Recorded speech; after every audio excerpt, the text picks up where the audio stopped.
ꯃꯌꯥꯝꯕꯨ ꯈꯨꯔꯨꯝꯖꯔꯤ ꯑꯃꯁꯨꯡ ꯏꯀꯥꯏ ꯈꯨꯝꯅꯖꯔꯤ ꯃꯅꯤꯄꯨꯔꯤ ꯃꯤꯔꯔꯒꯤ ꯃꯥꯏꯀꯩꯗꯒꯤ ꯉꯁꯤꯒꯤ ꯊꯧꯔꯝꯁꯤꯗ ꯌꯦꯡꯁꯤꯟꯕꯤꯔꯛꯄ ꯑꯣꯖꯥ ꯃꯌꯥꯝꯕꯨꯁꯨ ꯑꯩꯈꯣꯏ ꯃꯅꯤꯄꯨꯔꯤ ꯃꯤꯔꯔꯒꯤ ꯃꯥꯏꯀꯩꯗꯒꯤ ꯑꯃꯁꯨꯡ ꯑꯩꯍꯥꯛ ꯍꯃꯣꯝ ꯄ꯭ꯔꯃꯣꯗ ꯒꯤ ꯃꯥꯏꯀꯩꯗꯒꯤ ꯑꯣꯖꯥꯁꯤꯡꯕꯨ ꯅꯣꯂꯨꯛꯅ ꯈꯨꯔꯨꯝꯖꯔꯤ ꯑꯃꯁꯨꯡ ꯃꯈꯣꯏꯒꯤ ꯄ꯭ꯂꯥꯠꯐꯣꯔꯝ ꯑꯁꯤꯗ ꯌꯥꯎꯕꯤꯔ ꯁꯔꯨꯛ ꯌꯥꯕꯤꯕꯒꯤꯗꯃꯛ ꯏꯀꯥꯏ ꯈꯨꯝꯅꯕ ꯎꯠꯆꯔꯤ ꯑꯃꯁꯨꯡ ꯌꯦꯡꯕꯤꯔꯤꯕ ꯇꯨꯡꯗꯁꯨ ꯌꯦꯡꯕꯤꯔꯛꯈꯤꯗꯕ ꯃꯌꯥꯝꯕꯨꯁꯨ ꯑꯩꯈꯣꯏꯅ ꯊꯥꯒꯠꯆꯔꯤ ꯑꯃꯁꯨꯡ ꯈꯨꯔꯨꯝꯖꯔꯤ ꯑꯩꯈꯣꯏ ꯉꯁꯤ ꯋꯥꯔꯤ ꯁꯥꯟꯅꯖꯔꯛꯀꯗꯧꯔꯤꯕꯁꯤ ꯕꯪꯒ꯭ꯂꯥꯗꯦꯁꯀꯤ ꯁꯅꯥ ꯇꯝꯐꯥ ꯃꯇꯝꯗꯤ ꯈꯔ ꯁꯥꯡꯉꯦ ꯑꯩꯈꯣꯏ ꯔꯤꯂꯤꯁ ꯇꯧꯈꯤꯕ ꯑꯃꯁꯨꯡ ꯅꯝꯈꯤꯕ ꯑꯁꯤꯒꯤ ꯇꯤꯝ ꯑꯁꯤꯒꯤ ꯃꯇꯥꯡꯗ ꯑꯩꯈꯣꯏ ꯈꯤꯇꯪ ꯋꯥꯔꯤ ꯈꯔ ꯁꯥꯟꯅꯅꯕ ꯍꯥꯏꯅ ꯑꯩꯈꯣꯏꯒꯤ ꯄ꯭ꯂꯥꯠꯐꯣꯝꯁꯤꯗ ꯌꯦꯡꯁꯤꯟꯕꯤꯗꯨꯅ ꯂꯩꯔꯦ ꯑꯩꯈꯣꯏ ꯐꯤल्म ꯑꯁꯤꯒꯤ ꯄ꯭ꯔꯣꯗ꯭ꯌꯨꯁꯔ ꯑꯣꯖꯥ ꯔꯥꯀꯦꯁ ꯅꯥꯎꯔꯦꯝ ꯐꯤल्म ꯑꯁꯤꯒꯤ ꯗꯤꯔꯦꯛꯇꯔ ꯑꯣꯖꯥ ꯑꯣꯁꯤ ꯃꯩꯔꯥ ꯑꯃꯁꯨꯡ ꯑꯦꯁꯣꯁꯤꯌꯦꯠ ꯄ꯭ꯔꯣꯗ꯭ꯌꯨꯁꯔ ꯑꯩꯈꯣꯏꯒꯤ ꯑꯣꯖꯥ ꯏꯕꯨꯡꯍꯜ ꯁ꯭ꯌꯥꯃꯣꯟ ꯕꯪꯒ꯭ꯂꯥꯗꯦꯁꯇꯒꯤ ꯑꯗꯨ ꯑꯍꯥꯟꯕꯗ ꯑꯩꯈꯣꯏ ꯑꯁꯤ ꯍꯧꯗ꯭ꯔꯤꯉꯩꯗ ꯑꯩꯈꯣꯏꯒꯤ ꯐꯤल्म ꯑꯁꯤꯒꯤ ꯃꯇꯥꯡꯗ ꯆꯪꯁꯤꯟꯗ꯭ꯔꯤꯉꯩꯗ ꯑꯩꯅ ꯈꯖꯤꯛꯇꯪ ꯑꯩꯈꯣꯏ ꯉꯁꯤꯒꯤ ꯋꯥꯔꯤꯁꯤꯒꯤ ꯈꯖꯤꯛꯇꯪ ꯃꯌꯥꯝꯗ ꯑꯩꯅ ꯄꯥꯎꯗꯝꯖꯅꯤꯡꯕꯗꯤ ꯐꯤल्म ꯑꯁꯤ ꯔꯤꯂꯤꯁ ꯇꯧꯈꯤꯕ ꯃꯇꯨꯡꯗ ꯑꯩꯈꯣꯏ ꯀꯩ ꯍꯥꯏꯇꯥꯔꯦ ꯃꯣꯕꯥꯏꯜ ꯑꯦꯞꯇ ꯅꯠꯇ꯭ꯔꯒꯅ ꯌꯨꯇ꯭ꯌꯨꯕꯇ ꯑꯩꯈꯣꯏ ꯈꯔ ꯌꯦꯡꯕꯗꯤ ꯃꯌꯥꯝ ꯁꯨꯝ ꯐꯪꯕꯤꯔꯝꯕꯅꯤ ꯇꯧꯕꯇꯕꯨ ꯑꯩꯈꯣꯏ ꯆꯨꯝꯅ ꯐꯤल्म ꯑꯆꯧꯕ ꯍꯣꯜꯗ ꯑꯩꯈꯣꯏꯅ ꯊꯤꯌꯦꯇꯔ ꯍꯥꯏꯅ ꯍꯥꯏꯔꯤꯕ ꯑꯩꯈꯣꯏꯒꯤ ꯑꯆꯧꯕ ꯍꯣꯜꯗꯗꯤ ꯐꯪꯕꯒꯤ ꯈꯨꯗꯣꯡꯆꯥꯕꯁꯤ ꯂꯩꯇꯕꯅꯤꯅ ꯑꯩꯈꯣꯏ ꯑꯗꯨꯒꯤ ꯀꯩꯅꯣꯗꯨꯗꯤ ꯂꯩꯇꯦ ꯇꯨꯡꯗ ꯑꯗꯨꯒꯤ ꯈꯨꯗꯣꯡꯆꯥꯕꯁꯨ ꯂꯥꯛꯀꯅꯤ ꯈꯜꯂꯤ ꯑꯗꯨꯒꯤ ꯃꯇꯥꯡꯗꯁꯨ ꯅꯩꯅꯖꯒꯅꯤ ꯑꯗꯨꯒ ꯂꯣꯏꯅꯅ ꯏꯟꯗꯣ ꯕꯪꯒ꯭ꯂꯥꯗꯦꯁ ꯑꯃꯁꯨꯡ ꯏꯟꯗꯤꯌꯥ ꯄꯨꯟꯁꯤꯜꯂꯒ ꯃꯅꯤꯄꯨꯔꯤ ꯂꯣꯟꯗ ꯃꯩꯇꯩꯂꯣꯟꯗ ꯄꯨꯊꯣꯛꯄ ꯑꯁꯤꯅ ꯑꯍꯥꯟꯕ ꯐꯤल्म ꯑꯣꯏꯕꯅꯤ나 ꯑꯁꯤꯒꯤ ꯃꯇꯥꯡꯗꯁꯨ ꯃꯅꯨꯡꯒꯤ ꯑꯣꯏꯕ ꯋꯥꯔꯤ ꯅꯨꯡꯒꯤ ꯑꯣꯏꯕ ꯋꯥꯔꯤ ꯑꯃꯁꯨꯡ ꯇꯨꯡꯗ ꯀꯔꯤ ꯇꯧꯕ ꯌꯥꯕ ꯑꯃꯁꯨꯡ ꯑꯩꯈꯣꯏꯒꯤ ꯑꯣꯖꯥꯁꯤꯡꯅ ꯀꯔꯤ ꯈꯜꯂꯤꯕ ꯑꯁꯤꯒꯤ ꯃꯇꯥꯡꯗꯁꯨ ꯑꯩꯈꯣꯏ ꯅꯩꯅꯖꯒꯅꯤ ꯑꯁꯤꯒꯤ ꯐꯤल्मꯁꯤꯒꯤ ꯃꯇꯥꯡꯗ ꯌꯥꯝꯅ ꯊꯣꯏꯗꯣꯛꯅ ꯍꯦꯟꯅ ꯋꯥꯔꯤ ꯑꯃꯗꯤ ꯑꯁꯤꯒꯤ ꯀꯔꯝ ꯇꯧꯔꯛꯄ ꯑꯁꯤꯒꯤ ꯀꯩꯅꯣꯁꯤ ꯑꯇꯩ ꯃꯅꯤꯄꯨꯔꯒꯤ ꯃꯤꯗꯤꯌꯥꯗꯁꯨ ꯑꯩꯈꯣꯏ ꯍꯥꯟꯅ ꯅꯩꯅꯖꯈ꯭ꯔꯦ ꯇꯣꯝ ꯇꯤꯚꯤ ꯑꯗꯩ ꯃꯅꯨꯡ ꯍꯨꯠꯅ ꯑꯃꯗꯤ ꯄꯥꯔꯁꯣꯅꯦꯜ ꯕ꯭ꯂꯣꯛ ꯀꯌꯥꯗꯁꯨ ꯑꯩꯈꯣꯏ ꯑꯁꯤꯒꯤ ꯃꯇꯥꯡꯗ ꯑꯩꯈꯣꯏ ꯊꯦꯡꯅꯕ ꯐꯪꯉꯤ ꯑꯗꯣ ꯑꯍꯥꯟꯕꯗ ꯐꯤल्मꯁꯤꯒꯤ ꯃꯇꯥꯡꯗ ꯈꯖꯤꯛꯇꯪ ꯑꯩꯈꯣꯏꯒꯤ ꯀꯩꯅꯣꯁꯦ ꯑꯩꯈꯣꯏ ꯀꯔꯝꯅ ꯐꯤल्म ꯑꯁꯤ ꯌꯧꯔꯛꯈꯤꯕꯅꯣ ꯐꯤल्म ꯑꯁꯤꯒꯤ ꯃꯪꯁꯤ ꯃꯪꯉꯛꯈꯤꯕꯅꯣ ꯍꯥꯏꯕꯁꯦ ꯉꯁꯤꯒꯤ ꯑꯩꯈꯣꯏꯒꯤ ꯐꯤल्म ꯑꯁꯤꯒꯤ ꯄ꯭ꯔꯣꯗ꯭ꯌꯨꯁꯔ ꯑꯣꯖꯥ ꯔꯥꯀꯦꯁ ꯅꯥꯎꯔꯦꯝꯗ ꯂꯥꯛꯀꯦ ꯔꯥꯀꯦꯁ ꯅꯥꯎꯔꯦꯝꯒꯤ ꯀꯩꯅꯣꯁꯤ ꯑꯩ ꯊꯣꯏꯗꯣꯛꯅ ꯍꯦꯟꯗꯣꯛꯅ ꯏꯟꯇ꯭ꯔꯣ ꯄꯤꯕꯒꯤ ꯃꯊꯧ ꯇꯥꯗ ꯃꯥꯜꯂꯦ ꯍꯥꯏꯅ ꯈꯜꯂꯤ ꯃꯔꯝꯗꯤ ꯑꯣꯖꯥ ꯔꯥꯀꯦꯁ ꯅꯥꯎꯔꯦꯝ ꯕꯪꯒ꯭ꯂꯥꯗꯦꯁ ꯑꯃꯁꯨꯡ ꯏꯟꯗꯤꯌꯥꯒꯤ ꯃꯐꯝ ꯄꯨꯝꯅꯃꯛꯇ ꯍꯥꯏꯇꯥꯔꯦ ꯌꯥꯝꯅ ꯁꯛꯈꯪꯅꯔꯕ ꯁꯣꯁꯤꯌꯦꯜ ꯑꯦꯛꯇꯤꯚꯤꯁꯠ ꯑꯗꯨꯗꯒꯤ ꯑꯣꯏꯅ ꯐꯤल्म ꯄ꯭ꯔꯣꯗ꯭ꯌꯨꯁꯔ ꯑꯃ ꯑꯣꯏꯅ ꯑꯃꯗꯤ ꯑꯩꯈꯣꯏ ꯀꯜꯆꯔ ꯃꯅꯤꯄꯨꯔꯤ ꯀꯜꯆꯔꯒꯤ ꯌꯥꯝꯅ ꯆꯥꯎꯈꯠꯅꯕ ꯍꯣꯠꯅꯕꯗ ꯈꯨꯃꯥꯡ ꯆꯥꯎꯁꯟꯅ ꯃꯈꯣꯏ ꯀꯩꯅꯣ ꯑꯣꯏꯅ ꯍꯣꯠꯅꯕꯤꯔꯛꯄ ꯅꯍꯥ ꯑꯃꯅꯤ ꯑꯗꯨꯅ ꯑꯩꯈꯣꯏ ꯕꯪꯒ꯭ꯂꯥꯗꯦꯁꯇꯁꯨ ꯏꯀꯥꯏ ꯈꯨꯝꯅꯖꯔꯤ ꯑꯃꯁꯨꯡ ꯕꯪꯒ꯭ꯂꯥꯗꯦꯁꯀꯤ ꯑꯃꯗꯤ ꯃꯅꯤꯄꯨꯔꯒꯤ ꯑꯃꯗꯤ ꯏꯟꯗꯤꯌꯥꯒꯤ ꯃꯐꯝ ꯀꯌꯥꯗꯒꯤ ꯂꯥꯛꯇꯨꯅ ꯂꯩꯕ ꯃꯄꯥꯟꯗ ꯂꯩꯕ ꯑꯩꯈꯣꯏ ꯃꯌꯥꯝꯅꯁꯨ ꯑꯣꯖꯥꯒꯤ ꯇꯧꯔꯝꯕ ꯄꯨꯝꯅꯃꯛꯄꯨ ꯑꯩꯈꯣꯏ ꯇꯧꯔꯤꯃꯜ ꯈꯪꯕ ꯎꯠꯆꯔꯤ ꯑꯣꯖꯥ ꯔꯥꯀꯦꯁ ꯈꯔ ꯁꯝꯂꯞꯅ ꯐꯤल्म ꯑꯁꯤꯒꯤ ꯃꯇꯥꯡꯁꯦ ꯈꯖꯤꯛꯇꯪ ꯁꯝꯂꯞꯅ ꯁꯨꯝ ꯃꯌꯥꯝ ꯀꯩꯅꯣꯗ ꯑꯩꯈꯣꯏ ꯃꯅꯨꯡ ꯍꯨꯠꯅ ꯑꯃꯗꯤ ꯀꯩꯅꯣꯗꯁꯨ ꯍꯥꯏꯕꯤꯈ꯭ꯔꯦ ꯑꯩꯈꯣꯏꯒꯤ ꯇꯣꯞ ꯇꯤꯚꯤꯗꯁꯨ ꯈꯔꯕꯨꯗꯤ ꯅꯤꯡꯁꯤꯡꯕꯤꯈ꯭ꯔꯦ ꯑꯗꯨ ꯑꯣꯏꯔꯒꯁꯨ ꯑꯃꯨꯛꯀ ꯅꯧꯍꯧꯅꯅ ꯈꯖꯤꯛꯇꯪ ꯃꯇꯦꯛ ꯑꯃꯇꯪ ꯈꯖꯤꯛꯇꯪ ꯄꯥꯎꯗꯝ ꯑꯣꯏꯅ ꯇꯝꯕꯤꯔꯝꯃꯨ ꯑꯍꯥꯟꯕꯗ ꯑꯩꯈꯣꯏꯒꯤ ꯃꯅꯤꯄꯨꯔ ꯃꯤꯔꯔ ꯑꯩꯈꯣꯏꯒꯤ ꯌꯦꯡꯕꯤꯔꯤꯕ ꯚꯤꯌꯔ ꯄꯨꯝꯅꯃꯛ ꯑꯗꯨꯒ ꯃꯁꯤꯕꯨ ꯍꯣꯁ ꯇꯧꯕꯤꯔꯤꯕ ꯑꯩꯈꯣꯏꯒꯤ ꯐꯖꯕ ꯃꯅꯤꯄꯨꯔ ꯃꯤꯔꯔꯒꯤ ꯇꯤꯝ ꯑꯗꯨꯒ ꯑꯣꯐꯂꯥꯏꯟꯗ ꯂꯩꯕꯤꯔꯤꯕ ꯄꯨꯝꯅꯃꯛ ꯑꯗꯨꯒ ꯑꯣꯟꯂꯥꯏꯟꯗ ꯂꯩꯕꯤꯔꯤꯕ ꯄꯨꯝꯅꯃꯛ ꯑꯩꯈꯣꯏ ꯕꯪꯒ꯭ꯂꯥꯗꯦꯁꯀꯤ ꯁꯅꯥ ꯇꯝꯐꯥ ꯍꯥꯏꯕ ꯑꯩꯈꯣꯏꯒꯤ ꯐꯤꯂꯝ ꯑꯁꯤ ꯂꯩꯔꯛꯄ ꯋꯥꯔꯤꯁꯦ ꯈꯖꯤꯛꯇꯪꯗꯤ ꯁꯥꯡꯉꯤ ꯑꯗꯨꯒ ꯌꯥꯝ ꯇꯦꯟꯅ ꯊꯝꯖꯒꯦ ꯑꯩꯈꯣꯏ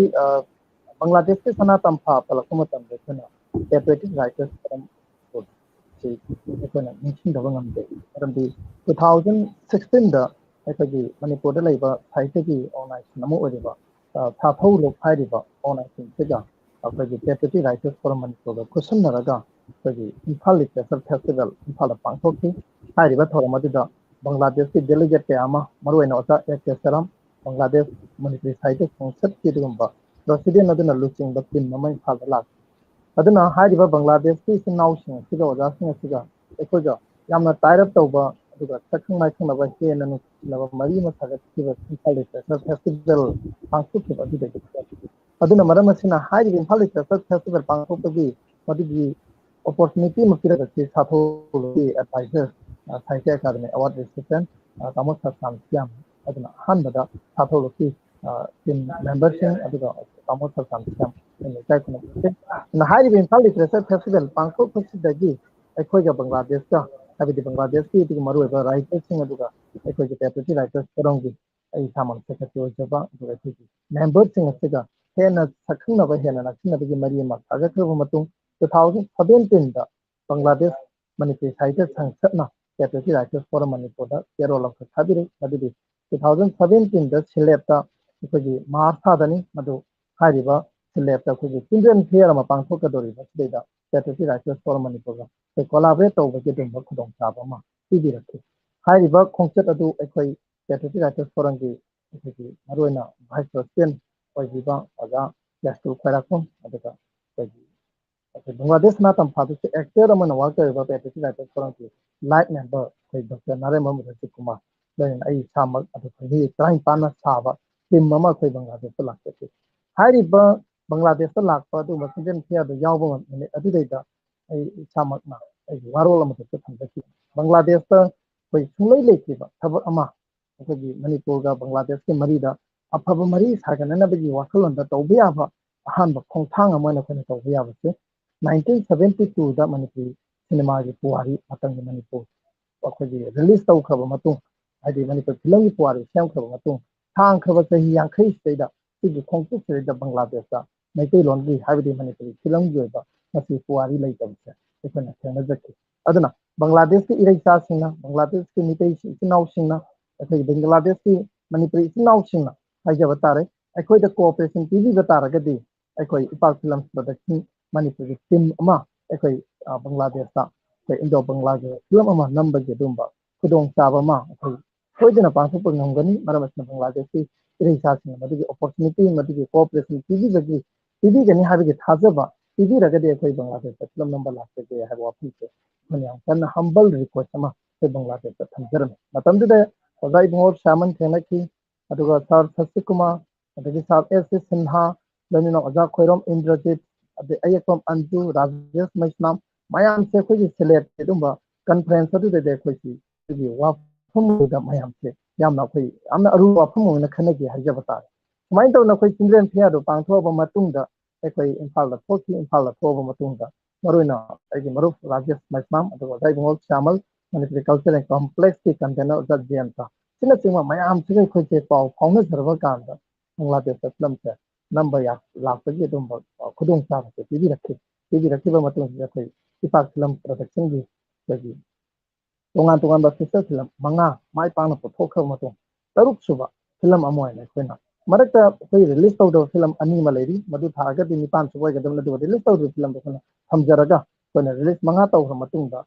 Taruk Suba film when I Quena Hariba Sister film Quena Bangladesh Laksaraga Namza Kivani Namza Matunda Hariba film both Bangladesh and India have the Bangladesh Yauna Manipur Tripura the Sumasi Premier Tonga Toma Punta Kataka either film city Wari Sakina Samtera Kibani and film city Wari Semakumatanda Bangladesh Great Action Weda Population TV Kiva I think Manipur among Tangana my Palutra swimming Palutra so the Tamu the Hamderi Lata Bangladesh is not on father population TV Panama City the Kupasida Yama Tasa Sina I Hamba how to do Thagachari Ojara case, Koigi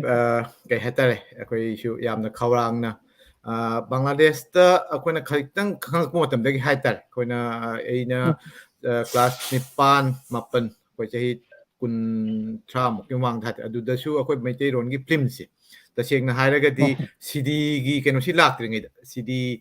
Koi hojiki CD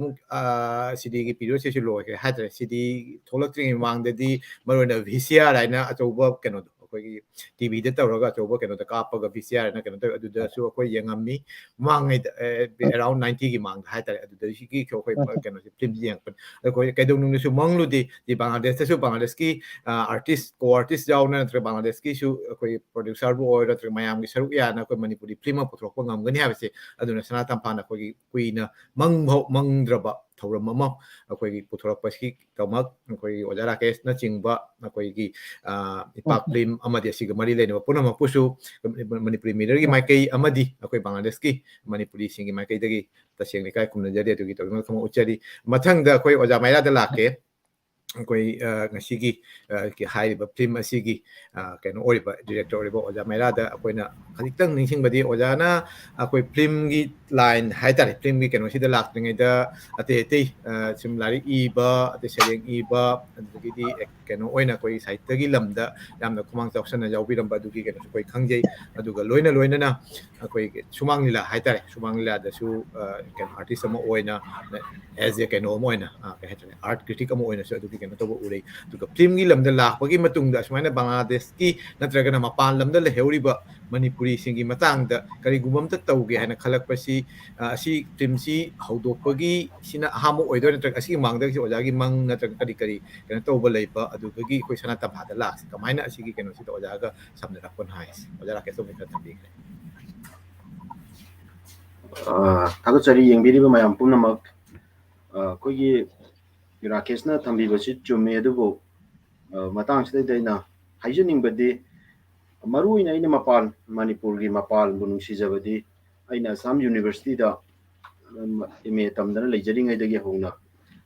ꯕꯪꯒ꯭ꯂꯥꯗꯦꯁꯀꯤ ꯑꯗꯨꯒ ꯇ꯭ꯔꯤꯄꯨꯔꯥꯁꯤ ꯆꯠꯄ ꯐꯪꯗ꯭ꯔꯒꯁꯨ ꯇ꯭ꯔꯤꯄꯨꯔꯥꯒꯤ ꯑꯗꯨꯒ ꯃ꯭ꯌꯥꯟꯃꯥꯔꯒꯤ ꯃꯤꯇꯩꯁꯤꯡꯒꯤ ꯄꯨꯟꯁꯤ ꯃꯍꯤꯡꯁꯤꯗꯩꯗ ꯌꯥꯝꯅ ꯉꯥꯎꯖꯩ ꯃꯔꯝ ꯑꯗꯨꯅ ꯑꯩꯅ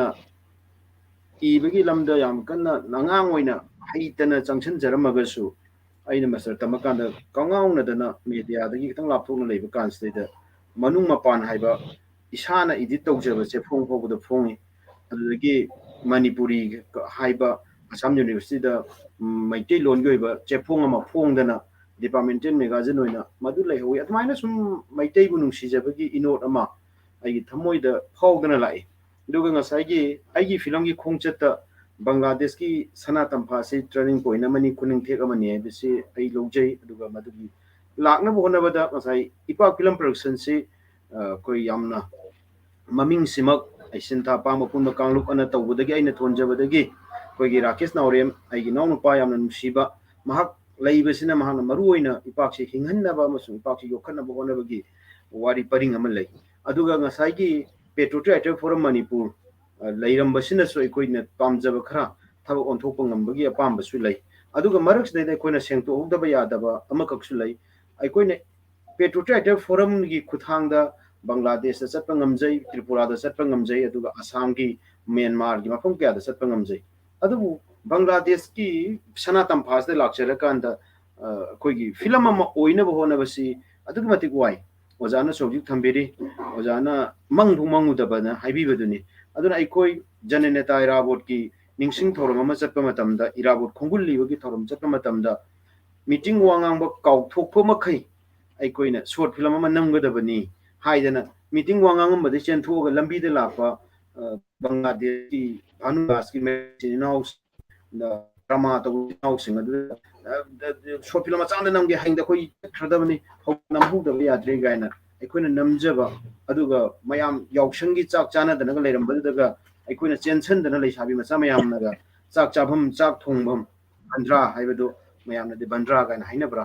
ꯃꯗꯨꯒꯤꯗꯨꯗꯒ ꯆꯦꯟꯁꯤꯜꯂꯒ ꯅꯝꯈꯤꯕꯒꯤ ꯌꯥꯝꯅ ꯅꯨꯡꯁꯤꯕ ꯑꯃꯁꯨ ꯂꯩ ꯑꯗꯨꯒ ꯁꯣꯝꯗꯅ ꯑꯁ ꯑꯣꯁꯤ ꯃꯦꯅꯥ ꯋꯥ ꯉꯥꯡꯒꯗꯕꯅꯤ ꯀꯗꯥꯏ ꯆꯠꯈ꯭ꯔꯦꯅ ꯃꯥꯏꯛꯇ ꯂꯥꯎꯔꯛꯄ ꯑꯗꯨ ꯆꯦꯟꯁꯤꯜꯂꯒ ꯑꯃꯨꯛ ꯋꯥ ꯉꯥꯡꯕꯒꯤ ꯇꯥꯟꯖꯥ ꯑꯃꯁꯨ ꯂꯩꯈꯤ ꯃꯗꯨꯒꯤ ꯇꯥꯡꯀꯛꯁꯤ ꯂꯥꯛꯑꯀꯥꯟꯗ ꯑꯩꯈꯣꯏꯅ ꯏꯟꯇꯔꯅꯦꯁꯅꯦꯜꯒꯤ ꯊꯥꯛꯇ ꯑꯦꯔꯦꯅꯥꯗ ꯑꯩꯈꯣꯏꯒꯤ ꯐꯤꯂꯝꯁꯤꯃ ꯄꯥꯝꯃꯤ ꯍꯥꯏꯕꯁꯦ ꯑꯩꯈꯣꯏꯒꯤ ꯇ꯭ꯔꯤꯞ ꯐꯤꯂꯝ ꯅꯝꯕꯁꯦ ꯏꯅꯥꯎ ꯔꯥꯀꯦꯁꯀꯤ ꯌꯥꯝ ꯆꯥꯎ ꯀ꯭ꯔꯦꯗꯤꯠ ꯂꯩ ꯆꯨꯝꯃꯤ ꯑꯗꯨꯕꯨ ꯕꯪꯒ꯭ꯂꯥꯗꯦꯁꯀꯤ ꯁꯅꯥ ꯇꯝꯐꯥꯁꯤ ꯅꯝꯅꯕ ꯍꯣꯠꯅ ꯀꯥꯟꯗ ꯑꯩꯈꯣꯏꯅ ꯍꯥꯏꯖꯔꯨꯕꯗ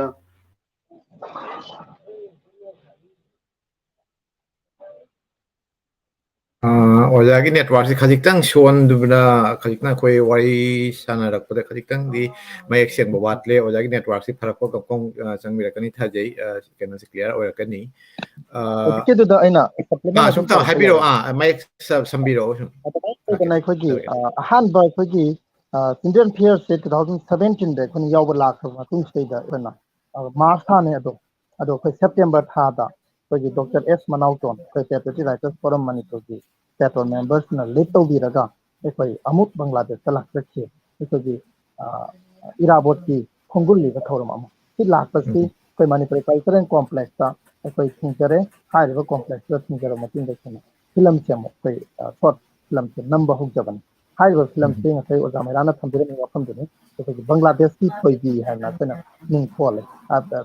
about around 30 minutes ꯃꯨꯛ ꯁꯥꯡꯕ ꯁꯣꯔꯠ ꯐꯤꯂꯝ ꯍꯥꯏꯔꯤꯕ ꯁꯣꯔꯠ ꯐꯤꯂꯝꯁꯤ ꯑꯩꯈꯣꯏꯒꯤ ꯃꯔꯨꯞ ꯔꯥꯖꯦꯁ ꯑꯗꯒꯤ ꯑꯩꯈꯣꯏꯒꯤ ꯏꯆꯟꯅꯨꯄꯤ ꯁꯤꯜꯄꯤ ꯍꯥꯏꯕ꯭ꯔꯥ ꯃꯦꯛꯁ ꯃꯥꯅꯦ ꯉꯁꯥꯏ ꯑꯣꯖꯥ ꯏꯕꯨꯡꯉꯣꯅ ꯄꯟꯈꯤꯕꯗꯣ ꯃꯦꯛꯁꯅ ꯑꯗꯒꯤ ꯑꯩꯈꯣꯏ ꯑꯣꯖꯥ ꯈꯣꯏꯔꯣꯝ ꯏꯟꯗ꯭ꯔꯖꯤꯠ ꯑꯗꯨꯒ ꯑꯩꯈꯣꯏꯒꯤ ꯑꯣꯖꯥ ꯑꯩꯈꯣꯏꯒꯤ ꯗ꯭ꯔꯃꯥꯒꯤ ꯑꯥꯔꯇꯤꯁ ꯌꯥꯎꯔꯒ ꯕꯪꯒ꯭ꯂꯥꯗꯦꯁꯀꯤ ꯑꯥꯔꯇꯤꯁ ꯈꯛꯇꯅ ꯀꯨꯝꯕ ꯑꯗꯨꯒꯨꯝꯕ ꯁꯣꯔꯠ ꯐꯤꯂꯝ ꯕꯪꯒ꯭ꯂꯥꯗꯦꯁꯀꯤ ꯊꯣꯏꯕꯤ ꯍꯥꯏꯕꯁꯦ ꯑꯩꯈꯣꯏ ꯅꯝꯖꯔꯒ ꯁꯨꯠ ꯇꯧꯖꯔꯒ ꯃꯁꯤꯗ ꯑꯩꯈꯣꯏ ꯕꯪꯒ꯭ꯂꯥꯗꯦꯁꯀꯤ ꯀꯜꯆꯔꯦꯜ ꯀꯣꯝꯄ꯭ꯂꯦꯛꯁꯇ ꯑꯩꯈꯣꯏꯒꯤ ꯃꯩꯇꯩꯒꯤ ꯏꯌꯣꯡꯒꯤ ꯐꯤꯒ ꯁꯥꯔꯤꯕ ꯁꯤꯒꯥꯁꯦ ꯑꯩꯈꯣꯏꯅ ꯎꯠꯂꯀꯥꯟꯗ ꯑꯗꯩ ꯕꯪꯒ꯭ꯂꯥꯗꯦꯁꯀꯤ ꯂꯩꯔꯤꯕ ꯂꯦꯟꯁꯀꯦꯞꯁꯤꯡ ꯑꯩꯈꯣꯏ ꯃꯩꯇꯩ ꯇꯥꯕ ꯈꯨꯟꯁꯤꯡꯁꯦ ꯑꯄꯦꯟꯕ ꯐꯤꯂꯝ ꯄ꯭ꯔꯣꯖꯦꯛꯁꯟ ꯑꯗꯨꯃꯥꯏꯅ ꯎꯠꯆꯔꯒ ꯑꯩꯈꯣꯏ ꯕꯪꯒ꯭ꯂꯥꯗꯦꯁꯀꯤ ꯊꯣꯏꯕꯤ ꯍꯥꯏꯕ ꯁꯣꯔꯠ ꯐꯤꯂꯝꯁꯦ ꯑꯩꯈꯣꯏ ꯃꯅꯤꯄꯨꯔꯤ ꯀꯜꯆꯔꯦꯜ ꯀꯣꯝꯄ꯭ꯂꯦꯛꯁꯇ ꯑꯩꯈꯣꯏꯅ ꯃꯗꯨ ꯔꯤꯂꯤꯁꯁꯨ ꯇꯧꯖꯈꯤꯕꯅꯤ ꯑꯗꯨꯃꯥꯏꯅ ꯇꯧꯔꯀꯥꯟꯗ ꯑꯩꯈꯣꯏꯒꯤ ꯏꯄꯥꯛ ꯐꯤꯂꯝꯁꯀ ꯑꯩꯈꯣꯏꯒꯤ ꯇꯥꯏꯔꯞ ꯇꯧꯔꯒ ꯃꯅꯤꯄꯨꯔꯤ ꯀꯜꯆꯔꯦꯜ ꯀꯣꯝꯄ꯭ꯂꯦꯛꯁꯁꯤꯒ ꯇꯥꯏꯔꯞ ꯇꯧꯖꯔꯒ ꯅꯝꯕ ꯑꯩꯈꯣꯏꯒꯤ ꯑꯍꯥꯟꯕ ꯍꯥꯏꯇꯥꯔꯒꯗꯤ ꯑꯩꯈꯣꯏꯒꯤ ꯁꯣꯔꯠ ꯐꯤꯂꯝꯁꯦ ꯑꯩꯈꯣꯏꯒꯤ ꯕꯪꯒ꯭ꯂꯥꯗꯦꯁꯀꯤ ꯊꯣꯏꯕꯤꯁꯦ ꯃꯁꯤ ꯑꯣꯏꯒꯅꯤ ꯇꯧꯕꯇꯕꯨ ꯑꯣꯐꯤꯁꯤꯌꯦꯜꯂꯤ ꯑꯗꯨꯒ ꯑꯩꯈꯣꯏꯒꯤ ꯁꯦꯟꯇ꯭ꯔꯦꯜ ꯕꯣꯔꯗ ꯑꯣꯐ ꯐꯤꯂꯝ ꯑꯩꯈꯣꯏ ꯒꯨꯋꯥꯍꯥꯇꯤꯒꯤ ꯃꯈꯥꯗ ꯁꯦꯟꯁꯔ ꯁꯥꯔꯇꯤꯐꯤꯀꯦꯠ ꯂꯧꯔꯒ ꯑꯩꯈꯣꯏꯒꯤ ꯃꯗꯨꯒꯤ ꯁꯣꯔꯠ ꯐꯤꯂꯝꯁꯦ ꯀꯥꯞꯈꯤꯗꯦ ꯃꯔꯝ ꯑꯁꯤꯅ ꯑꯩꯈꯣꯏꯒꯤ ꯑꯍꯥꯟꯕ ꯁꯦꯟꯁꯔ ꯁꯥꯔꯇꯤꯐꯤꯀꯦꯠ ꯐꯪꯕ ꯐꯤꯂꯝ ꯑꯣꯏꯇꯥꯔꯒꯗꯤ ꯑꯩꯈꯣꯏ ꯕꯪꯒ꯭ꯂꯥꯗꯦꯁꯀꯤ ꯁꯅꯥ ꯇꯝꯄꯥꯛꯁꯤꯅ ꯑꯩꯈꯣꯏ ꯑꯣꯏꯖꯕꯅꯤ ꯑꯗꯣ ꯁꯤꯒꯤ ꯕꯪꯒ꯭ꯂꯥꯗꯦꯁꯀꯤ ꯊꯣꯏꯕꯤ ꯍꯥꯏꯕ ꯁꯣꯔꯠ ꯐꯤꯂꯝꯁꯦ ꯁꯤꯒꯤ ꯃꯇꯥꯡꯁꯤꯅꯤ ꯉꯁꯥꯏ ꯑꯣꯖꯥ ꯃꯩꯔꯥꯅ ꯄꯟꯕ ꯍꯧꯕꯤꯔꯝꯃꯤꯁꯦ ꯑꯗꯣ ꯃꯍꯥꯛꯀꯤ ꯂꯥꯏꯟꯁꯦ ꯑꯩꯈꯣꯏꯒꯤ ꯅꯨꯡꯉꯥꯏꯇꯕꯗꯒꯤ ꯑꯣꯐ ꯂꯩꯖꯕ ꯁꯤꯒꯤ ꯃꯇꯦꯛꯁꯦ ꯈꯤꯇꯪ ꯍꯥꯏꯕꯤꯌꯨ ꯍꯥꯏꯕꯤꯌꯨ ꯑꯣꯖꯥ ꯃꯩꯔꯥ ꯁꯨꯝ ꯂꯥꯛꯅ ꯂꯩꯔꯦ ꯑꯩꯈꯣꯏ ꯆꯪꯉꯛꯀꯅꯤ ꯑꯣꯖꯥ ꯃꯩꯔꯥꯒꯤ ꯍꯧꯖꯤꯛꯀꯤ ꯍꯥꯏꯔꯤꯕ ꯀꯩꯅꯣꯗꯣ ꯑꯣꯖꯥ ꯔꯥꯀꯦꯁꯅ ꯁꯨꯝ ꯄꯟꯕꯤꯔꯝꯃꯣ ꯑꯩꯈꯣꯏ ꯍꯧꯖꯤꯛꯀꯤ ꯊꯣꯏꯕꯤ ꯅꯝꯕꯒꯤ ꯃꯇꯨꯡꯗ ꯁꯅꯥ ꯇꯝꯐꯥ ꯑꯁꯤꯒꯤ ꯀꯩꯅꯣ ꯂꯥꯛꯄꯁꯦ yeah it's a journey kind of ꯑꯩꯈꯣꯏ literature cultural ꯀꯩꯅꯣꯗꯒꯤ ꯁꯨꯝ ꯃꯔꯤ ꯂꯩꯔꯛꯄꯗꯤ ꯏꯝꯐꯥꯜꯒ ꯕꯪꯒ꯭ꯂꯥꯗꯦꯁꯀꯤ ꯑꯩꯈꯣꯏ ꯁꯤꯂꯦꯠ ꯚꯥꯅꯨꯒꯥꯁꯀ ꯃꯔꯤ ꯂꯩꯅꯕꯗꯤ ꯁꯥꯡꯉꯦ ꯍꯥꯏꯇꯥꯔꯦ ꯁꯦ ꯑꯩꯅ ꯈꯪꯉꯛꯄꯗꯒꯤ ꯁꯨꯝ 82ꯗꯔ ꯀꯩꯅꯣ ꯑꯍꯥꯟꯕ ꯑꯩꯈꯣꯏ ꯃꯅꯤꯄꯨꯔ ꯁꯥꯍꯤꯇ꯭ꯌ ꯄꯔꯤꯁꯠꯀꯤ ꯑꯍꯟꯁꯤꯡꯅ ꯂꯦꯡꯕꯤꯔꯛꯄꯁꯦ 82 ꯑꯗꯨꯋꯥꯏꯗꯨꯗ ꯑꯣꯏꯅ ꯂꯦꯡꯕꯤꯔꯛꯈꯤ ꯑꯣꯖꯥ ꯁꯤꯇꯜꯖꯤꯠ ꯑꯣꯏꯅ ꯂꯩꯔꯤꯉꯩꯗ ꯁꯣ ꯑꯗꯨꯗꯒꯤ ꯁꯨꯝ ꯀꯟꯇꯤꯅ꯭ꯌꯨꯋꯁꯂꯤ ꯆꯍꯤꯒꯤ ꯑꯣꯏꯅ ꯑꯩꯈꯣꯏ ꯀꯜꯆꯔꯦꯜ ꯀꯩꯅꯣꯗꯗꯤ ꯑꯩꯈꯣꯏꯁꯨ ꯎꯕ ꯐꯪꯕ ꯂꯥꯛꯏ ꯑꯗꯨ ꯑꯣꯏꯔꯒꯁꯨ ꯑꯩꯈꯣꯏꯒꯤ ꯀꯩꯅꯣꯒꯤ ꯑꯣꯏꯅ ꯐꯤल्मꯒꯤ ꯑꯣꯏꯅ ꯀꯩꯅꯣꯒꯤ ꯑꯣꯏꯅ ꯂꯥꯛꯄꯁꯤꯒꯗꯤ ꯊꯦꯡꯊꯈꯤꯕ ꯍꯥꯏꯇꯥꯔꯦ ꯑꯩꯅ ꯉꯁꯥꯏ ꯍꯥꯏꯔꯤꯕ ꯃꯪꯕ ꯃꯉꯝꯗꯟ ꯑꯗꯨꯒꯤ ꯀꯩꯅꯣꯗꯨꯅ ꯈꯔ ꯀꯩ ꯍꯥꯏꯇꯥꯔꯦ ꯁꯣꯟꯊꯈꯤꯕ ꯅꯠꯇ꯭ꯔꯒ ꯈꯔ ꯊꯦꯡꯊꯔꯛꯄ ꯑꯗꯨ ꯑꯣꯏꯔꯒꯁꯨ ꯑꯩꯈꯣꯏ ꯉꯁꯥꯏꯒꯤ ꯃꯅꯤꯄꯨꯔꯒꯤ ꯐꯤल्मꯁꯤ ꯃꯄꯥꯟ ꯂꯝꯗ ꯂꯩꯔꯒ ꯈ꯭ꯋꯥꯏꯗꯒꯤ ꯑꯩꯈꯣꯏ ꯀꯩ ꯍꯥꯏꯇꯥꯔꯦ ꯕꯪꯒ꯭ꯂꯥꯗꯦꯁꯇ ꯂꯩꯔꯒꯁꯨ ꯏꯟꯇꯔꯇꯦꯟꯃꯦꯟ ꯏꯁ ꯑꯣꯜꯋꯦꯁ ꯅꯠꯇ꯭ꯔꯣ ꯑꯩꯈꯣꯏ ꯕꯪꯒ꯭ꯂꯥꯗꯦꯁꯀꯤ ꯗ꯭ꯔꯃꯥ ꯅꯠꯇ꯭ꯔꯒꯅ ꯇꯤꯚꯤꯒꯤ ꯗ꯭ꯔꯃꯥ ꯑꯃ ꯀꯩꯅꯣ ꯌꯦꯡꯕ ꯑꯣꯏꯔꯒꯁꯨ ꯑꯗꯨꯒꯤ ꯆꯞ ꯆꯥꯕ ꯑꯩꯈꯣꯏ ꯁꯨꯝ ꯀꯩꯅꯣ ꯇꯧꯖꯩ ꯑꯗꯨꯒ ꯉꯁꯥꯏꯒꯤ ꯐꯤल्मꯒꯤ ꯍꯦꯛ ꯍꯥꯏꯔꯨꯕꯗꯗꯤ ꯑꯩꯈꯣꯏꯅ ꯁꯨꯝ ꯉꯁꯥꯏꯒꯤ ꯍꯥꯏꯔꯤꯕ ꯏꯃꯥꯒꯤ ꯅꯤꯡꯊꯦꯝ ꯑꯗꯩꯗꯤ ꯃꯃꯤꯡ ꯂꯩꯔꯕ ꯋꯥꯡꯃ ꯑꯣꯂꯥꯡꯊꯥ ꯑꯗꯨꯒꯨꯝꯕ ꯐꯤल्मꯁꯤꯡꯗ ꯑꯩꯈꯣꯏꯅ ꯁꯨꯝ ꯑꯉꯥꯡ ꯑꯣꯏꯔꯤꯉꯩꯗ ꯌꯦꯡ ꯂꯥꯛꯄ ꯑꯗꯒꯤꯗꯤ ꯏꯚꯦꯟ ꯙꯥꯀꯥꯗ ꯐꯥꯎꯗꯁꯨ ꯑꯩꯈꯣꯏ ꯀꯩꯅꯣꯁꯤ ꯂꯥꯛꯑꯦ ꯑꯗꯣ ꯑꯣꯖꯥ ꯃꯩꯔꯥ ꯂꯥꯛꯑꯦ ꯑꯣꯖꯥ ꯃꯩꯔꯥꯒꯤ ꯂꯣꯏꯍꯧꯗꯧꯕ ꯋꯥꯔꯤꯁꯦ ꯔꯥꯀꯦꯁꯅ ꯍꯧꯖꯤꯛ ꯈꯔ ꯁꯝꯖꯟꯕꯤꯈ꯭ꯔꯦ ꯑꯣꯖꯥꯅ ꯁꯨꯝ ꯈꯔ ꯃꯊꯪ ꯇꯥꯕꯤꯔꯛꯄ ꯀꯩꯅꯣ ꯑꯣꯖꯥꯒꯤ ꯁꯨꯝ ꯆꯠꯊꯕꯤꯁꯤ ꯑꯟꯃ꯭ꯌꯨꯠ ꯇꯧꯕꯤꯔꯒ ꯑꯣꯖꯥ ꯇꯥꯕꯤꯔꯕ꯭ꯔꯣ ꯑꯣꯖꯥ ꯇꯥꯔꯦ ꯑꯗꯨꯅ ꯑꯩꯈꯣꯏꯅ ꯕꯪꯒ꯭ꯂꯥꯗꯦꯁꯀꯤ ꯊꯣꯏꯕꯤ ꯂꯩꯔꯦ ꯑꯗꯨꯒꯤ ꯃꯇꯨꯡꯗ ꯕꯪꯒ꯭ꯂꯥꯗꯦꯁꯀꯤ ꯁꯅꯥ ꯇꯝꯐꯥꯁꯤ ꯑꯣꯏꯔꯛꯅꯕ ꯍꯣꯠꯅꯕ ꯃꯇꯝꯗ ꯃꯔꯨꯑꯣꯏꯅ ꯑꯩꯈꯣꯏ ꯄꯦꯇ꯭ꯔꯣꯇꯤꯌꯥꯗ ꯐꯣꯔꯝꯗ ꯌꯥꯝ ꯀꯨꯞꯅ ꯈꯟꯅꯖꯩ ꯑꯗꯨꯒ ꯈꯟꯅꯔꯕ ꯃꯤꯀꯨꯞꯁꯤꯗꯩꯗ ꯑꯣꯏꯊꯣꯛꯄ ꯌꯥꯕꯒꯤ ꯂꯝꯕꯤ ꯑꯃꯈꯛ ꯂꯩꯔꯛꯇꯕꯗꯒꯤ ꯃꯁꯤꯗꯩꯗ ꯑꯩꯈꯣꯏꯅ ꯃꯥꯂꯦꯝꯒꯤ ꯃꯤꯌꯥꯝꯒꯤ ꯑꯄꯨꯟꯕ ꯃꯩꯇꯩꯒꯤ ꯑꯣꯏꯕ ꯃꯥꯂꯦꯝꯒꯤ ꯑꯄꯨꯟꯕ ꯑꯃ ꯀꯂꯦꯛꯁꯟ ꯇꯧꯁꯦꯅ ꯑꯩꯅ ꯈꯟꯖꯔꯒ ꯃꯗ ꯑꯩꯈꯣꯏ ꯋꯥꯔꯜ ꯑꯦꯛꯁꯄ꯭ꯔꯦꯁꯟ ꯍꯥꯏꯕ ꯋꯥꯆꯞ ꯒ꯭ꯔꯨꯞ ꯑꯃ ꯁꯦꯝꯃꯦ ꯋꯥꯆꯞ ꯒ꯭ꯔꯨꯞꯁꯤꯗ ꯃꯩꯇꯩꯕꯨ ꯍꯦꯛ ꯅꯨꯡꯁꯤꯖꯕ ꯁꯦ ꯈꯨꯗꯝ ꯑꯣꯏꯅ ꯕꯪꯒ꯭ꯂꯥꯗꯦꯁꯇ ꯂꯩꯕ ꯑꯩꯅ ꯏꯕꯥꯏ ꯀꯧꯖꯕ ꯏꯕꯥꯏ ꯍꯦꯃꯟꯇꯕꯨ ꯑꯣꯏꯔꯁꯨ ꯑꯗꯒꯤ ꯌꯥꯝꯕꯨꯡ ꯑꯩꯒꯤ ꯑꯣꯖꯥ ꯍꯧꯖꯤꯛ ꯂꯦꯡꯁꯤꯟꯕꯤꯔꯤꯕ ꯏꯕꯨꯡ ꯑꯍꯟ ꯁꯥꯃꯟ ꯑꯣꯏꯔꯁꯨ ꯕꯪꯒ꯭ꯂꯥꯗꯦꯁꯀꯤ ꯑꯩꯒꯤ ꯏꯇꯥꯎ ꯔꯥꯖꯦꯁ ꯑꯣꯏꯔꯁꯨ ꯃꯌꯥꯝꯁꯦ ꯂꯣꯏ ꯌꯥꯎꯕꯤꯕ ꯑꯗꯨꯒ ꯑꯩꯈꯣꯏꯒꯤ ꯅꯟꯗꯂꯥꯟ ꯑꯣꯏꯔꯁꯨ ꯑꯗ ꯑꯩꯈꯣꯏꯅ ꯐꯤꯂꯝꯁꯤ ꯅꯝꯕꯗ ꯌꯥꯝ ꯅꯨꯡꯁꯤꯕ ꯋꯥꯔꯤꯅꯤ ꯑꯗꯨꯕꯨ ꯄꯥꯕ꯭ꯂꯤꯛꯀꯤ ꯐꯪꯁꯟꯅꯤꯅ ꯍꯥꯏꯗ ꯌꯥꯗꯗꯅ ꯁꯨꯝ ꯍꯥꯏꯖꯔꯕꯅꯤ ꯅꯟꯗꯂꯥꯟꯗ ꯑꯩꯈꯣꯏꯅ ꯐꯤꯂꯝ ꯅꯝ ꯂꯥꯛꯑꯒꯗꯤ ꯑꯩꯈꯣꯏ ꯅꯟꯗꯂꯥꯟ ꯀꯔꯤ ꯇꯧꯕ ꯉꯝꯒꯅꯤ ꯏꯇꯥꯎ ꯅꯟꯗꯂꯥꯟ ꯍꯥꯏꯔꯛꯎ ꯏꯇꯥꯎ ꯔꯥꯖꯦꯁ ꯀꯔꯤ ꯉꯝꯒꯅꯤ ꯆꯥꯛ ꯉꯝꯒꯗ꯭ꯔꯥ ꯑꯩꯈꯣꯏꯒꯤ ꯇ꯭ꯔꯥꯟꯁꯄꯣꯔꯇꯦꯁꯟ ꯉꯝꯒꯗ꯭ꯔꯥ ꯂꯩꯐꯝ ꯄꯤꯕ ꯉꯝꯒꯗ꯭ꯔꯥ ꯒꯥꯏꯅ ꯍꯥꯏꯖꯔꯀꯥꯟꯗ ꯑꯗꯨꯃꯥꯏꯅ ꯋꯥꯟ ꯑꯦꯛꯁꯄ꯭ꯔꯦꯁꯟ ꯍꯥꯏꯕ ꯒ꯭ꯔꯨꯞꯁꯤꯅ ꯇꯧꯋꯦ ꯑꯗꯨꯗ ꯑꯩꯈꯣꯏꯒꯤ ꯏꯃꯣ ꯌꯨꯝꯅꯥꯝ ꯀꯦꯃꯦꯔꯥꯃꯦꯟ ꯏꯃꯣ ꯌꯨꯝꯅꯥꯝꯁꯨ ꯕꯪꯒ꯭ꯂꯥꯗꯦꯁꯀꯤ ꯏꯃꯨꯡ ꯃꯅꯨꯡꯅꯤ ꯃꯥꯁꯦ ꯃꯥꯒꯤ ꯏꯇꯩꯃꯁꯤ ꯕꯪꯒ꯭ꯂꯥꯗꯦꯁꯀ ꯅꯤꯡꯉꯣꯜ ꯑꯣꯏ ꯀꯔꯤ ꯑꯣꯏ ꯍꯥꯏꯗꯤ ꯏꯃꯨꯡ ꯃꯅꯨꯡ ꯐꯦꯃꯤꯂꯤꯁꯦ ꯑꯗꯨꯅ ꯃꯥꯁꯨ ꯕꯪꯒ꯭ꯂꯥꯗꯦꯁꯇ ꯆꯠꯅꯤꯡꯕꯒꯤ ꯑꯄꯥꯝꯕ ꯂꯩꯕ ꯃꯔꯨꯑꯣꯏꯅ ꯑꯩꯈꯣꯏꯅ ꯏꯍꯥꯟ ꯍꯥꯟꯕꯗ ꯕꯪꯒ꯭ꯂꯥꯗꯦꯁꯀꯤ ꯁꯅꯥ ꯇꯝꯐꯥ ꯑꯣꯏꯔꯛꯈꯤꯕꯁꯤꯗꯤ ꯕꯪꯒ꯭ꯂꯥꯗꯦꯁ ꯅꯨꯡꯁꯤꯖꯕ ꯑꯗꯨꯒ ꯕꯪꯒ꯭ꯂꯥꯗꯦꯁꯇ ꯂꯩꯕ ꯃꯩꯇꯩꯁꯤꯡꯅ ꯃꯅꯤꯄꯨꯔꯕꯨ ꯅꯨꯡꯁꯤꯖꯕ ꯅꯨꯡꯁꯤꯕ ꯑꯅꯤꯒꯤ ꯑꯄꯨꯟꯕ ꯂꯤꯆꯤꯡꯗꯨꯅ ꯑꯣꯏꯔꯛꯑꯀꯥꯟꯗ ꯑꯩꯈꯣꯏ ꯕꯪꯒ꯭ꯂꯥꯗꯦꯁꯀꯤ ꯁꯅꯥꯇꯝꯐꯥꯒꯤ ꯕꯦꯅꯔ ꯒꯥꯏꯁꯤꯗꯤ ꯑꯩꯈꯣꯏ ꯍꯥꯟꯅ ꯊꯣꯏꯅ ꯀꯩꯁꯨ ꯈꯜꯂꯨꯗꯦ ꯄꯦꯇ꯭ꯔꯣ ꯊꯤꯌꯦꯇꯔ ꯐꯣꯔꯝꯒꯤ ꯇꯤꯝ ꯑꯃ ꯆꯨꯝꯃꯤ ꯄꯦꯇ꯭ꯔꯣ ꯊꯤꯌꯦꯇꯔ ꯐꯣꯔꯝꯅ ꯌꯨꯝꯕꯨ ꯑꯣꯏꯕ ꯇꯤꯝ ꯑꯃ ꯑꯩꯈꯣꯏ ꯃꯄꯨꯡ ꯑꯣꯏꯅ ꯇꯤꯟꯅꯔꯤꯕꯁꯤ ꯐꯦꯃꯤꯂꯤꯁꯤ ꯄꯦꯇ꯭ꯔꯣ ꯊꯤꯌꯦꯇꯔ ꯐꯣꯔꯝꯒꯤ ꯐꯦꯃꯤꯂꯤꯅꯤ ꯄꯦꯇ꯭ꯔꯣ ꯊꯤꯌꯦꯇꯔ ꯐꯣꯔꯝꯒꯤ ꯀꯩꯔꯥꯛꯇ ꯑꯩꯈꯣꯏꯅ ꯀꯥꯈꯠꯆꯕꯅꯤ ꯑꯗꯨꯗꯩꯗ ꯊꯦꯡꯅꯔꯛꯄ ꯃꯔꯨꯞ ꯃꯄꯥꯡꯁꯤꯡ ꯑꯗꯨꯗꯩꯗ ꯇꯧꯕꯇꯕꯨ ꯐꯤꯂꯝ ꯅꯨꯡꯁꯤꯕ ꯃꯤ ꯌꯥꯎꯕ꯭ꯔꯥ ꯐꯤꯂꯝ ꯂꯚꯔꯁꯤꯡ ꯑꯅ ꯊꯤꯔꯀꯥꯟꯗ ꯑꯩꯈꯣꯏ ꯂꯥꯛꯇꯕ ꯌꯥꯗ꯭ꯔꯦ ꯑꯩꯈꯣꯏ ꯑꯣꯛꯄꯤꯔꯝꯃꯨ ꯑꯩꯈꯣꯏ ꯆꯥꯛ ꯉꯝꯕꯤꯗꯕ ꯌꯥꯗ꯭ꯔꯦ ꯂꯩꯐꯝ ꯂꯩꯇ ꯉꯝꯗ꯭ꯔꯦꯅ ꯇꯧꯏ ꯑꯗꯨꯗ ꯑꯩꯈꯣꯏꯒꯤ ꯑꯥꯔꯇꯤꯁꯁꯤꯡꯁꯨ ꯃꯁꯤꯗꯩꯗ ꯌꯥꯝꯅ ꯅꯨꯡꯁꯤꯔꯤꯕꯁꯤ ꯕꯪꯒ꯭ꯂꯥꯗꯦꯁ ꯁꯅꯥꯇꯝꯐꯥ ꯍꯥꯏꯔꯒꯗꯤ ꯑꯥꯔꯇꯤꯁꯁꯤꯡꯁꯤ ꯑꯩꯈꯣꯏꯅ ꯀꯔꯤꯒꯤꯅꯣ ꯕꯪꯒ꯭ꯂꯥꯗꯦꯁꯀꯤ ꯁꯅꯥꯇꯝꯐꯥ ꯍꯥꯏꯔꯒ ꯌꯥꯝꯅ ꯄꯣꯄꯨꯂꯔ ꯑꯥꯔꯇꯤꯁ ꯅꯠꯇ꯭ꯔꯒꯅ ꯀꯨꯝꯃꯤꯕꯁꯤꯡꯗꯨ ꯄꯣꯄꯨꯂꯔ ꯑꯣꯏ ꯅꯠꯇ꯭ꯔꯒ ꯑꯣꯏꯗꯦ ꯍꯥꯏꯖꯕ ꯅꯠꯆꯗꯦ ꯑꯩꯅ ꯍꯥꯏꯖꯔꯤꯕꯁꯤ ꯁꯦꯀ꯭ꯔꯤꯐꯥꯏꯁ ꯉꯥꯛꯇꯅꯤ ꯁꯤ ꯅꯅꯥꯎ ꯁꯒꯣꯜꯃꯥꯡ ꯃ꯭ꯌꯨꯖꯤꯛ ꯗꯥꯏꯔꯦꯛꯇꯔ ꯅꯅꯥꯎ ꯁꯒꯣꯜꯃꯥꯡ ꯍꯥꯏꯔꯣ ꯏꯃꯣ ꯌꯨꯝꯅꯥꯝ ꯍꯥꯏꯔꯣ ꯑꯗꯩ ꯃꯌꯥꯝꯁꯤ ꯑꯗꯨꯒ ꯑꯩꯈꯣꯏꯒꯤ ꯔꯥꯀꯦꯁꯀꯤ ꯃꯄꯨꯡ ꯑꯣꯏꯕ ꯊꯧꯗꯥꯡꯗꯤ ꯄꯨꯝꯅꯃꯛ ꯑꯁꯤ ꯑꯩꯈꯣꯏꯒꯤ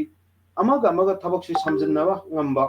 ꯁꯝꯖꯤꯟꯅꯕꯁꯤ ꯔꯥꯀꯦꯁ ꯌꯥꯝ ꯉꯝꯒꯜꯂꯤ ꯑꯗꯨꯅ ꯔꯥꯀꯦꯁꯅ ꯃꯄꯨꯡ ꯑꯣꯏꯕ ꯊꯧꯗꯥꯡꯁꯤ ꯂꯧꯕꯒꯤ ꯕꯪꯒ꯭ꯂꯥꯗꯦꯁ ꯆꯠꯄꯒꯤ ꯑꯗꯨꯒ ꯅꯝꯃꯨꯕꯒꯤ ꯊꯧꯗꯥꯡꯁꯤ ꯂꯧꯔꯀꯥꯟꯗ ꯑꯩꯈꯣꯏ ꯀꯃꯥꯏꯅ ꯇꯧꯁꯤꯒꯦ ꯍꯥꯏ ꯀꯥꯟꯗ ꯃ꯭ꯌꯨꯖꯤꯛ ꯗꯥꯏꯔꯦꯛꯇꯔ ꯅꯅꯥꯎ ꯁꯒꯣꯜꯃꯥꯡ ꯃꯃꯜ ꯑꯃꯠꯇ ꯂꯧꯕꯤꯗꯅ ꯍꯥꯏꯇꯥꯔꯦ ꯀꯣꯟꯅ ꯃꯥꯒꯤ ꯆꯠꯊꯣꯛ ꯆꯠꯁꯤꯟ ꯕꯪꯒ꯭ꯂꯥꯗꯦꯁ ꯑꯩꯈꯣꯏꯅ ꯃꯃꯜ ꯂꯧꯗꯦꯅ ꯍꯥꯏꯕꯁꯨ ꯍꯥꯏꯕꯤꯒꯅꯨ ꯕꯪꯒ꯭ꯂꯥꯗꯦꯁꯇ ꯃꯤ ꯑꯃ ꯆꯠꯄ ꯍꯜꯂꯛꯄ ꯂꯩꯐꯝꯒꯤ ꯃꯁꯤꯒꯤ ꯈꯣꯔꯁ ꯄꯨꯝꯅꯃꯛꯁꯤꯅ ꯑꯩꯈꯣꯏ ꯐꯤꯂꯝ ꯇꯤꯝꯁꯤꯅ ꯇꯧꯖꯕ ꯑꯗꯨꯒ ꯍꯦꯛꯇ ꯐꯤꯂꯝꯁꯤꯅ ꯄꯩꯁꯥ ꯇꯥꯜꯂꯨꯔꯗꯕꯅꯤ ꯍꯥꯏꯕꯒꯤ ꯋꯥꯈꯜ ꯊꯥꯗꯣꯛꯄꯤꯌꯨ ꯁꯤꯡꯒꯔꯈꯩꯁꯨ ꯑꯗꯨꯒ ꯃꯦꯀꯞꯁꯨ ꯑꯗꯒꯤ ꯀꯣꯁꯇꯨꯝ ꯇꯧꯔꯤꯕ ꯑꯩꯈꯣꯏꯒꯤ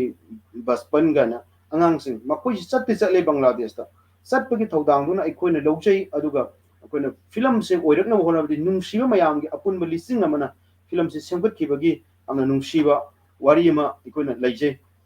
ꯑꯗꯨꯒꯤ ꯃꯇꯨꯡꯗꯨꯗꯩꯗ ꯕꯪꯒ꯭ꯂꯥꯗꯦꯁꯀꯤ ꯁꯅꯥꯇꯝꯐꯥ ꯍꯥꯏꯕꯁꯤꯗꯩꯗ ꯌꯥꯝꯅ ꯅꯨꯡꯉꯥꯏꯔꯤꯕꯁꯦ ꯑꯩꯈꯣꯏꯒꯤ ꯑꯣꯖꯥ ꯐꯤꯂꯝꯁꯤꯒꯤ ꯃꯇꯝꯗꯤ ꯁꯨꯝ ꯌꯧꯁꯤꯜꯂꯛꯄ ꯅꯝꯅꯕ ꯃꯇꯝꯗ ꯌꯧꯁꯤꯜꯂꯛꯄ ꯑꯩꯈꯣꯏꯒꯤ ꯃꯔꯛꯇ ꯐꯣꯔꯦꯟ ꯄꯥꯁꯄꯣꯔꯠ ꯂꯩꯔꯛꯇꯕ ꯑꯥꯔꯇꯤꯁ ꯌꯥꯎꯔꯛꯄ ꯑꯥꯔꯇꯤꯁꯁꯤꯡ ꯁꯤꯟꯗꯣꯛ ꯁꯤꯟꯖꯤꯟ ꯇꯧꯗꯕ ꯌꯥꯗꯕ ꯌꯥꯎꯔꯛꯄ ꯑꯗꯨꯒ ꯂꯣꯏꯅꯅ ꯆꯠꯀꯅꯤ ꯈꯜꯂꯝꯕ ꯑꯥꯔꯇꯤꯁꯁꯤꯡ ꯇꯉꯥꯏ ꯐꯔꯛꯇꯕ ꯄꯨꯝꯅꯃꯛ ꯑꯁꯤꯅ ꯑꯩꯈꯣꯏꯅ ꯐꯣꯔꯦꯟ ꯄꯥꯁꯄꯣꯔꯠ ꯇꯥꯟꯅꯅꯕ ꯍꯣꯠꯅꯕ ꯚꯤꯁꯥ ꯇꯥꯟꯅꯅꯕ ꯍꯣꯠꯅꯕ ꯃꯗꯨꯒꯤ ꯑꯋꯥꯕ ꯃꯌꯥꯝ ꯑꯃ ꯑꯩꯈꯣꯏꯒꯤ ꯃꯔꯛꯇ ꯊꯦꯡꯅꯈꯤꯗꯕꯁꯨ ꯅꯠꯇꯦ ꯄꯨꯝꯅꯃꯛ ꯑꯗꯨ ꯂꯣꯏꯔꯀꯥꯟꯗ ꯑꯩꯈꯣꯏꯅ ꯀꯔꯝꯍꯥꯏꯅ ꯐꯤꯂꯝꯁꯤ ꯕꯪꯒ꯭ꯂꯥꯗꯦꯁꯇ ꯑꯩꯈꯣꯏ ꯆꯠꯂꯤꯕ ꯑꯥꯔꯇꯤꯁ ꯄꯨꯝꯅꯃꯛ ꯁꯥꯔ ꯔꯥꯖꯤꯐꯄꯨ ꯑꯣꯏꯔꯣ ꯇꯥꯃꯣ ꯈꯣꯏꯔꯝ ꯂꯣꯌꯥꯕꯨ ꯑꯣꯏꯔꯣ ꯆꯠꯄꯨ ꯆꯠꯂꯗꯤ ꯑꯥꯔꯇꯤꯁ ꯑꯣꯏꯒꯗꯕꯅꯤ ꯆꯠꯄꯨ ꯆꯠꯂꯗꯤ ꯀ꯭ꯔꯨ ꯃꯦꯝꯕꯔ ꯑꯣꯏꯒꯗꯕꯅꯤ ꯆꯠꯄꯨ ꯆꯠꯂꯕꯗꯤ ꯃꯊꯧ ꯑꯃ ꯇꯧꯒꯗꯕꯅꯤ ꯍꯥꯏꯕꯒꯤ ATM ꯑꯃ ꯑꯩꯈꯣꯏꯗ ꯇꯧꯖꯩ ꯑꯗꯨꯒ ꯂꯣꯏꯅꯅ ꯕꯪꯒ꯭ꯂꯥꯗꯦꯁꯀꯤ ꯃꯤ ꯈꯔ ꯌꯥꯎꯗꯕ ꯁꯨꯡꯌꯥ ꯌꯥꯔꯣꯏ ꯕꯪꯒ꯭ꯂꯥꯗꯦꯁꯀꯤ ꯃꯆꯥ ꯌꯥꯎꯗꯅ ꯕꯪꯒ꯭ꯂꯥꯗꯦꯁꯀꯤ ꯑꯍꯥꯟꯕ ꯐꯤꯂꯝꯅꯤ ꯍꯥꯏꯕ ꯌꯥꯔꯣꯏ ꯃꯔꯝ ꯑꯗꯨꯅ ꯑꯩꯈꯣꯏꯅ ꯕꯪꯒ꯭ꯂꯥꯗꯦꯁꯀꯤ ꯏꯆꯤꯟ ꯏꯅꯥꯎꯁꯤꯡ ꯌꯥꯎꯕꯤꯌꯨ ꯍꯥꯏ ꯀꯥꯟꯗ ꯑꯣꯖꯥ ꯏꯕꯨꯡꯉꯣ ꯁꯥꯃꯣꯟꯁꯤ ꯑꯇꯩ ꯕꯪꯒ꯭ꯂꯥꯗꯦꯁꯀꯤ ꯏꯆꯤꯟ ꯏꯅꯥꯎꯁꯤꯡꯁꯤ ꯑꯩꯈꯣꯏ ꯊꯃꯣꯏꯒꯤ ꯄꯥꯡꯒꯜꯒꯤ ꯑꯗꯨꯒ ꯃꯤꯅꯨꯡꯁꯤꯒꯤ ꯃꯇꯦꯡ ꯄꯥꯡꯉꯒꯁꯨ ꯑꯩꯈꯣꯏ ꯃꯔꯨꯑꯣꯏꯅ ꯃꯁꯤꯃꯗꯤ ꯇꯧꯗꯕ ꯌꯥꯗꯕꯅꯤ ꯍꯥꯏꯗꯅ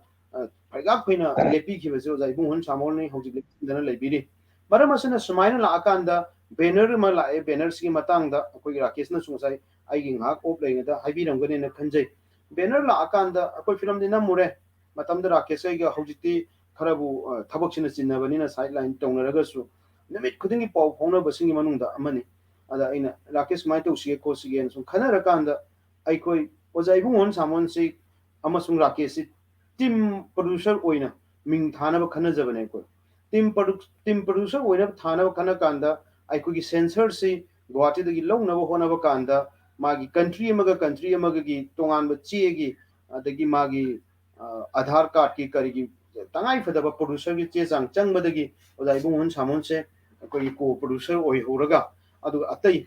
ꯃꯌꯥꯝ ꯑꯃ ꯀꯣ ꯄ꯭ꯔꯣꯗ꯭ꯌꯨꯁꯔꯁꯨ ꯑꯣꯖꯥ ꯏꯕꯨꯡꯉꯣ ꯁꯥꯃꯣꯟ ꯈꯛꯁꯨ ꯅꯠꯇꯦ ꯑꯩꯈꯣꯏ ꯃꯅꯤꯄꯨꯔꯗꯒꯤꯁꯨ ꯃꯤ ꯑꯃꯅꯤ ꯑꯩꯈꯣꯏꯒꯤ ꯏꯕꯥꯏ ꯁꯨꯟꯗꯔ ꯑꯗꯨꯒ ꯑꯣꯖꯥ ꯑꯖꯤꯠ ꯌꯨꯝꯅꯥꯝ ꯃꯈꯣꯏꯁꯤꯅ ꯑꯖꯤꯠ ꯌꯨꯝꯅꯥꯝꯗꯤ ꯄ꯭ꯔꯣꯗ꯭ꯌꯨꯁꯔ ꯀꯣ ꯄ꯭ꯔꯣꯗ꯭ꯌꯨꯁꯔꯁꯨ ꯊꯥꯗꯕꯅꯤ ꯑꯗꯣ ꯑꯣꯖꯥ ꯑꯩꯈꯣꯏ ꯏꯕꯥꯏ ꯁꯨꯟꯗꯔ ꯃꯥ ꯀꯣ ꯄ꯭ꯔꯣꯗ꯭ꯌꯨꯁꯔ ꯊꯥꯔꯝꯒꯅꯤ ꯃꯍꯥꯛꯀꯨꯝꯕ ꯃꯌꯥꯝ ꯑꯃꯅ ꯄꯨꯛꯆꯦꯜ ꯆꯥꯎꯕ ꯃꯌꯥꯝ ꯑꯃꯅ ꯃꯇꯦꯡ ꯄꯥꯡꯕꯤꯔꯀꯥꯟꯗ ꯑꯩꯈꯣꯏꯒꯤ ꯍꯣꯠꯅꯖꯃꯟꯁꯦ ꯍꯣꯠꯅꯕꯒꯤ ꯂꯤꯁꯤꯡꯗꯤ ꯑꯩꯈꯣꯏꯅ ꯈꯟꯖꯕꯗꯤ ꯃꯔꯨꯑꯣꯏꯅ ꯑꯗꯨꯃꯥꯏꯅ ꯂꯥꯛꯑꯦ ꯑꯁꯤꯅ ꯑꯋꯥꯕꯗꯨꯅꯤ ꯑꯗꯨꯒ ꯃꯔꯨꯑꯣꯏꯕ ꯃꯦꯟ ꯄꯥꯟꯗꯝ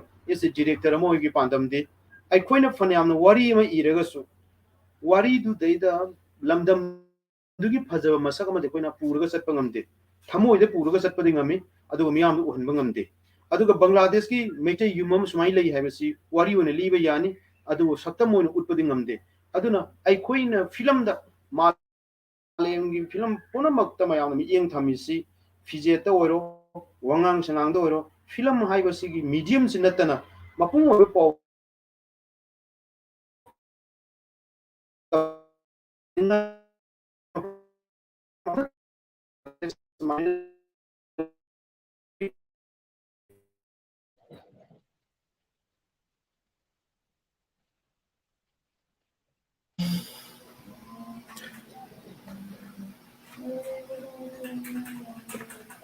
Okay, oja mai lagi keno si network singa si khajitang wa na thoe adu oja gi keno si oja la ke sum kari gumba na tag mathang da khoi sum lak sage khajitang ni Okay, ni but sang bi da khoi ta seng na ni khoi gi film hai ba si kai hai tare ngasai gi larik ta oina natraga na khoi gi sahitya gi atei lamkoi wari da natraga na wari macha da ibadi khoi na isana khoi paraga wakhan sagat pantana adu na tan upai lete adu film da na documentary bu oro feature film bu oro adu orde sangsang oina mit mang da uhalap khoi na Manipur ꯆꯠꯂꯨꯗ꯭ꯔꯒꯁꯨ ꯑꯩꯈꯣꯏ ꯕꯪꯒ꯭ꯂꯥꯗꯦꯁꯇ ꯂꯩ ꯂꯩꯅ ꯃꯅꯤꯄꯨꯔ ꯅꯛꯁꯟꯍꯟꯕꯁꯤ ꯀꯩꯅꯣꯅꯅꯦ ꯑꯩꯈꯣꯏꯒꯤ ꯐꯤल्ꯝꯁꯤꯅꯅꯤ ꯑꯩꯈꯣꯏ ꯅꯨꯡꯇꯤꯒꯤ ꯑꯩꯈꯣꯏ ꯁꯤꯗꯤ ꯊꯣꯛꯂꯛꯇꯕꯒꯤꯗꯤ you know the every night most of the ꯑꯩꯈꯣꯏ ꯕꯪꯒ꯭ꯂꯥꯗꯦꯁꯇ ꯂꯩꯔꯤꯕ ꯌꯨꯝ ꯈꯨꯗꯤꯡꯃꯛ ꯕꯪꯒ꯭ꯂꯥꯗꯦꯁꯇꯤ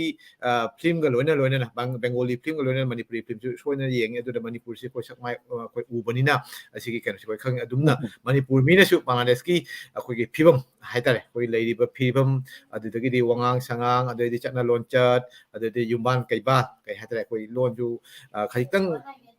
ꯑꯩꯅ ꯈꯟꯕꯗ ꯁꯣꯏꯗꯅ ꯈꯦꯠꯅꯔꯝꯒꯅꯤ ꯇꯁꯦꯡꯅ ꯃꯅꯤꯄꯨꯔ ꯃꯅꯨꯡꯗꯁꯨ ꯈꯦꯠꯅꯩ ꯑꯩꯈꯣꯏ ꯀꯛꯆꯤꯡꯒꯤ ꯅꯠꯇ꯭ꯔꯒꯅ ꯑꯟꯗ꯭ꯔꯣꯒꯤ ꯑꯗꯨꯃꯥꯏꯅ ꯈꯦꯠꯅꯕ ꯑꯩꯈꯣꯏꯒꯤ ꯀꯩ ꯍꯥꯏꯇꯥꯔꯦ ꯑꯦꯛꯁꯟ ꯅꯠꯇ꯭ꯔꯒana ꯗꯥꯏꯂꯣꯛ ꯂꯣꯀꯦꯜ ꯗꯥꯏꯂꯣꯛ ꯅꯠꯇ꯭ꯔꯒana ꯂꯣꯀꯦꯜ ꯑꯦꯛꯁꯟ ꯑꯃ ꯂꯩ ꯑꯗꯨꯒꯨꯝꯅ ꯕꯪꯒ꯭ꯂꯥꯗꯦꯁꯇ ꯂꯩꯈ꯭ꯔꯕꯅꯤꯅ ꯆꯍꯤ ꯆꯅꯤ ꯆꯍꯨꯝꯃꯨꯛ ꯍꯦꯟꯅ ꯂꯩꯔꯕꯅꯤꯅ ꯑꯗꯨꯒꯤ ꯇꯣꯉꯥꯟꯕ ꯀꯩꯅꯣꯁꯨ ꯁꯣꯏꯗꯅ ꯂꯩ ꯌꯨꯝꯕꯥꯟ ꯂꯣꯟ ꯑꯗꯒꯤ ꯀꯩꯅꯣ ꯆꯠꯅ ꯂꯣꯟꯆꯠꯁꯨ ꯂꯩ ꯑꯗꯨꯒꯤ ꯀꯩꯅꯣꯁꯨ ꯂꯥꯛꯑꯦ ꯑꯗꯨ ꯃꯊꯪꯗ ꯑꯣꯖꯥ ꯔꯥꯀꯦꯁꯇ ꯂꯥꯛꯀꯦꯀꯣ ꯍꯧꯖꯤꯛ ꯑꯣꯖꯥ ꯏꯕꯨꯡꯉꯣꯟꯗ ꯑꯃꯨꯛꯇꯪ ꯆꯠꯆꯒꯦ ꯑꯣꯖꯥ ꯀꯩꯅꯣꯁꯤꯅ ꯑꯩꯈꯣꯏ ꯕꯪꯒ꯭ꯂꯥꯗꯦꯁꯀꯤ ꯑꯍꯥꯟꯕ ꯐꯤल्म ꯍꯥꯏꯇꯥꯔꯦ ꯑꯦꯖ ꯑꯦ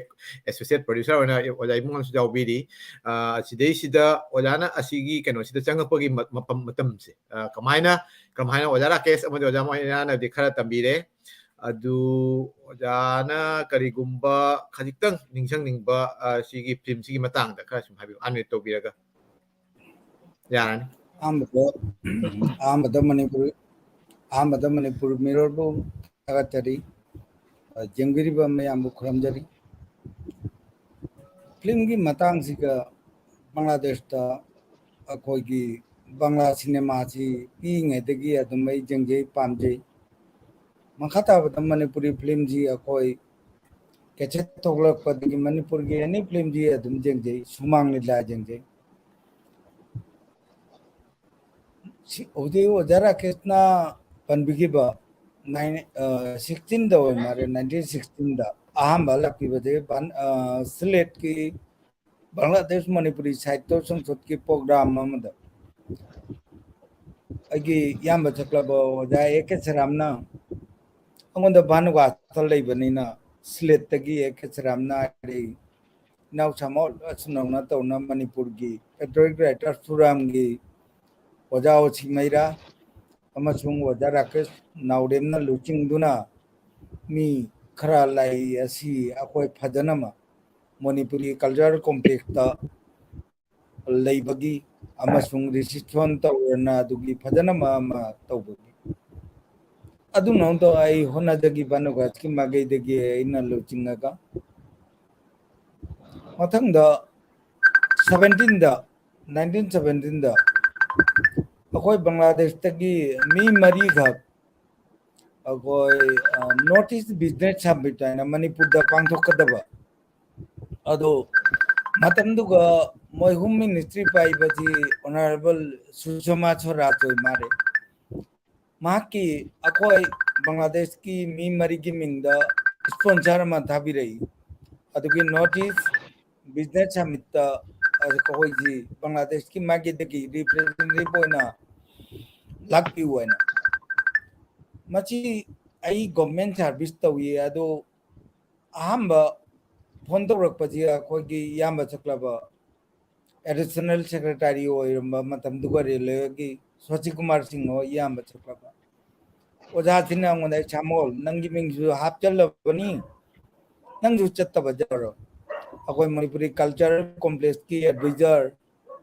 ꯑꯣꯖꯥ ꯖꯌꯟꯇ ꯀꯨꯃꯥꯔ ꯈꯣꯏꯔꯣꯝ ꯀꯕꯤ ꯈꯣꯏꯔꯣꯝ ꯏꯟꯗ꯭ꯔꯖꯤꯠ ꯏꯌꯥꯝꯕ ꯊꯣꯛꯂꯕ ꯏꯅꯥꯎ ꯔꯥꯖꯦꯁꯀ ꯑꯩꯒ ꯑꯩꯈꯣꯏ ꯃꯔꯤꯁꯤ ꯆꯠꯇꯕ ꯌꯥꯗꯦ ꯍꯥꯏꯅ ꯑꯗꯨꯕꯨ ꯅꯣꯡꯃꯗ ꯚꯤꯖꯥꯁꯤ ꯑꯣꯖꯥ ꯁꯣꯆꯤꯅ ꯑꯩꯈꯣꯏ विभागीय कमिश्नर सिलेट से हाइबिरकना ꯃꯥꯒꯤ ꯑꯟꯗꯔꯗ ꯑꯩꯗꯤ ꯁꯥꯔꯚꯤꯁ ꯇꯧꯕꯅꯤꯅ ꯍꯥꯏꯕꯤꯔꯛꯅ ꯅꯣꯡꯃꯗ ꯄꯩꯁꯥꯗꯤ ꯑꯣꯏꯍꯜꯂꯒ ꯅꯨꯡꯉꯥꯟꯕꯒ ꯑꯩꯈꯣꯏ ꯃꯅꯤꯄꯨꯔꯁꯤꯒ ꯅꯣꯔꯠ ꯏꯁ ꯕꯤꯖꯤꯅꯦꯁ ꯁꯝꯃꯤꯠ ꯃꯅꯤꯄꯨꯔꯁꯤꯒ ꯑꯩꯈꯣꯏ ꯆꯠꯄꯅꯤ ꯑꯩꯈꯣꯏ ꯃꯔꯤꯁꯤ ꯃꯁꯤ ꯂꯣꯏꯕꯒ ꯅꯣꯡ ꯅꯤꯅꯤ ꯃꯈꯥꯗ ꯑꯩꯈꯣꯏꯒꯤ ꯁꯉꯥꯏ ꯐꯦꯁꯇꯤꯚꯦꯜꯁꯤꯁꯨ ꯅꯪꯗꯕ ꯌꯥꯗꯦ ꯍꯥꯏꯅ ꯃꯗꯨꯁꯨ ꯑꯗꯨꯝ ꯂꯩꯔꯦ ꯂꯩꯕꯗꯒꯤ ꯑꯩꯈꯣꯏꯅ 16ꯗ ꯑꯣꯖꯥ ꯔꯥꯀꯦꯁꯀ ꯑꯣꯖꯥ ꯑꯣꯁꯤꯃꯩꯔꯥꯒ ꯈꯪꯅꯈꯤꯕꯅꯤꯅ 17ꯗ ꯆꯠꯄꯁꯤꯒ ꯌꯥꯝꯅ ꯂꯨꯅ ꯇꯧꯕꯤꯅ ꯀꯣꯏꯕꯁꯤ ꯃꯐꯝ ꯑꯣꯖꯥ ꯃꯅꯤꯄꯨꯔꯒꯤ ꯏꯕꯨꯡꯉꯣꯅ ꯍꯥꯏꯔꯤꯗꯣ ꯑꯩꯉꯣꯟꯗ ꯇꯥꯕ ꯐꯪꯗꯕꯁꯦ ꯃꯨꯠ ꯊꯝꯕꯤꯕ ꯌꯥꯎꯅꯕ꯭ꯔꯥ ꯊꯝꯗꯕ ꯑꯣꯖꯥ ꯇꯥꯏ ꯃꯌꯥꯝ ꯇꯥꯏ ꯑꯣꯖꯥ ꯃꯩꯔꯥꯒꯤ ꯀꯅꯦꯛꯁꯟꯗ ꯇꯧꯔꯤꯅꯤ ꯑꯣ ꯑꯩꯈꯣꯏꯗꯤ ꯂꯣꯏꯅ ꯇꯥꯏ ꯑꯣ ꯁꯨꯝ ꯆꯪꯁꯤꯟꯕꯤꯌꯣ ꯑꯣꯖꯥ ꯑꯗꯨ ꯑꯣꯖꯥ ꯑꯣꯁꯤꯃꯩꯔꯥꯒ ꯑꯣꯖꯥ ꯔꯥꯀꯦꯁ ꯅꯥꯎꯔꯦꯝꯒꯅ ꯃꯅꯤꯄꯨꯔꯒꯤ ꯑꯩꯈꯣꯏꯒꯤ ꯇꯨꯔꯤꯖꯝ ꯏꯁꯄꯣꯠ ꯑꯣꯏꯕ ꯄꯨꯝꯅꯃꯛꯁꯤ ꯄꯨꯕꯤꯅ ꯑꯩꯈꯣꯏ ꯃꯔꯤꯁꯦ ꯀꯣꯏꯕꯤꯅꯩ ꯑꯗꯨꯒꯤ ꯑꯩꯈꯣꯏ ꯁꯉꯥꯏ ꯐꯦꯁꯇꯤꯚꯦꯜꯁꯤꯗꯁꯨ ꯃꯐꯝ ꯄꯨꯝꯅꯃꯛꯇ ꯃꯔꯤ ꯊꯣꯛꯅ ꯃꯐꯝ ꯃꯔꯤꯗ ꯇꯧꯔꯝꯃꯤ ꯃꯐꯝ ꯃꯔꯤ ꯃꯔꯛꯇ ꯑꯩꯈꯣꯏ ꯆꯠꯄꯤ ꯑꯗꯨꯅ ꯄꯨꯕꯤꯅ ꯆꯠꯆꯩ एमनकी मोरेदा भावना पुबी मचिका गारीजिगा पुन्ना चटमिनाबदा ओजा राकेश नावरेम अमसुंग ओजा ओसी मैराना वारीजी मताय अखोई बांग्लादेश का इंडिया का मणिपुर का पुंजलगा अखोई फिल्म मतंग तौजी ओजा आइना अदुमाय हो मचिमा तौबम थोई मचिमा तौबिनची मदु अदुम अथुनौना हाइनखिबा वारी सानारक मधुगी मखादगिदी हुजिक ओजा ओचिमराना ओजा राकेश नावरेमना हाइबिरिदुनी मथंगदा बांग्लादेश ता सुनौना लाकपदगी अखोय मणिपुरी कल्चरल कॉम्प्लेक्स ता सिगी टीम जी थुंगरे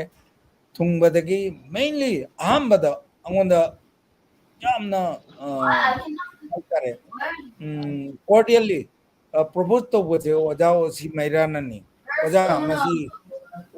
ओजासु असिगेगा अखोय प्रोड्यूसर दी अखोय राकेश ओजा राकेश नावरेमना ओइरानी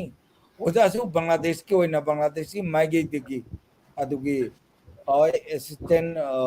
प्रोड्यूसर बोरो को प्रोड्यूसर बोरो एसोसिएट प्रोड्यूसर बोरो एनीवे बांग्लादेश की माइगे दिगी ओजाना मसिंग मतंग ओजा की तौबिरदी ओजागी मिंगजो बांग्लादेश अबंग मणिपुर की अहमबो ओइना फिल्म मगी अदुगी मिंग लेहुगदबनी हाइबसिगा अहिजु मची पामजबा हाइबा तारे अदो असिगी प्रपोजल जी लाखपदगी ओजा ओसिमैरा अखोगी डायरेक्टर रोइबा बांग्लादेश मणिपुरी सनातंभागी प्रोड्यूसर रोइबा अखोगी ओजा राकेश नावरेमना मचिगी प्रपोजल देगी अहिजु अदुम असिगी बांग्लादेश मणिपुरी सनातंभा असिगी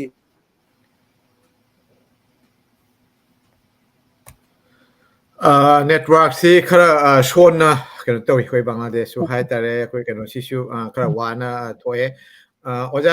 ओजा मैरागी कनोसी म्यूट लई अनम्यूट तौबियु ओजागी कनोसी अनम्यूट तौबियु या ओजा ओसिमेरा अमुक्ता अनम्यूट तौबियु यारगदी करिगुंबा तारगदी ओजागी नेटवर्कसिना तौरिबा खरा सोना तारा माने अनम्यूट तौबिरगा हाइबिरकपा यानी ओके ओजा राकेश तारी ताजे ओके अदु ओजा मैरागी कनोसिने कनेक्शन जी खजितंग सोनबगुम कनो तौरे द ओजा इबुंगनसु नेटवर्क से खरा सोले कोई कनोगी कई हातर इशू से खरा लेबनिना तो एनीवे हुजिक ओजा मैरादा लाक्ट्रिंगेदा कनोसी म्यूट सी any कनोसी प्रॉब्लम सी ओरि ओजा मैरा गिसी लाक ओजा राकेश तम लाके दुदि असुम ओजा मैरा से येंगे कनो द थ्रू दे कना कनेक्ट तौरगा वाई खरा सुम साननबा मथंग द कोई कनोसी हाउदोकपगी वाई दि सुम खंगेको अदुगा ngसागी कोई फिल्म की जर्नी से जर्नी फिल्म की जर्नी सी ओजा हुजिक ताराबो खरा दि ताब्रो हेलो ताबगी पांग मयक सेंगदबा Okay, okay. Ojana haibdi khoi phajana tai. Sumang kano to roget ojara kesta lagi oja mera gi si khajitang network si kano tang connect ay tong yeng ko di connect to hunna bagi wari kano to jara ke ojara kes adu roget ngai gi haridu akoi gi hawdorok bagi ade kamaina kano to bagi di lai adu ko gi challenging si khajitang di pan bi kre adu ga ngai khoi chera khoi thengna ba awa basing adu di nungai basing chu khajitang tambi si akoi kai hatare koi lakhiba hawdokhiba gi kano di tawre adu ga ngai gi ख्वाइदगी लुरी film अमा number हाइसी कनो खक्त नते दो अखोइगी like इबगी याम नुंगाई मसा मदोम the चलगा लपoi वारी ओना तगल मसा मफम दु ले युरगे फिल्म तो पाइ मसागी क्रू मेंबर सिंग आर्टिस्ट सिंग there is a lot of hassle so असिगी सु खजितंग ओजा सु थंबीर मदु गई सरक सिगै ओजा मैरागा सु पाउ फाउनरगा यारगा दि माइ कनो सियम ये ꯑꯩꯈꯣꯏꯒꯤ ꯌꯥꯝ ꯅꯨꯡꯉꯥꯏꯖꯩ ꯑꯣꯖꯥ ꯍꯥꯃꯝ ꯄ꯭ꯔꯃꯣꯗ ꯑꯩꯈꯣꯏꯒꯤ ꯉꯁꯤꯒꯤ ꯍꯣꯁ ꯑꯣꯏꯕꯤꯔꯤꯕ ꯑꯣꯖꯥ ꯑꯅꯧꯕ ꯑꯃꯃꯨꯛ ꯍꯪꯕꯤꯔꯦ ꯃꯁꯤ ꯌꯥꯝꯅ ꯑꯩꯅ ꯈꯨꯝꯅꯤꯡꯉꯒ ꯂꯩꯕ ꯃꯇꯥꯡꯁꯤ ꯑꯣꯏꯕ ꯑꯩꯈꯣꯏ ꯏꯄꯥꯛ ꯐꯤꯂꯝ ꯄ꯭ꯔꯣꯗꯛꯁꯟꯅ ꯉꯁꯤꯒꯤ ꯚꯦꯟꯆꯔꯁꯦ ꯑꯩꯈꯣꯏ ꯉꯁꯥꯏ ꯑꯣꯖꯥ ꯃꯦꯔꯥꯟꯁꯨ ꯈꯤꯇꯪ ꯄꯟꯕꯤꯈ꯭ꯔꯦꯀꯣ ꯑꯩꯈꯣꯏꯒꯤ ꯏꯄꯥꯛꯁꯦ ꯑꯩꯈꯣꯏꯅ 2007ꯗꯒꯤ ꯃꯄꯨꯡ ꯑꯣꯏꯅ ꯑꯩꯈꯣꯏꯒꯤ ꯄ꯭ꯔꯣꯗꯛꯁꯟꯒꯤ ꯑꯩꯈꯣꯏꯒꯤ ꯁꯤꯒꯤ ꯃꯃꯥꯡꯗ ꯅꯝꯕ ꯍꯧꯔꯒ ꯂꯣꯏꯁꯤꯟꯕ ꯉꯝꯈꯤꯗꯕ ꯑꯩꯒ ꯏꯌꯥꯝꯕ ꯑꯣꯁꯤꯃꯦꯔꯥ ꯑꯣꯖꯥ ꯃꯦꯔꯥꯒ ꯈꯪꯅꯗ꯭ꯔꯤꯉꯩ ꯍꯥꯏꯗꯤ ꯂꯣꯏꯅꯗ꯭ꯔꯤꯉꯩꯗ ꯃꯗꯨꯒꯤ ꯆꯦꯞꯇꯔ ꯑꯃ ꯂꯩꯈꯤ ꯃꯗꯨ ꯇꯣꯉꯥꯟꯅ ꯊꯝꯈ꯭ꯔꯒ ꯐꯤꯂꯝꯁꯤ ꯃꯄꯨꯡ ꯐꯥꯅ ꯅꯝꯕ ꯍꯧꯔꯛꯄꯁꯦ ꯑꯩꯈꯣꯏ 2007ꯗꯒꯤ ꯍꯧꯔꯦ ꯑꯗ ꯑꯍꯥꯟꯕ ꯑꯩꯈꯣꯏꯒꯤ ꯏꯄꯥꯛ ꯐꯤꯂꯝ ꯄ꯭ꯔꯣꯗꯛꯁꯟ ꯃꯅꯤꯄꯨꯔꯒꯤ ꯑꯍꯥꯟꯕ ꯐꯤꯂꯝꯁꯦ ꯑꯩꯈꯣꯏ ꯗꯣꯀꯨꯃꯦꯟꯇꯔꯤ ꯐꯤꯂꯝꯗꯒꯤ ꯍꯧꯔꯦ ꯐꯤꯂꯝꯒꯤ ꯚꯦꯟꯆꯔꯁꯦ ꯗꯣꯀꯨꯃꯦꯟꯇꯔꯤ ꯐꯤꯂꯝꯁꯦ ꯑꯩꯈꯣꯏꯒꯤ ꯀꯠꯊꯣꯛꯄꯒꯤ ꯁꯛꯂꯣꯟ ꯃꯁꯤ ꯂꯥꯏꯁꯣꯟꯅꯕꯒꯤ ꯁꯣꯔ ꯍꯥꯏꯗꯅ ꯑꯩꯈꯣꯏ ꯅꯨꯡ ꯂꯩꯕꯒꯤ ꯑꯅꯥꯕꯁꯦ ꯁꯤꯗ ꯑꯩꯈꯣꯏ ꯍꯥꯔꯕꯜ ꯃꯦꯗꯤꯁꯤꯟꯅ ꯂꯥꯌꯦꯡꯕ ꯁꯨꯝꯕ ꯁꯒꯣꯜꯕꯟ ꯁꯝꯂꯥꯝ ꯂꯩꯔꯛꯇꯒꯤ ꯑꯩꯈꯣꯏꯒꯤ ꯄꯥꯕꯨꯡ ꯄꯠꯃꯁ꯭ꯔꯤ ꯑꯦꯋꯥꯔꯗ ꯄꯤ ꯑꯩꯈꯣꯏꯒꯤ ꯄꯥꯎꯅꯕꯒꯤ ꯁꯣꯔꯒꯤ ꯄꯨꯟꯁꯤꯋꯥꯏꯗ ꯌꯨꯝꯐꯝ ꯑꯣꯏꯕ ꯑꯩꯈꯣꯏ ꯗꯣꯀꯨꯃꯦꯟꯇꯔꯤ ꯐꯤꯂꯝ ꯑꯃ ꯑꯩꯈꯣꯏꯅ ꯅꯝꯖꯈꯤ ꯁꯤꯒꯤ ꯃꯇꯨꯡꯗ ꯑꯅꯗꯔ ꯗꯣꯀꯨꯃꯦꯟꯇꯔꯤ ꯐꯤꯂꯝ ꯑꯃ ꯑꯩꯈꯣꯏ ꯇꯣꯜꯂꯕꯁꯤꯡꯒꯤ ꯇꯣꯂꯦꯟ ꯍꯥꯏꯕ ꯑꯩꯈꯣꯏꯒꯤ ꯗꯣꯀꯨꯃꯦꯟꯇꯔꯤ ꯐꯤꯂꯝ ꯑꯃ ꯅꯝꯖꯩ ꯍꯥꯏꯔꯤꯕꯁꯤꯅ ꯑꯩꯈꯣꯏꯒꯤ ꯌꯥꯝꯅ ꯑꯋꯥ ꯑꯅꯥ ꯇꯥꯔꯕ ꯑꯗꯨꯒꯨꯝꯕ ꯑꯣꯔꯐꯥꯟ ꯑꯣꯏꯔꯕ ꯑꯗꯩ ꯑꯣꯜ ꯑꯦꯖ ꯍꯣꯝ ꯂꯤꯡꯈꯠꯂꯒ ꯂꯩꯕ ꯑꯍꯟ ꯊꯦꯝ ꯇꯣꯂꯦꯟ ꯀꯧꯕ ꯑꯍꯜ ꯑꯃꯒꯤ ꯄꯨꯟꯁꯤ ꯋꯥꯔꯤꯗ ꯑꯩꯈꯣꯏꯅ ꯌꯨꯝꯐꯝ ꯑꯣꯏꯔ ꯅꯝꯈꯤꯕ ꯐꯤꯂꯝ ꯁꯤꯒꯤ ꯃꯇꯨꯡꯗ ꯑꯩꯈꯣꯏ ꯁꯣꯔꯠ ꯐꯤꯂꯝ ꯑꯅꯤ ꯑꯩꯈꯣꯏꯒꯤ ꯁꯥꯒꯩꯒꯤ ꯁꯅꯥꯔꯩ ꯑꯗꯨꯒ ꯅꯨꯃꯤꯠ ꯃꯥꯅ ꯇꯥꯗ꯭ꯔꯤꯉꯩ ꯍꯥꯏꯕ ꯁꯤꯒꯤ ꯐꯤꯂꯝ ꯗꯣꯀꯨꯃꯦꯟꯇꯔꯤ ꯑꯅꯤ ꯁꯣꯔꯠ ꯐꯤꯂꯝ ꯑꯅꯤꯁꯦ ꯑꯩꯈꯣꯏ ꯃꯅꯤꯄꯨꯔꯗ ꯑꯩꯈꯣꯏꯅ ꯑꯩꯈꯣꯏ ꯍꯣꯜꯗ ꯔꯤꯂꯤꯁ ꯂꯣꯏꯅꯃꯛ ꯇꯧꯖꯈꯤ ꯑꯩꯈꯣꯏꯅ ꯖꯦꯝ ꯍꯣꯜꯗ ꯑꯗꯩ ꯑꯦꯝ ꯖꯤꯗ ꯁꯨꯃꯥꯏꯅ ꯇꯧꯈ꯭ꯔ ꯃꯇꯨꯡꯗ ꯑꯩꯈꯣꯏꯅ 2012ꯇ ꯑꯩꯈꯣꯏ ꯑꯍꯥꯟꯕ ꯑꯩꯈꯣꯏꯒꯤ ꯐꯤꯆꯔ ꯐꯤꯂꯝ ꯍꯥꯏꯖꯕ ꯇꯥꯔꯦ ꯏꯍꯥꯟ ꯍꯥꯟꯕ ꯐꯤꯆꯔ ꯐꯤꯂꯝ ꯁꯛꯍꯦꯟꯕꯤ ꯏꯇꯩꯃ ꯍꯥꯏꯅ ꯃꯤꯡꯊꯣꯟꯕ ꯐꯤꯂꯝ ꯑꯃ ꯑꯩꯈꯣꯏ ꯅꯝꯖꯩ ꯍꯥꯏꯗꯤ ꯐꯤꯂꯝꯁꯦ ꯁ꯭ꯇꯣꯔꯤ ꯔꯥꯏꯇꯔꯁꯦ ꯑꯩꯈꯣꯏ ꯃꯣꯏꯔꯥꯡꯊꯦꯝ ꯔꯥꯖꯦꯟ ꯃꯇꯝꯗꯨꯗ ꯃꯍꯥꯛ ꯄꯨꯂꯤꯁ ꯗꯤꯄꯥꯔꯠꯃꯦꯟꯇ ꯂꯩꯕꯅꯤ ꯔꯤꯁꯥꯔꯆ ꯆꯠꯂꯦ ꯃꯍꯥꯛꯀꯤ ꯂꯥꯏꯔꯤꯛ ꯑꯃꯗ ꯑꯩꯈꯣꯏ ꯋꯥꯔꯤ ꯃꯆꯥ ꯑꯃꯗ ꯌꯨꯝꯐꯝ ꯑꯣꯏꯔꯒ ꯑꯩꯈꯣꯏꯅ ꯅꯝꯖꯈꯤꯕ ꯑꯩꯈꯣꯏꯒꯤ ꯁꯛꯍꯦꯟꯕꯤ ꯏꯇꯩꯃ ꯍꯥꯏꯕꯁꯤꯅ ꯏꯄꯥꯛ ꯐꯤꯂꯝ ꯄ꯭ꯔꯣꯗꯛꯁꯟ ꯐꯤꯆꯔ ꯐꯤꯂꯝ ꯑꯣꯏꯖꯈꯤ ꯁꯤꯒꯤ ꯃꯇꯨꯡꯗ ꯑꯩꯈꯣꯏꯒꯤ ꯖꯤꯔꯤꯕꯥꯝ ꯑꯃꯗꯤ ꯀꯁꯥꯗ ꯑꯩꯈꯣꯏꯅ ꯀꯦꯝ ꯇꯧꯔꯒ ꯅꯝꯖꯈꯤꯕ ꯑꯗꯨꯒꯨꯝꯕ ꯐꯣꯡꯗꯣꯛꯅꯗ꯭ꯔꯤꯉꯩ ꯐꯤꯂꯝ ꯑꯃ ꯁꯤꯒꯤ ꯃꯇꯨꯡꯗ ꯑꯃꯨꯛ ꯑꯩꯈꯣꯏ ꯇ꯭ꯔꯤꯄꯨꯔꯥꯗ ꯀꯦꯝ ꯇꯧꯔꯒ ꯅꯝꯈꯤꯕ ꯐꯤꯂꯝꯁꯦ ꯂꯩꯁꯤꯒꯤ ꯋꯥꯡꯃꯗ ꯍꯥꯏꯔꯤꯕ ꯐꯤꯂꯝꯁꯦ ꯑꯃ ꯅꯝꯖꯩ ꯁꯨꯃꯥꯏꯅ ꯁꯛꯍꯦꯟꯕꯤ ꯏꯇꯩꯃ ꯐꯣꯡꯗꯣꯛꯅꯗ꯭ꯔꯤꯉꯩ ꯑꯗꯨꯒ ꯑꯩꯈꯣꯏꯒꯤ ꯂꯩꯁꯤꯒꯤ ꯋꯥꯡꯃꯗ ꯅꯝꯈ꯭ꯔꯕ ꯃꯇꯨꯡꯁꯤꯗ ꯑꯩꯈꯣꯏꯅ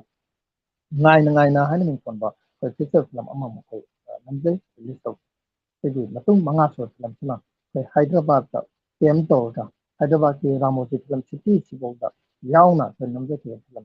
ꯏꯒꯤ ꯈꯣꯡꯒꯨꯜ ꯍꯥꯏꯕ ꯐꯤꯂꯝꯁꯦ ꯑꯩꯈꯣꯏꯅ ꯅꯝꯖꯔꯒ ꯐꯤꯂꯝ ꯃꯉꯥꯁꯦ ꯑꯩꯈꯣꯏ ꯐꯤꯆꯔ ꯐꯤꯂꯝꯁꯦ ꯃꯥꯏ ꯄꯥꯛꯅ ꯅꯝꯖꯈꯤꯕꯅꯤ ꯑꯗꯨꯅ ꯇꯔꯨꯛꯁꯨꯕ ꯐꯤꯂꯝꯁꯤꯡ ꯔꯤꯂꯤꯁ ꯇꯧꯕ ꯐꯤꯂꯝꯗ ꯇꯔꯨꯛꯁꯨꯕ ꯐꯤꯂꯝꯁꯤꯡ ꯑꯩꯈꯣꯏꯅ ꯑꯩꯈꯣꯏꯒꯤ ꯕꯪꯒ꯭ꯂꯥꯗꯦꯁꯀꯤ ꯁꯅꯥ ꯇꯝꯐꯥ ꯍꯥꯏꯕ ꯑꯩꯈꯣꯏꯅ ꯉꯁꯤ ꯃꯌꯥꯝ ꯃꯥꯡꯗ ꯈꯨꯗꯣꯡ ꯇꯝꯖꯔꯤꯕꯁꯤ ꯑꯗꯨꯅ ꯕꯪꯒ꯭ꯂꯥꯗꯦꯁꯀꯤ ꯁꯅꯥ ꯇꯝꯐꯥ ꯅꯝꯃꯛꯄꯒ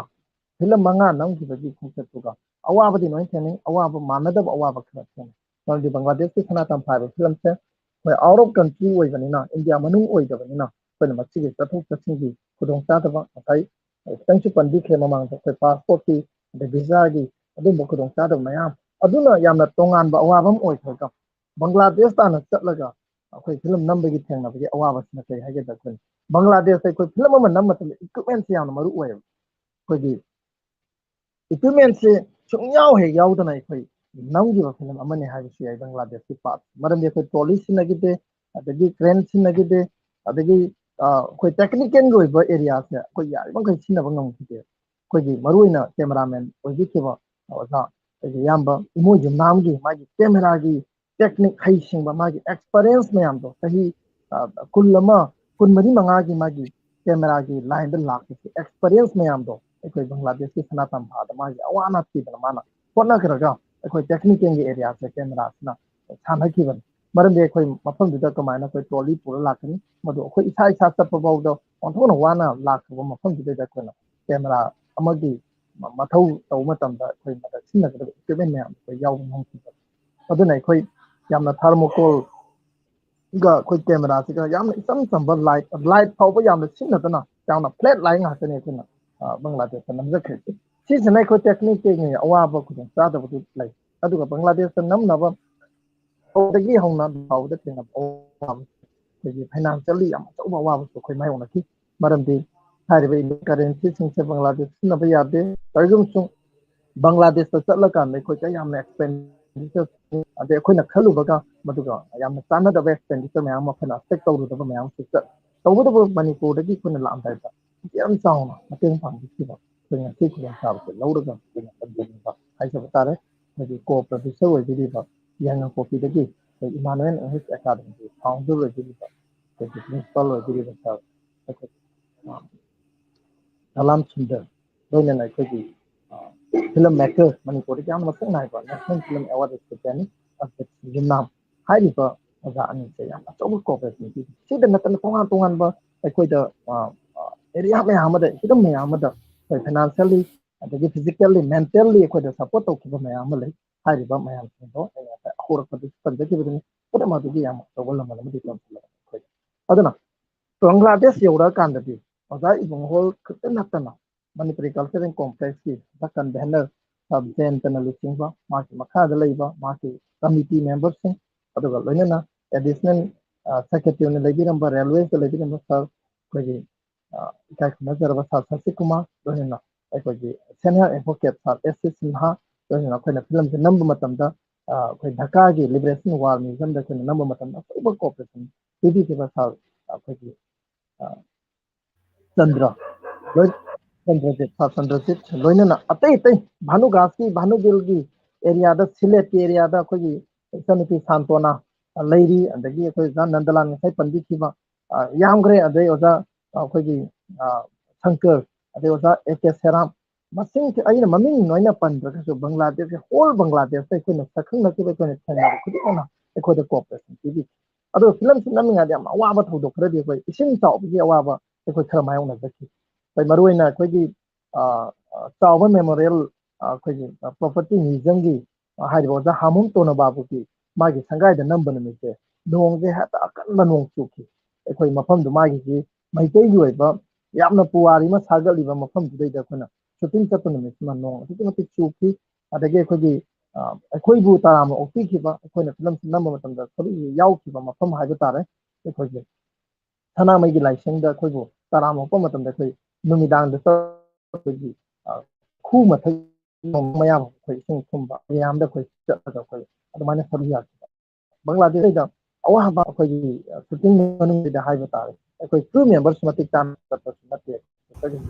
ꯑꯩꯈꯣꯏ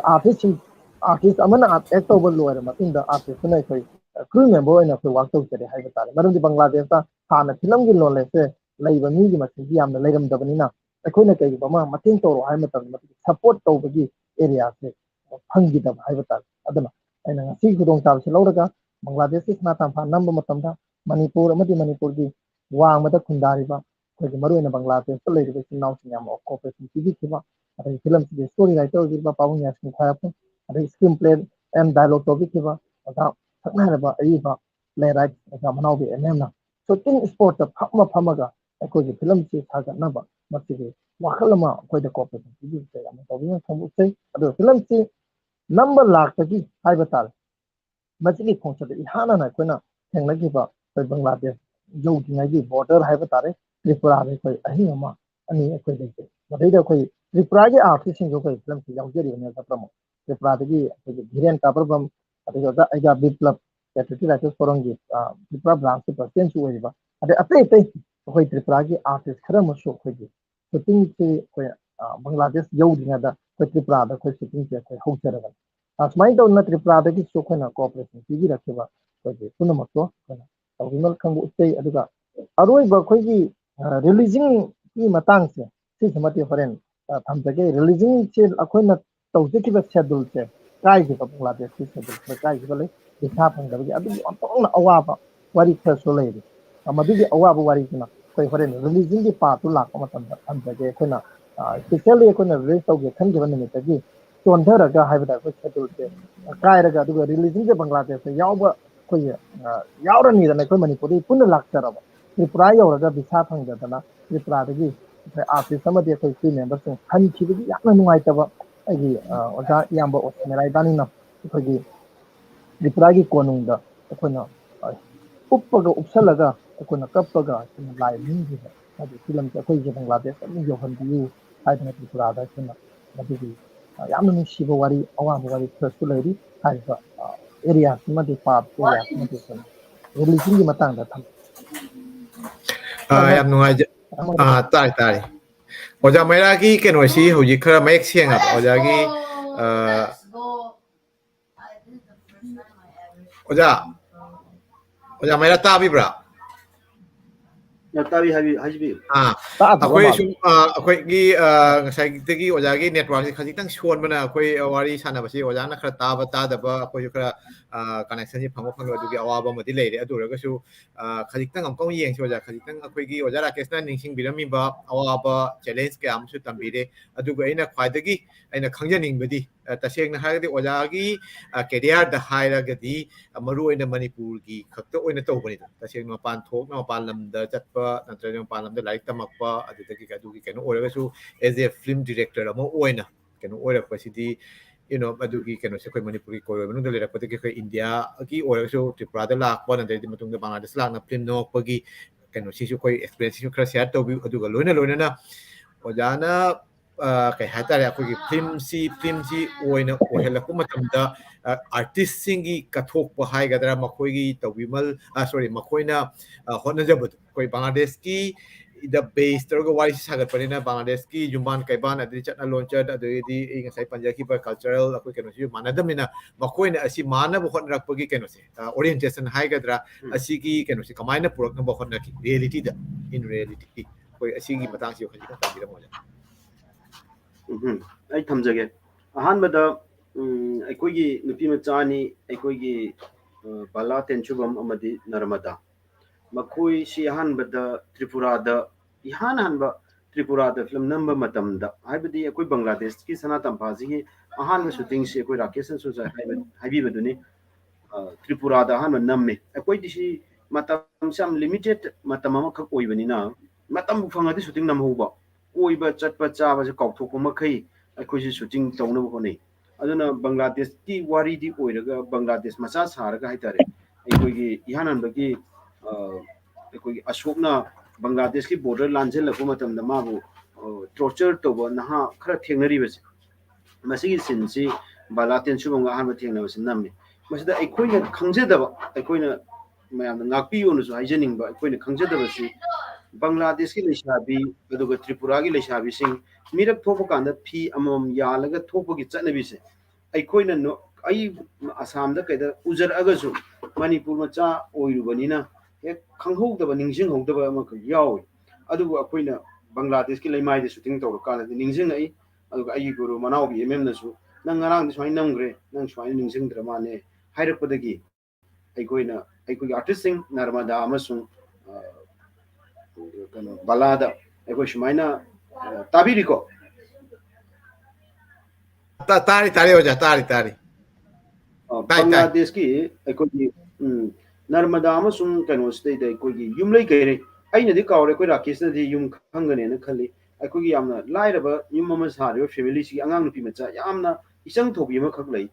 मासे अखोइ क्रू मेंबर यामना मतिक चाबा क्रू मेंबर नि अखोइना फिल्म सिदा ममिंग मोंदा ओइना क्रेडिट पिबम थोएना खल्ली अखोइना इंगांग सी मक्ते ओइजु हा नुपि दीप्ति मचा को सी तोबि दीप्ति मन है खंग मा हाय हाय तुम जो है खले दीप्ति है बहजी नुपि मचादो तारे ता दीप्ति दीप्ति हाइबा नुपि मचा से उरे अदगिदि एकोइना फी सी यानन फी अपाबा मचा मचा फी कोगी इचु फी मचा मचा सिंगसे ꯑꯩꯈꯣꯏ ꯂꯩꯍꯧꯗꯗꯅ ꯕꯪꯒ꯭ꯂꯥꯗꯦꯁꯀꯤ ꯏꯆꯤꯟ ꯏꯅꯥꯎꯁꯤꯡꯅ ꯄꯤꯕꯤꯔꯛꯑꯀꯥꯟꯗ ꯑꯩꯈꯣꯏ ꯁꯨꯇꯤꯡ ꯇꯧꯈꯤꯕꯒꯤ ꯁꯣꯝꯗꯗ ꯑꯩꯈꯣꯏꯗꯤ ꯂꯩꯁꯥꯕꯤ ꯁꯥꯔꯨꯔꯗꯕꯅꯤ ꯍꯥꯏꯗꯅ ꯃꯅꯤꯄꯨꯔꯒꯤ ꯐꯤ ꯃꯆꯥ ꯑꯃꯇ ꯄꯨꯍꯧꯗꯗꯅ ꯕꯪꯒ꯭ꯂꯥꯗꯦꯁꯀꯤ ꯏꯆꯤꯟ ꯏꯅꯥꯎꯁꯤꯡꯅ ꯐꯤ ꯄꯤꯔꯛꯈꯤꯕ ꯃꯗꯨ ꯑꯩꯈꯣꯏ ꯀꯥꯎꯕ ꯌꯥꯗꯦ ꯑꯗꯨꯒꯤ ꯑꯩꯈꯣꯏ ꯅꯤꯡꯁꯤꯡꯕ ꯑꯃ ꯑꯩꯈꯣꯏꯒꯤ ꯊꯃꯣꯏꯗ ꯐꯥꯎꯖꯩ ꯍꯧꯖꯤꯛꯁꯨ ꯑꯗꯨꯒ ꯅꯔꯃꯗꯥꯅ ꯑꯍꯥꯟꯕ ꯕꯪꯒ꯭ꯂꯥꯗꯦꯁꯀꯤ ꯑꯩꯈꯣꯏꯅ ꯍꯥꯟꯅ ꯆꯠꯆꯕ ꯌꯨꯝ ꯑꯩꯈꯣꯏꯒꯤ ꯐꯤꯂꯝ ꯅꯝꯃꯤꯕ ꯑꯩꯈꯣꯏꯒꯤ ꯏꯅꯥꯎꯅꯨꯄꯥꯁꯦ ꯅꯣꯡꯃ ꯑꯩꯈꯣꯏꯒꯤ ꯃꯅꯤꯄꯨꯔ ꯀꯜꯆꯔꯦꯜ ꯀꯝꯄ꯭ꯂꯦꯛꯁꯇ ꯂꯩꯖꯔꯀꯥꯟꯗ ꯏꯁꯤꯡ ꯐꯪꯗꯕꯒꯤ ꯊꯧꯗꯣꯛ ꯑꯃꯈꯛ ꯌꯥꯎꯈꯤ ꯏꯁꯤꯡ ꯐꯪꯗꯕ ꯊꯧꯗꯣꯛꯇꯨꯗꯒꯤ ꯑꯩꯅ ꯅꯣꯡꯃ ꯕ꯭ꯔꯁ ꯑꯝꯇꯪ ꯇꯧꯒꯦꯅ ꯆꯪꯉꯨꯕꯗ ꯊꯦꯡꯅꯔꯛꯄꯅꯤ ꯃꯥꯁꯦ ꯁꯅꯥꯒꯤ ꯁꯨꯕꯒꯤ ꯗꯨꯀꯥꯟꯁꯨ ꯇꯧꯋꯦꯅ ꯈꯜꯂꯤ ꯑꯣꯖꯥ ꯏꯕꯨꯡꯉꯣꯅ ꯃꯃꯤꯡ ꯈꯪꯕꯤꯒꯅꯤ ꯔꯟꯖꯟ ꯍꯥꯏꯕ ꯑꯩꯈꯣꯏꯒꯤ ꯏꯅꯥꯎꯅꯨꯄꯥꯁꯦ ꯔꯟꯖꯟ ꯍꯥꯏꯕ ꯑꯩꯈꯣꯏꯒꯤ ꯔꯟꯖꯟꯒꯤ ꯌꯨꯝꯁꯤꯗ ꯑꯗꯨꯒ ꯑꯩꯈꯣꯏꯁꯤ ꯕꯪꯒ꯭ꯂꯥꯗꯦꯁ ꯌꯧꯔꯦ ꯑꯗꯨꯒ ꯑꯣꯖꯥ ꯏꯕꯥꯏ ꯍꯦꯃꯟꯇꯅ ꯑꯩ ꯅꯨꯃꯤꯗꯥꯡꯒꯤ ꯆꯥꯛ ꯉꯝꯃꯦ ꯇꯧ ꯏꯕꯥꯏ ꯆꯥꯛ ꯄꯤꯖꯕꯤꯒꯦ ꯍꯥꯏꯔꯒꯅ ꯀꯩꯅꯣꯗ ꯊꯤꯜꯂ ꯄꯤꯖꯕꯤꯔꯣ ꯏꯕꯥꯏꯒꯤ ꯌꯨꯝ ꯇꯥꯟꯅ ꯆꯠꯂ ꯆꯥꯕ ꯉꯝꯕꯩ ꯄꯥꯡꯒꯜ ꯂꯩꯇ꯭ꯔꯦꯒ ꯑꯩꯈꯣꯏꯅ ꯅꯥꯄꯟ ꯇꯧꯖꯕ ꯑꯩꯈꯣꯏꯅ ꯕꯪꯒ꯭ꯂꯥꯗꯦꯁꯇ ꯑꯣꯠꯆꯕ ꯍꯥꯏꯇꯥꯔꯦ ꯃꯁꯤ ꯀꯌꯥꯝ ꯌꯥꯝꯅ ꯅꯨꯡꯁꯤꯅ ꯑꯣꯠꯈ꯭ꯔꯒꯦ ꯍꯥꯏ ꯀꯥꯟꯗ ꯆꯥꯛ ꯄꯤꯖꯕꯤꯒꯦ ꯍꯥꯏꯔꯒꯅ ꯂꯥꯛꯑ ꯄꯤꯖꯕꯤꯔꯣ 이바기 힘단 잘라자ꯕꯗ 그 ngamaroy 하일 간다 sen kari ꯑꯩꯈꯣꯏ ꯁꯤꯗ ꯑꯣꯇꯣ ꯍꯥꯏꯅꯕ ꯀꯩꯅꯣꯒꯤ ꯒꯥꯔꯤꯗ ꯃꯁꯤ ꯄꯨꯔꯒ CNG ꯀꯣꯔꯐꯨꯗ ꯆꯥꯛ ꯍꯥꯞꯄ ꯄꯨꯔ ꯇꯧꯋꯦ ꯃꯗꯨꯗꯒꯤ ꯑꯩꯈꯣꯏꯒꯤ ꯔꯟꯖꯟꯒꯤ ꯌꯨꯝꯁꯤꯗ ꯆꯪꯉ ꯔꯟꯖꯟ ꯑꯩꯈꯣꯏ ꯁꯨꯇꯤꯡ ꯇꯧꯗ ꯌꯥꯗ꯭ꯔꯦ ꯀꯩꯅꯣ ꯐꯤꯂꯝ ꯁꯨꯇꯤꯡ ꯑꯁꯤ ꯀꯩꯅꯣ ꯃꯣꯏ ꯉꯛꯈ꯭ꯔꯦ ꯑꯗꯩꯗꯤ ꯃꯣꯏꯅ ꯀꯣꯟꯅꯗꯤ ꯃꯣꯏꯅ ꯍꯔꯥꯎꯈꯠꯂꯛꯇꯅ ꯃꯥꯒꯤ ꯎꯄꯨꯗꯒꯤ ꯐꯤꯔꯣꯜ ꯄꯨꯊꯣꯔꯛꯇꯅ ꯑꯗꯒꯤ ꯅꯔꯃꯗꯥ ꯕꯪꯒ꯭ꯂꯥꯗꯦꯁꯀꯤ ꯏꯆꯤꯟ ꯏꯅꯥꯎꯁꯤꯡꯅ ꯏꯟ ꯆꯤꯡꯕꯁꯤ ꯌꯦꯡꯉꯨ ꯀꯥꯏꯅ ꯅꯔꯃꯗꯥꯁꯤ ꯇꯤꯝꯐꯥ ꯆꯤꯛꯈꯤꯕꯅꯦ ꯔꯟꯖꯟꯒꯤ ꯃꯃꯥꯡꯒꯤ ꯄꯥꯠ ꯀꯩꯅꯣꯗꯨꯗꯩꯗ ꯏꯍꯥꯟ ꯍꯥꯟꯕ ꯁꯨꯇꯤꯡ ꯅꯝꯕ ꯃꯇꯝꯁꯤꯗꯩꯗ ꯏꯟ ꯆꯤꯡꯕꯁꯦ ꯕꯪꯒ꯭ꯂꯥꯗꯦꯁꯀꯤ ꯏꯆꯤꯟ ꯏꯅꯥꯎ ꯃꯌꯥꯝ ꯆꯤꯡꯕ ꯑꯗꯨꯗꯩꯗ ꯅꯔꯃꯗꯥꯁꯤ ꯌꯥꯎꯅꯕ ꯍꯣꯠꯅꯩ ꯑꯗ ꯃꯥ ꯏꯟ ꯆꯤꯡꯕꯅ ꯍꯩꯇꯦ ꯕꯪꯒ꯭ꯂꯥꯗꯦꯁꯀꯤ ꯈꯨꯠꯆꯤꯡꯒ ꯃꯅꯤꯄꯨꯔꯒ ꯃꯥꯟꯅꯗꯦ ꯑꯩꯈꯣꯏꯒꯤ ꯇꯨꯡꯒꯣꯟꯃꯛꯇ ꯑꯣꯏꯔꯣ ꯂꯣꯡꯃꯛꯇ ꯑꯣꯏꯔꯣ ꯂꯣꯡꯊ꯭ꯔꯥꯏꯃꯛꯇ ꯑꯣꯏꯔꯣ ꯃꯥꯟꯅꯗꯦ ꯃꯔꯝ ꯑꯗꯨꯅ ꯃꯗꯨ ꯍꯩꯅꯅꯕ ꯍꯣꯠꯅꯩ ꯑꯗꯨꯗꯒꯤꯗꯤ ꯑꯩꯅ ꯂꯥꯛꯆꯒꯗꯣꯏꯁꯤ ꯄꯣꯏꯟꯗ ꯂꯥꯛꯆꯒꯦ ꯃꯗꯒꯤꯗꯤ ꯅꯔꯃꯗꯥꯒꯤ ꯃꯁꯥꯗ ꯑꯦꯗꯖꯁ ꯇꯧꯔꯛꯑꯦ ꯅꯔꯃꯗꯥ ꯃꯁꯥꯗ ꯑꯦꯗꯖꯁ ꯇꯧꯔꯀꯥꯟꯗ ꯑꯩꯉꯣꯟꯗ ꯀꯀꯥ ꯑꯩ ꯉꯁꯤꯗꯤ ꯃꯦꯀꯞ ꯇꯧꯊꯣꯛꯎꯔꯦ ꯑꯩ ꯏꯁꯥꯁꯦ ꯃꯦꯀꯞ ꯇꯧꯔꯨꯔꯦ ꯑꯗꯨꯕꯨ ꯀꯀꯥꯅ ꯌꯥꯕꯤꯔꯒꯗꯤ ꯐꯤꯂꯝꯁꯤꯗ ꯋꯤꯗꯥꯎꯠ ꯃꯦꯀꯞꯇ ꯑꯩꯈꯣꯏ ꯐꯤꯂꯝꯁꯤ ꯅꯝꯖꯒꯦ ꯌꯥꯒꯗ꯭ꯔꯥ ꯀꯀꯥ ꯑꯩ ꯕꯪꯒ꯭ꯂꯥꯗꯦꯁꯀꯤ ꯏꯆꯟ ꯏꯆꯦꯁꯤ ꯃꯥꯟꯅꯅꯕ ꯍꯣꯠꯅꯕꯗ ꯑꯩꯅ ꯂꯩꯔꯤꯕ ꯌꯨꯝꯁꯤꯒ ꯆꯥꯟꯅꯅꯕ ꯍꯣꯠꯅꯕꯗ ꯑꯩ ꯃꯦꯀꯞ ꯑꯩꯒꯤ ꯀꯦꯔꯦꯛꯇꯔꯁꯤꯃ ꯃꯦꯀꯞ ꯇꯧꯕꯤꯒꯅꯨ ꯍꯥꯏꯗꯅ ꯑꯩꯈꯣꯏꯒꯤ ꯅꯔꯃꯗꯥꯁꯦ ꯋꯤꯗꯥꯎꯠ ꯃꯦꯀꯞꯇ ꯐꯤꯂꯝꯁꯤ ꯅꯝꯃꯦ ꯑꯗꯨꯃꯥꯏꯅ ꯍꯜꯂꯛꯑꯦ ꯃꯅꯤꯄꯨꯔꯗ ꯍꯜꯂꯛꯑꯦ ꯑꯗꯨꯒ ꯃꯅꯤꯄꯨꯔ ꯃꯅꯨꯡ ꯈꯔꯗꯁꯨ ꯕꯪꯒ꯭ꯂꯥꯗꯦꯁꯀꯤ ꯖꯒꯥ ꯁꯥꯕ ꯃꯇꯦꯛ ꯃꯇꯦꯛ ꯌꯥꯎꯋꯦ ꯑꯩꯈꯣꯏꯒꯤ ꯃꯩꯇꯩ ꯃꯌꯦꯛꯀ ꯄꯨꯔꯒ ꯂꯥꯛꯏꯁꯤ ꯃꯌꯥ ꯏꯝꯐꯥꯜꯗ ꯁꯥꯕꯅꯤ ꯁꯨꯃꯥꯏꯅ ꯑꯗꯒꯤ ꯕꯣꯔꯗꯔ ꯄꯤꯂꯔꯒꯤ ꯊꯣꯡ ꯑꯍꯥꯏꯕꯤꯕ ꯂꯥꯜꯂꯤꯁꯤ ꯑꯩꯈꯣꯏ ꯕꯪꯒ꯭ꯂꯥꯗꯦꯁꯇ ꯂꯩꯇꯦ ꯈꯪꯉꯤ ꯑꯗꯨꯁꯨ ꯃꯁꯤꯗ ꯑꯩꯈꯣꯏꯒꯤ ꯑꯦꯃꯥꯖꯟꯅꯤ ꯑꯩꯈꯣꯏ ꯋꯥꯈꯜꯅ ꯁꯥꯒꯠꯄꯅꯤ ꯃꯗꯨꯃꯥꯏꯅ ꯅꯝꯅꯕ ꯍꯣꯠꯅꯔꯛꯄꯁꯤꯗꯩꯗ ꯑꯩꯈꯣꯏꯒꯤ ꯊꯧꯗꯣꯛ ꯃꯌꯥꯝ ꯑꯃ ꯊꯣꯛꯈꯤ ꯑꯗꯨꯒ ꯑꯩꯈꯣꯏ ꯎꯔꯈꯨꯜ ꯇꯥꯅ ꯐꯪꯈ꯭ꯔꯩꯗ ꯆꯅꯤ ꯑꯩꯈꯣꯏꯅ ꯏꯁꯩ ꯑꯃꯗ ꯐꯪꯈ꯭ꯔꯩꯒꯤ ꯃꯐꯝ ꯅꯝꯃꯤ ꯁꯨꯃꯥꯏꯅ ꯅꯝꯃꯛꯄ ꯃꯇꯝꯁꯤꯗ ꯑꯩꯅ ꯍꯥꯏꯖꯅꯤꯡꯉꯤꯗꯤ ꯅꯔꯃꯗꯥꯁꯤ ꯃꯔꯨꯑꯣꯏꯅ ꯀꯦꯔꯦꯛꯇꯔꯁꯤ ꯅꯔꯃꯗꯥꯁꯤ ꯁꯥꯏꯠ ꯂꯥꯏꯟꯗ ꯌꯥꯝꯅ ꯄꯤꯛꯅ ꯂꯩꯔꯝꯕ ꯀꯦꯔꯦꯛꯇꯔꯗꯒꯤꯗꯤ ꯃꯥꯁꯤ ꯄꯨꯔꯥ ꯕꯪꯒ꯭ꯂꯥꯗꯦꯁꯀꯤ ꯂꯩꯃꯥꯎꯁꯤ ꯆꯨꯁꯟꯈꯤꯗꯅ ꯃꯥꯅ ꯕꯪꯒ꯭ꯂꯥꯗꯦꯁꯀꯤ ꯏꯆꯤꯟ ꯏꯅꯥꯎꯁꯤꯡꯗꯒꯤ ꯄꯨꯔꯛꯄ ꯉꯁꯥꯏꯒꯤ ꯃꯅꯤꯄꯨꯔꯒꯤ ꯐꯤ ꯌꯥꯟꯅꯕ ꯐꯤꯁꯤ ꯃꯥ ꯕꯪꯒ꯭ꯂꯥꯗꯦꯁꯇꯒꯤ ꯍꯧꯖꯤꯛꯐꯥꯎ ꯊꯝꯃꯝꯒꯅꯦꯅ ꯈꯜꯂꯤ ꯃꯥ ꯕꯪꯒ꯭ꯂꯥꯗꯦꯁꯀꯤ ꯏꯆꯤꯟ ꯏꯅꯥꯎꯁꯤꯡꯗꯒꯤ ꯄꯣꯔꯛꯑꯦ ꯑꯗꯨꯒ ꯃꯅꯤꯄꯨꯔ ꯇꯥꯅ ꯄꯣꯔꯛꯑꯦ ꯀꯔꯤꯒꯤ ꯄꯣꯔꯛꯏꯅꯣ ꯍꯥꯏꯕ ꯀꯥꯟꯗ ꯀꯀꯥꯅ ꯀꯔꯤꯒꯨꯝꯕꯗ ꯐꯤꯂꯝꯁꯦ ꯃꯇꯦꯛ ꯃꯌꯥꯃꯨꯛ ꯅꯝꯖꯦ ꯍꯥꯏꯔꯗꯤ ꯌꯥꯅꯕ ꯐꯤꯁꯦ ꯑꯩꯒꯤꯗꯤ ꯀꯟꯇꯤꯅ꯭ꯌꯨꯇꯤ ꯃꯈꯥ ꯆꯠꯊꯅꯕ ꯍꯣꯠꯅꯕ ꯀꯥꯟꯗ ꯊꯤꯕ ꯐꯪꯉꯔꯣꯏ ꯑꯗꯨꯅ ꯃꯣꯏꯗ ꯍꯥꯏꯖꯔꯒ ꯑꯩ ꯃꯁꯤꯃꯗꯤ ꯂꯣꯏꯅ ꯄꯨꯔꯛꯑꯕꯅꯦꯅ ꯑꯩꯈꯣꯏꯒꯤ ꯅꯔꯃꯗꯥꯅ ꯃꯗꯨꯒꯤ ꯐꯤꯁꯤ ꯂꯣꯏꯅ ꯄꯣꯔꯛꯈꯤ ꯑꯗꯨꯒ ꯑꯩꯅ ꯐꯤꯂꯝꯁꯤ ꯃꯇꯦꯛ ꯃꯇꯦꯛ ꯈꯔ ꯁꯝꯗꯕ ꯌꯥꯗ꯭ꯔꯦ ꯍꯥꯏꯕ ꯀꯥꯟꯁꯤꯗ ꯑꯩꯈꯣꯏꯒꯤ ꯌꯥꯝꯅ ꯅꯨꯡꯉꯥꯏꯔꯤꯕꯗꯤ ꯐꯤꯂꯝꯁꯤ ꯕꯪꯒ꯭ꯂꯥꯗꯦꯁꯀꯤ ꯗ ꯀꯥꯞꯄꯦ ꯑꯩꯈꯣꯏ ꯚꯥꯅꯨꯒꯥꯁꯇ ꯑꯗꯒꯤ ꯑꯃꯨꯛ ꯙꯀꯥꯗ ꯀꯥꯞꯄꯦ ꯁꯤꯂꯦꯠꯇ ꯀꯩꯗ ꯃꯊꯪ ꯑꯗꯨꯃꯥꯏꯅ ꯀꯥꯞꯄꯨꯔꯕ ꯀꯥꯟꯗ ꯍꯜꯂꯛꯄ ꯀꯥꯟꯁꯤꯗꯩꯗ ꯑꯩꯈꯣꯏꯒꯤ ꯇ꯭ꯔꯤꯄꯨꯔꯥꯗ ꯀꯥꯞꯄꯒ ꯃꯅꯤꯄꯨꯔꯒꯤ MSF DSꯀꯤ ꯑꯣꯗꯤꯇꯣꯔꯤꯌꯝꯗ ꯀꯥꯞꯄꯦ ꯑꯩꯈꯣꯏ ꯃꯤꯌꯥꯝꯗ ꯄ꯭ꯔꯤꯃꯤꯌꯔ ꯁꯣꯁꯤ ꯎꯠꯂꯤ ꯎꯠꯄꯁꯤꯒꯤ ꯃꯇꯨꯡꯗ ꯅꯔꯃꯗꯥꯁꯤ ꯏꯕꯦꯝꯃ ꯅꯪꯅ ꯑꯩꯅ ꯄꯥꯝꯕ ꯖꯒꯥꯁꯤ ꯌꯧꯗꯦ ꯑꯩꯅ ꯄꯥꯝꯕꯁꯤ ꯌꯧꯗꯦ ꯍꯥꯏꯗꯅ ꯑꯩꯈꯣꯏ ꯔꯥꯀꯦꯁ ꯅꯤꯡꯁꯤꯡꯕꯤꯔꯝꯒꯅꯤ MSF DSꯗ ꯑꯅꯤꯔꯛ ꯍꯟꯅ ꯄ꯭ꯔꯤꯃꯤꯌꯔ ꯁꯣ ꯀꯥꯞꯄ ꯐꯤꯂꯝꯁꯤ ꯀꯩꯅꯣꯅꯤ ꯑꯗꯨꯒ ꯑꯩꯈꯣꯏꯅ ꯄ꯭ꯔꯣꯃꯤꯁ ꯑꯃꯈꯛ ꯇꯧꯏ ꯅꯔꯃꯗꯥ ꯅꯪꯅ ꯍꯣꯠꯅꯖꯔꯤꯕ ꯊꯥꯛꯁꯤꯗꯩꯗ ꯁꯨꯡꯁꯣꯏ ꯁꯣꯏꯗꯅ ꯅꯪ ꯑꯦꯋꯥꯔꯗ ꯑꯃ ꯁꯣꯏꯗꯅ ꯐꯪꯒꯅꯤ ꯅꯪ ꯁꯣꯏꯗꯅ ꯑꯋꯥꯃꯟꯒꯤ ꯃꯍꯩ ꯐꯪꯒꯅꯤꯅ ꯍꯥꯏꯕꯗꯒꯤ ꯃꯥ ꯕꯦꯁ ꯁꯄꯣꯔꯇꯤꯡ ꯑꯦꯛꯇ꯭ꯔꯦꯁꯀꯤ ꯃꯅꯥꯁꯤ ꯃꯅꯤꯄꯨꯔ ꯁ꯭ꯇꯦꯠꯅ ꯃꯉꯣꯟꯗ ꯄꯤꯕꯤꯕꯅꯤ ꯃꯁꯤ ꯀ꯭ꯂꯕꯀꯤ ꯂꯩꯀꯥꯏꯒꯤ ꯃꯅꯥ ꯅꯠꯇꯦ ꯃꯅꯤꯄꯨꯔ ꯁ꯭ꯇꯦꯠꯅ ꯃꯉꯣꯟꯗ ꯄꯤꯕ ꯃꯅꯥꯅꯤ ꯃꯗꯩꯗ ꯃꯍꯥꯛꯅ ꯕꯪꯒ꯭ꯂꯥꯗꯦꯁꯀꯤ ꯀꯩꯅꯣꯗꯨ ꯆꯞ ꯆꯥꯅ ꯂꯧꯅ ꯃꯥꯟꯅ ꯁꯥꯈꯤ ꯑꯗꯨꯒ ꯂꯣꯏꯅꯅ ꯃꯔꯨꯑꯣꯏꯅ ꯃꯁꯤ ꯃꯇꯥꯡꯗ ꯑꯃꯨꯛ ꯂꯥꯛꯑꯒ ꯕꯂꯥ ꯇꯦꯟꯁꯨꯕꯝꯁꯤ ꯃꯔꯨꯑꯣꯏꯅ मा की कैरेक्टर दी यामना चिंग लेम्बी लाई लाइशु हैबी अमा साबनिना अदु आना अवाना की सतम उत्ते तवदबु बांग्लादेश की मसक से मानमन गिदना नर्म बलातेन शुभम से बांग्लादेश ते लेनना आइगी से मयाम अमन नंग बांग्लादेश ते लेहोरो हाइबगी नखोय अनि बांग्लादेश ते लेहोरो हाइबसे आइगी नाकोंग ता खिबा मसुम नुंगाइबा मतांग ने ना ये दवाइना थमजे thank you oja jam samlapna yamna nungairba wari singul haitare asigi kainosi haibire ningsing bire phaja phajaraba koi comment mayam su lai manipur dagi assam dagi tripura dagi bangladesh dagi amadi mapalam da yengbiriba mayam na comment like share tobiri thagatchari koi manipur mirror gi makai dagi oja maira matung da amuk laksage hoji koi oja ibung hansu ngasai network si ma su problem khar leirubana wari su loi hodre ꯀꯔꯤꯒꯨꯝꯕ ꯑꯣꯖꯥ ꯏꯕꯨꯡꯅ ꯇꯥꯕꯤꯔꯒꯗꯤ ꯑꯩꯈꯣꯏ ꯉꯁꯥꯏ ꯂꯤꯕ ꯂꯣꯏꯍꯧꯗ꯭ꯔꯕ ꯋꯥꯔꯤ ꯍꯥꯏꯇꯥꯔꯦ ꯑꯗꯨꯒꯤꯗꯨ ꯈꯖꯤꯛꯇꯪ ꯅꯤꯡꯁꯤꯡꯕ ꯑꯣꯏꯅ ꯀꯃꯥꯏꯅ ꯑꯩꯈꯣꯏꯒꯤ ꯑꯦꯛꯁꯄꯤꯔꯤꯌꯦꯟꯁ ꯍꯥꯏꯇꯥꯔꯦ ꯉꯁꯥꯏꯒꯤ ꯃꯅꯤꯄꯨꯔꯗꯒꯤ ꯂꯥꯛꯑꯒ ꯕꯪꯒ꯭ꯂꯥꯗꯦꯁꯇ ꯅꯝꯂꯦ ꯕꯪꯒ꯭ꯂꯥꯗꯦꯁꯇ ꯐꯤल्ꯝ ꯅꯝꯕ ꯍꯥꯏꯁꯦ ꯀꯔꯤꯅꯣꯐꯥꯎꯗ ꯈꯪꯗ꯭ꯔꯤꯅꯤꯗꯣ ꯑꯗꯨꯅ ꯑꯁꯤꯒꯤꯁꯤ ꯀꯃꯥꯏꯅ ꯊꯦꯡꯅꯔꯛꯈꯤꯕ ꯀꯃꯥꯏꯅ ꯀꯩꯅꯣ ꯇꯧꯈꯤꯕ ꯑꯁꯤꯒꯤ ꯃꯇꯥꯡꯁꯤꯁꯨ ꯑꯣꯖꯥ ꯏꯕꯨꯡꯒꯤ ꯃꯥꯏꯀꯩꯗꯒꯤꯁꯨ ꯈꯖꯤꯛꯇꯪ ꯄꯥꯎꯗꯝꯕꯤꯌꯨ ꯀꯔꯤꯒꯨꯝꯕ ꯀꯩꯅꯣ ꯂꯩꯔꯒꯗꯤ ngasai mei chalubana khatang aigi disturb ogere adugai wari duju kaya tajaba phangaudre aduhu oja meira na ngasai akhogi film number gi matang chika aigi jamna nungaiba number jamna wadi waba adubu nungaiba machigi short magak leikhi madu wariji akhogi asakchi akhogi hero chi ma akoi passport jawdo na maki India dagi Bangladesh border da huran na changak torini machiki short chi number gi ngasai oja rakesh na uren na chu khidang pan bigi adigi matang jiga koi gi Bangladesh tagi dholai border kowi achondana koi Tripura Agartala gi manak tani machiki matang ji machiki border madak chige ka khungban macha malai adugai India side na koi lemon garden malai koi gi lemon garden machiga chalaga koi gi cameraman koi gi inau imo jumnam jina adugai camera ji pai na leire adugai gi koi gi hero ji Ashok ji lemon garden de changa ga maki bag ma manang anda jalaga ising butol ma pai raga boda di lanjal laktoini lanjal lakpaji short si amuk nami akhoi director na oja ochimeira na jadri amka muchallo amuk chalali amka muchangalai mar boda da chang panina khudu kullaka chen dori me masike ka ani umlak chalan bajika nungsa maraki ising ju karange ising ju thei lemon garden manung duga ani umlak chi hanjan number sige ka oja ochimeira na dumari nei du jadri ne khatang adu border jiga changak padu khatang nang mai du kihan bagi keno adu utkadabani ana oja meirana adum asi haiba adugai mathang dadi asonda akogi vidya BSF India gi aduga tawal mathakte gi durbin na moi BSF chine ek niware akoi na tauri bade shooting je ado akoi Bangladesh kina ado VDR jige khitang lamnare chabagan magi manung dani lambenda ako inau chinga kariga mayam ju chali moi motorcycle ka ama gari ka taura khola na loin le asi tawbaji ubasi ka koi BSM na India gi towar mathakte gi durbin ji na yenga ka bachi ji khongak ba ma duwe gi laur ka kon hai aina ma sike gi dia koi gi hero jina na akoi hero jina kiman gi na ma duwe ka chenjal lakpa मधुगी इमोगी मधुगी छोटुमा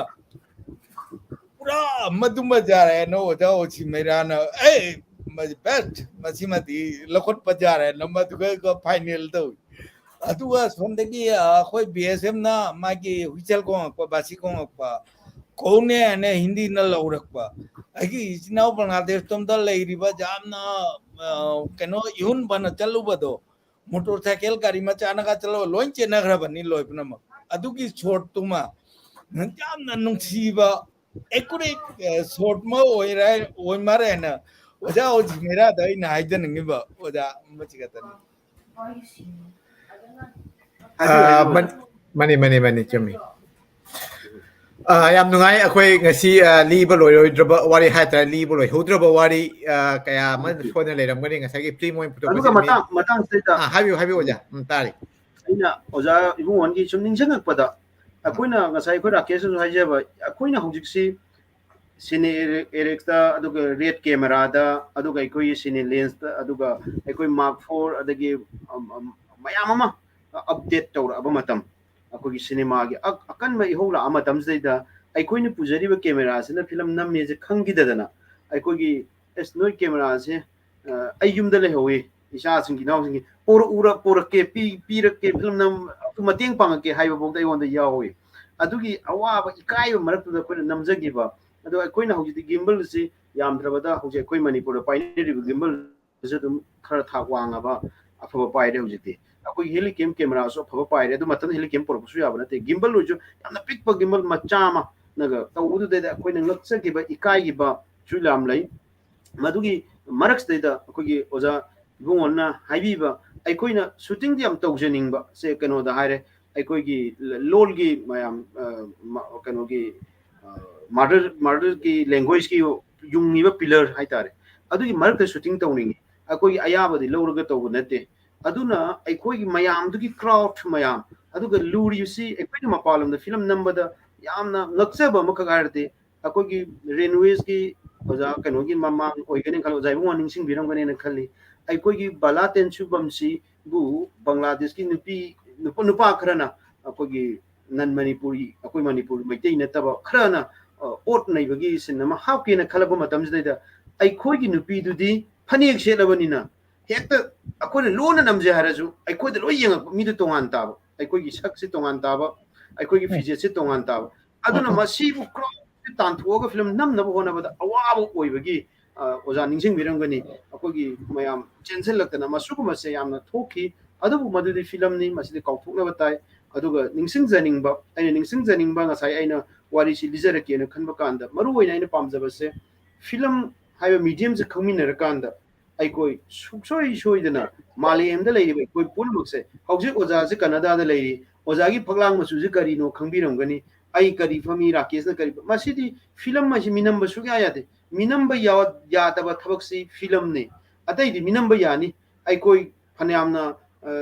railways udraju railways to bhamna sare iba yani site bo aina hulan jabana chade adu film haiba film medium jila akan de masak thi bana thi ni ngobuna ngoni pikpana pikani maitai macha de pi maitai macha de manato nammi haiba si ai koina america da chala hairu basi wahina hairu bandi yogunga moi maram aduna film haiba si na khwaigi awang wa thakta leira kanda ai koi malem ji chakut kani haiba gi pandam duni adu ko manipuri film bo ai koina ngasi punchen na honori di ai koina mangjari ba manglal de ai koi maitai sing ama toina malem da choijai na kama maitai sing punchen minasi hairagadi film chakut minaba natragadi leite na khali nasi aina sigi oja canada da leiba oja ga oja promote ka phaminara wari saba phangjari si yam haitana namja ki film bangladesh ke sanatam phaduna thong oiragane na ai thamjage madu aina namam daba daragadi ai bu kari oidana oja promote ningjang birakadori no haibo ai madugi masigi platform manipur mirror gi platform se masi yam maman leina lojai masi mak ai film da malem se ponchen minasi ai koina china da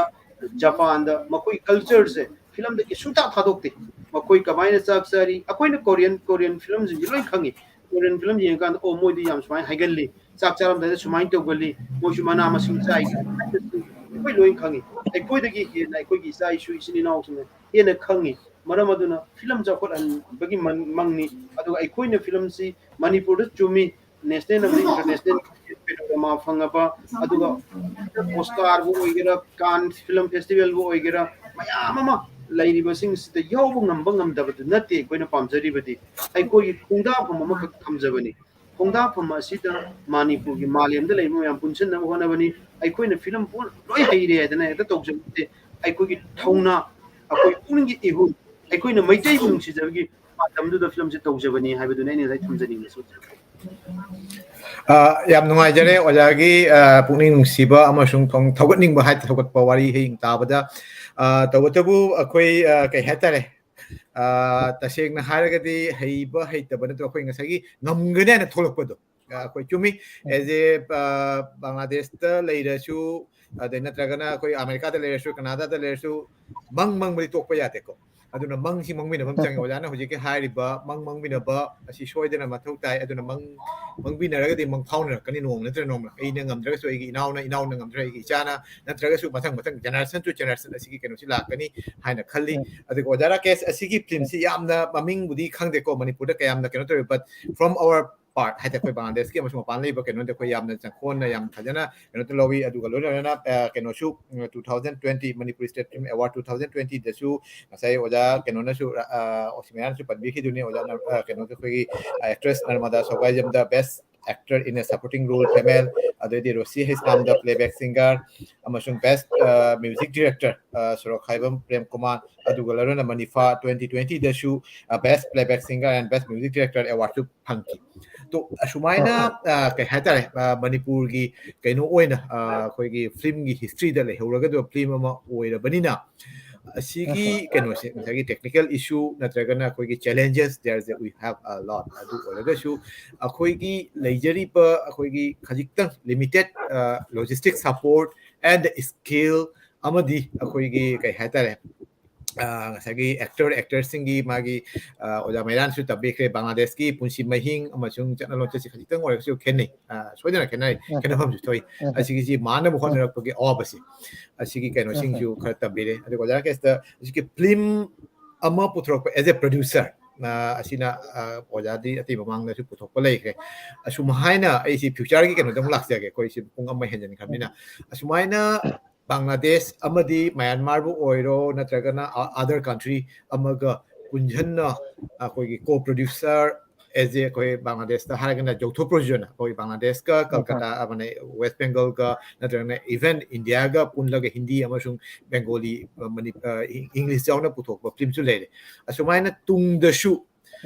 ꯑꯩꯈꯣꯏ ꯑꯁꯤ ꯃꯪꯕꯤꯅꯕ ꯌꯥꯕ꯭ꯔꯥ ꯑꯩꯈꯣꯏ ꯕꯪꯒ꯭ꯂꯥꯗꯦꯁ ꯑꯃꯁꯨꯡ Manipur state ꯒꯚꯔꯟꯃꯦꯟꯠꯒ ꯄꯨꯜꯂꯒ ꯐꯖꯅ ꯈꯔ ꯑꯇꯩꯁꯨ ꯆꯪꯈꯣꯟꯅ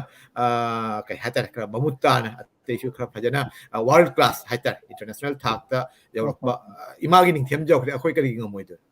documentary ꯐꯤल्मꯗꯁꯨ ꯃꯌꯥꯝ ꯐꯖꯕ ꯗꯣꯀꯨꯃꯦꯟꯇꯔꯤ ꯐꯤल्म ꯑꯩꯈꯣꯏ ꯀꯅꯥꯗꯥꯗꯁꯨ ꯎꯠꯄ ꯌꯥꯎꯈ꯭ꯔꯦ ꯎꯠꯂꯤ ꯉꯁꯤ ꯈꯔꯅꯤ ꯃꯃꯥꯡꯗꯁꯨ ꯎꯠꯈ꯭ꯔꯦ ꯑꯁꯨꯃꯥꯏꯅ ꯇꯧꯅ ꯖꯔꯅꯤꯁꯦ ꯐꯤꯆꯔ ꯐꯤल्मꯗꯁꯨ ꯁꯣꯏꯗꯅ ꯂꯥꯛꯀꯅꯤ ꯑꯁꯨꯃꯥꯏꯅ ꯑꯩꯈꯣꯏ ꯏꯟꯇꯔꯅꯦꯁꯅꯦꯜ ꯑꯩꯈꯣꯏ ꯕꯪꯒ꯭ꯂꯥꯗꯦꯁꯀꯤ ꯀꯩꯅꯣꯗ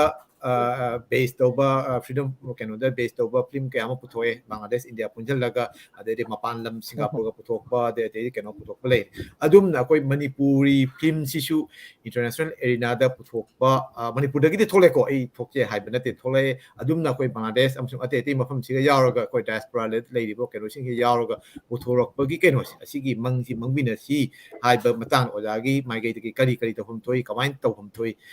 ꯑꯁꯤ ꯃꯇꯥꯡ ꯈꯖꯤꯛꯇꯪ ꯊꯝꯕꯤꯔꯝꯃꯨ ꯑꯣꯖꯥ ꯔꯥꯀꯦꯁ ꯌꯥꯝ ꯇꯁꯦꯡꯅ ꯍꯥꯏꯔꯒꯗꯤ ꯑꯩꯈꯣꯏ ꯃꯅꯤꯄꯨꯔꯤ ꯐꯤꯂꯝꯁꯤ ꯑꯩꯈꯣꯏꯒꯤ ꯑꯔꯤꯕꯝ ꯁ꯭ꯌꯥꯝ ꯁꯔꯃ ꯑꯇꯩ ꯑꯩꯈꯣꯏ ꯃꯅꯤꯄꯨꯔ ꯐꯤꯂꯝꯒꯤ ꯄꯨꯋꯥꯔꯤ ꯁꯦꯝꯈꯤꯕ ꯑꯍꯜ ꯂꯃꯟꯁꯤꯡ ꯑꯩꯈꯣꯏꯅ ꯐꯤꯂꯝꯒꯤ ꯋꯥꯔꯤ ꯑꯃ ꯅꯩꯅꯔꯛꯄ ꯃꯇꯝꯗ ꯑꯍꯜ ꯂꯃꯟꯁꯤꯡꯁꯦ ꯑꯩꯈꯣꯏ ꯂꯥꯛꯄ ꯌꯥꯔꯦ ꯑꯦꯁ ꯑꯦꯟ ꯆꯥꯟ ꯂꯩꯈ꯭ꯔꯦ ꯑꯩꯈꯣꯏꯒꯤ ꯁꯦꯅꯤꯌꯔ ꯑꯩꯈꯣꯏꯒꯤ ꯌꯥꯝꯈ꯭ꯔꯦ ꯀꯔꯥꯝ ꯃꯣꯍꯣꯟ ꯑꯗꯒꯤ ꯑꯇꯩ ꯑꯩꯈꯣꯏꯅ ꯄꯟꯗ꯭ꯔꯒꯁꯨ ꯑꯍꯜ ꯂꯃꯟ ꯃꯌꯥꯝꯁꯦ ꯌꯥꯝꯅ ꯔꯦꯁꯄꯦꯛ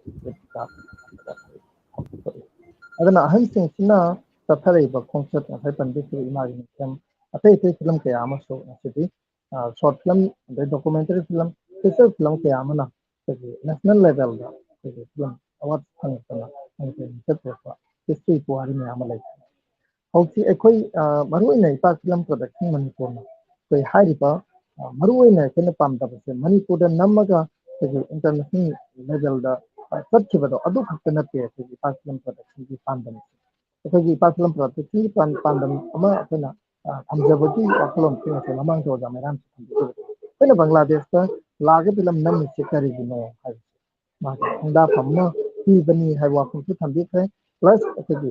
ꯈꯨꯟꯗꯥꯃꯤꯟꯅꯔꯤꯕ ꯍꯥꯏꯕ ꯇꯥꯔꯦ ꯕꯪꯒ꯭ꯂꯥꯗꯦꯁꯇ ꯇꯣꯉꯥꯟ ꯇꯣꯉꯥꯟꯕ ꯐꯨꯔꯨꯞꯁꯤꯡꯒꯤ ꯃꯔꯛꯁꯤꯗꯩꯗ ꯑꯩꯈꯣꯏ ꯃꯅꯤꯄꯨꯔꯤ ꯃꯩꯇꯩ ꯏꯆꯤꯜ ꯏꯅꯥꯎꯁꯤꯡꯒꯤ ꯈꯨꯟꯗꯥꯔꯤꯕ ꯃꯗꯨꯒꯤ ꯍꯤꯡꯂꯤꯕ ꯄꯨꯟꯁꯤ ꯃꯍꯤꯡ ꯃꯗꯨꯝꯕ ꯃꯌꯥꯝ ꯑꯩꯈꯣꯏꯒꯤ ꯂꯣꯟ ꯑꯩꯈꯣꯏꯒꯤ ꯇ꯭ꯔꯦꯗꯤꯁꯟ ꯃꯌꯥꯝ ꯑꯗꯨ ꯑꯩꯈꯣꯏꯅ ꯎꯠꯊꯣꯛꯅꯕꯒꯤ ꯋꯥꯈꯜꯂꯣꯟ ꯑꯃꯁꯨ ꯑꯩꯈꯣꯏꯒꯤ ꯅꯨꯡꯗ ꯆꯦꯟꯖꯩ ꯇꯁꯦꯡꯅ ꯕꯪꯒ꯭ꯂꯥꯗꯦꯁꯇ ꯑꯩꯈꯣꯏꯅ Bangladesh ki Sanatam ko film ama ko number live na ahan ba ko theater ki khoho wera ga so ko nung da di film gi medium duna thamma kan da ko mang da tham da wari nung da di ko aseng na ko je horak pham wari ba mai tai le ba Manipur iram dam kang lai pak hai ba siga masigi so jaina ka ri ta ko marakta afaba mari nchindaba mari thagat pa ko nung da tham da wakhlon aduna maram oiraga ekoi makha tana su haiba tare aga pramona diri bachhe ki ekoi kai ma cooperation tinaraba not only Bangladesh ke one te another country da lairi ba UK da khangde adi Dubai da khangde atai te country da lairi ba ko ge Manipuri sing ni te naw sing ke ten trust sama lainaraga ko cooperation ma tinaraga taraga di Bangladesh ke one ekoi mapam aduga su ko tarap to su ke film number gi tangai thada lai aduga ekoi na Bangladesh na tam phada ꯑꯩꯈꯣꯏꯅ ꯁꯕꯇꯥꯏꯇꯜꯁꯦ ꯊꯥꯔꯒ ꯑꯩꯈꯣꯏꯅ ꯃꯁꯤꯒꯤ ꯐꯤꯂꯝꯁꯦ ꯑꯩꯈꯣꯏꯅ ꯗꯕ ꯇꯧꯔꯒ ꯑꯅꯗꯔ ꯑꯇꯣꯞꯄ ꯂꯦꯡꯒ꯭ꯋꯦꯖꯇ ꯑꯩꯈꯣꯏꯅ ꯃꯁꯤ ꯄ꯭ꯔꯃꯣꯁꯟ ꯇꯧ ꯇꯥꯔꯒꯗꯤ ꯑꯩꯈꯣꯏ ꯐꯤꯂꯝꯒꯤ ꯈꯣꯡꯆꯠꯁꯤꯁꯨ ꯌꯥꯝꯅ ꯊꯥꯛꯁꯦ ꯑꯃꯗ ꯂꯥꯛꯑꯝꯒꯗ꯭ꯔꯥꯅ ꯑꯩꯈꯣꯏ ꯈꯜꯂꯤ ꯃꯁꯤ ꯅꯤꯡꯍꯧꯗꯕ ꯂꯩ ꯑꯗꯣ ꯍꯧꯖꯤꯛꯁꯨ ꯃꯇꯝ ꯂꯩꯔꯤ ꯑꯩꯈꯣꯏ ꯑꯦꯋꯥꯔꯗ ꯈꯛꯇꯒꯤ ꯅꯠꯇꯦ ꯑꯩꯈꯣꯏ ꯐꯤꯂꯝꯁꯦ ꯑꯩꯈꯣꯏ ꯕꯪꯒ꯭ꯂꯥꯗꯦꯁ ꯁꯅꯥꯇꯝꯐꯥꯁꯦ ꯑꯩꯈꯣꯏ ꯁ꯭ꯇꯦꯠ ꯐꯤꯂꯝ ꯑꯦꯋꯥꯔꯗ ꯑꯗꯨꯒ ꯃꯅꯤꯐꯥ ꯑꯦꯋꯥꯔꯗꯁꯨ ꯇꯣꯉꯥꯟ ꯇꯣꯉꯥꯟꯕ ꯑꯩꯈꯣꯏꯅ ꯑꯦꯆꯤꯞꯃꯦꯟ ꯍꯥꯏꯕ ꯇꯥꯔꯦ ꯕꯦꯁ ꯄ꯭ꯂꯦꯕꯦꯛ ꯁꯤꯡꯒꯔ ꯔꯣꯖꯤ ꯍꯦꯁꯃꯥꯝꯅ Manipha 2020 loina state film award 2020 da madigi award phangba music director Nanau Sagonma magi asengma mami Prem Kumar naga animakta best music director phangakpa da isamiti Narmada Thogai chimnaga best female supporting actor ga phangai base masi sai oja mairan thandi ki film nam ngai manungda hoi haiba film sa kaiguma khara tawrakani ha da yapna thajja bam laiki madugi thajabdu thamakan ai tu chingba phawi मधुगी थाजबदो थम्मकांदा नर्मदादा गमेरा याम्बा मेरानगा हाइवा इनिचंगी अदो फिल्म की कोई जनवरी 25 ता Manipur state film development society दा एसोसिएट प्रोड्यूसर ओइगिरि बजार इबुंगल चामन मसामक यावना कोई MSFDF Manipur state film development society की ऑडिटरम दा पोंगबा थोरमदा कोई थोरमदगी मपु ओइदिखिबा कोई इपा फिल्म की जो एडवाइजर ओइगिरि बा डॉक्टर एस मनाउतोना थमकी वाम कई ngasi सिंगे माना स्माइन हाइदिखिबा ओजा मनाव बिने इरिबा इसै नुंसिख्रेदा नुंसिबि नंना हाइबा फिल्मसे इसे मसीसिना होइदा यापना उनि मिसियनबा अदुगा अमखक फावि अदुना हाइ इसैसि यामना माइ पाकपा इसै मा अदुमा ना फोन अदुगा फिल्मसि यान मसक तोकपा फिल्म अमा ओइगनि अदुगा मरुइना ओ सिमेरागी मागी फिल्मसि खोंचत अदुगा इनाव राकेश नावरंगी फिल्म खोंचत अनौबा मायोन मा फिल्मसिना पीगनि फिल्मसिना टर्निंग अमा इपा फिल्म गे ओइगनि ना हाइबसे डॉक्टर एस मनाउतन प्रिडिक्ट तौबिरमे खजे रिलीजिंग सेरेमनी मसी अखोई फिल्म नमिङै मनुङदसु ओजा गुरु ओइगिरिबा ओजा मनाउबी एनएम ना यामनो कुपसें सेनबीबा मदि अचौबा महिनी अदुगा स्टोरी राइटर दि पाबुङ यासनि फराक्तोंगी अदुगा मरुन एक्ट तौबिके एक्टर्स सिंग एजे तनपी अनि नर्मदा अदुगा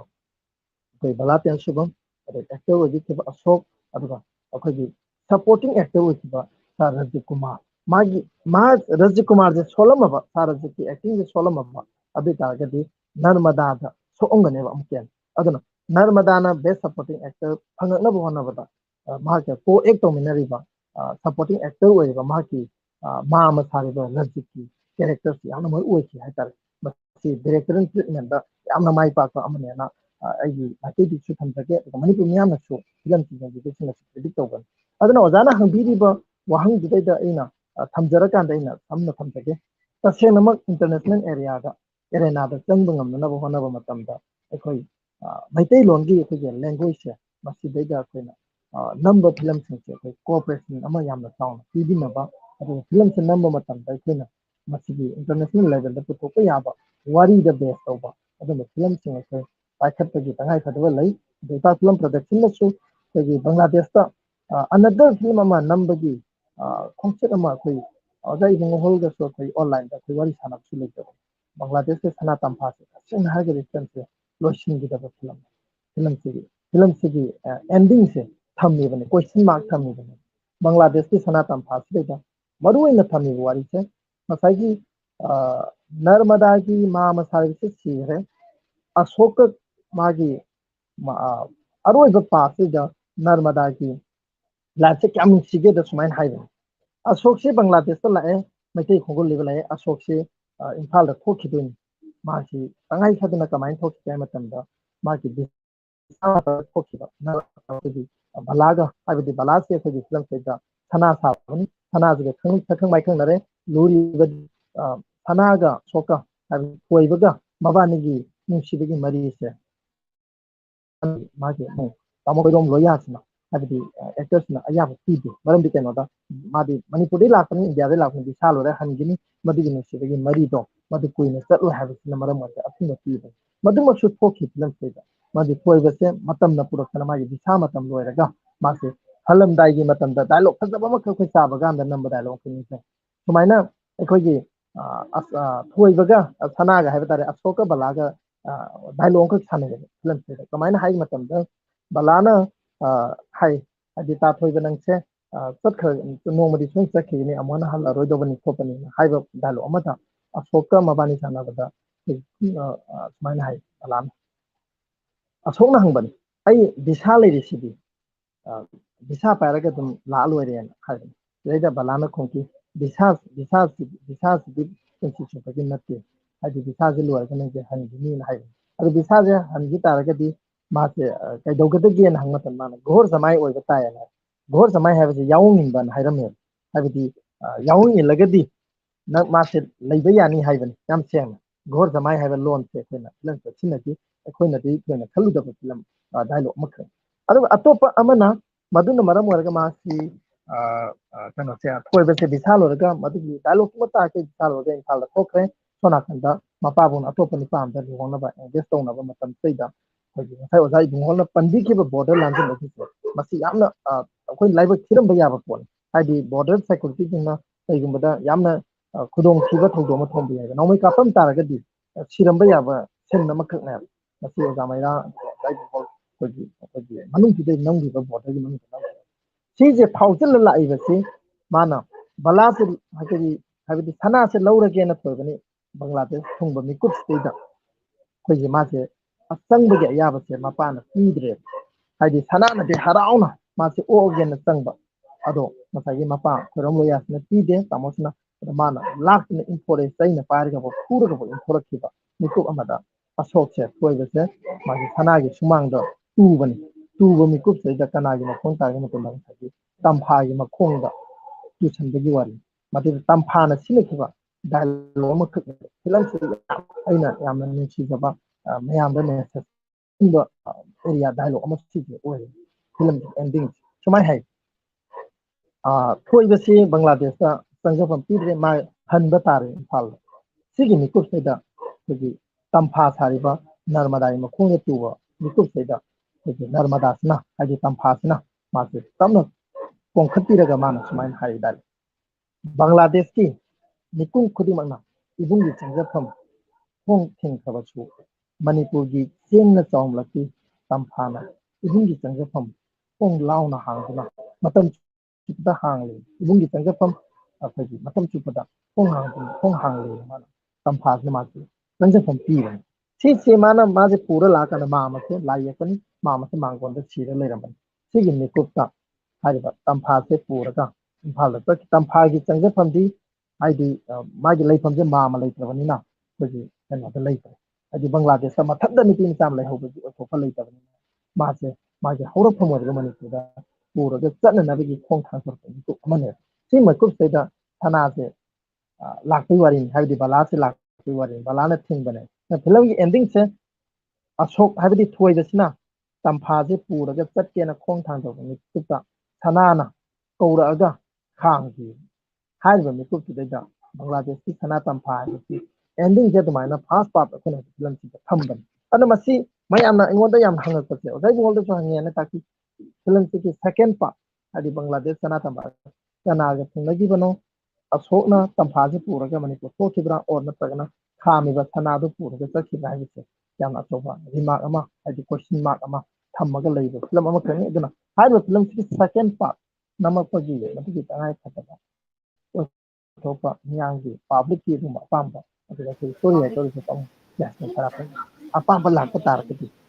ꯃꯈꯥ ꯆꯠꯊꯕꯒꯤ ꯇꯉꯥꯏꯐꯗꯕ ꯂꯩꯕ꯭ꯔꯥ ꯍꯥꯏꯕꯁꯤ ꯁꯨꯃꯥꯏꯅ ꯂꯩ ꯁꯨꯃꯥꯏꯅ ꯊꯝꯖꯩ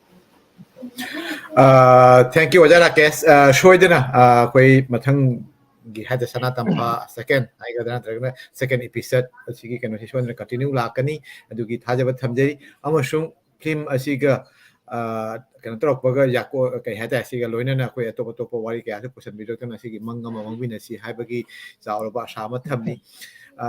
Koi thajay no mantra no mo de koi Manipuri film ngasi oja mairana su wari tambi hi ba koi equipment natragana mai ngasi resourcing se koi logistics support hai tare natrago technical kano sing yamna yamna poor hadi yamna kumang option na laitraga su asidoi puthrogo product tu kano oi bani na magi aphaba hai gadra yamna ngasi awaman ngasi wajaru bagi maduki mamal du na ngasi award kya su koi asigi kan magi taki phangba ngamjari aduna oja mairagi kano gi directorship magi skill adugi kanogi matung inna hairagadi ate ateshu oja kharni mamang da su koi sum pau oina phangbada kanogi kano koi Manipur gi oina India gi oina ko ming chat labi mirabai gi matang da su oja na kan director pina film putok kano malai asumna legendary haitar asumaina Manipuri film gi history da le hauragada ba wari kaya kano kaya su shonin oja na packet brekani aduga aina thamjaningi ba wahang amana अखोई बांग्लादेश ओजा कनोदा असम त्रिपुरा बांग्लादेश सुम थोलक थेंगनरब कनो सिंगसे अखोई अखोई मिटेगी सुम interview ओजा Rakesh actor सिंग पनबीख्रे अखोई बांग्लादेश लेहौरीब पुंसी महिंग नत्र कनो मणिपुर गदि सोना खेनारे asigi kenosi positively yengragadi yes there is a positive keno adu oiler loina akoi meitei gi akoi ethnic identity akoi isagi culture si nga na thambaga loina na modernity da su sum changhan bagi mami si sum ubi bra khajitang akoi khara in deep ta khar changhan biraga ojana as a narrator haitara wari liba cinema si wari liba makala maniko from as a visual keno oina sigi matang sira oja maira akoi khajitang changchan si akoi gi punsi mahing se akoi gi meitei gi traditional keno du oina leiraga su akoi gi modernity akoi gi adunik naina hai se akoi matam gi keno siga chana chunana leiba ngamba gi keno si urakpra kene dhaka da su oja chatpiru re dhaka da leiriba meitei sing su unare sileta su akoi da gi hena oja hena as a not as a outsider not as a travelog travel na kaman kahina taga langkoi wari iba na as a narrator amo oin as a wari iba keno amo oin asiki mai kai tagi yenga ko ja kan tam bisi nungi oiba wari hai tare ko ai kitang thamjage hai bi ko ai tabi ko ja tai phajana tai ai matam shamna lowre adugu ai jam tension na thamjana bahona jage yari makai ai koi Manipur gi wang mada leiriba aikoi gi Assam da maruina Barak Tampak ta leiriba yamba Somo Luwang makoina su theater gi oiba kanba ihoma sagale aduga makoi gi short film karigara putho e hojikse aduga makoi ga su khusamna na ba su honai aduga masi sungna natabida aina mayamda pau tamningba horen net kuma yagidragadi pau ki tamba phangoi debagi nungai taba masu lei aduga Cinematic International Film Festival si Dhaka da December ki tang kunga humdoi dagi na kunga tor ko pangthok kadori masde aina maming matha panjagi roi hauji pogi de yamna mangjong na mayamda kano to se media da haiba sidi haing da bani adu haida ba yada bani na ngasi gi mifam sidai da Cinematic International Film Festival se Dhaka da tang kunga humdoi December ki kunga tor ko da pangthok kadori basida Manipuri film ma de hauji se nominee changaga leire hauji se masi ekoi gi team gi film ni masi ekoi sungsoi soidana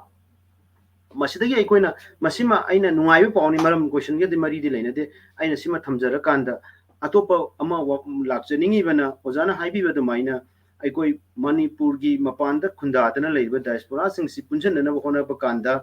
aikoi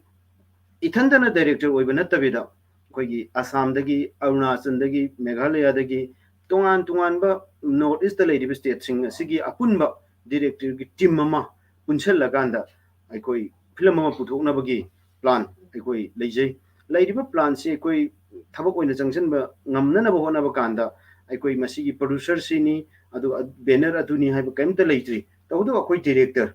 tareti aikoi yana jadana aikoi sigi akoi apamba wari se phangagadi aikoi hairiba Tripura da leiriba Bangla Kanoda leiriba Assam da leiriba Arunachal da leiriba Meghalaya da leiriba mayam se punshin minaba apun ba director gi team amagi film ma puthoksi aidana khalle do hoji ai ko ginau Rakesu producer lengchin dana leibiri aduga oja ibung hon samon su lengchin dana leibiri ai ko gi director sing duna memorandum mama ai ko producer sing da submit to da so dana yabira kane na khalli masigi matang state da aina thamjaning ba oja na hoji hangbi ba oja porno na thambi baduga masite dai koina aina hana khangdringai da mitei pangal akoi wari se yauri aina Bangladesh asaba matamda mitei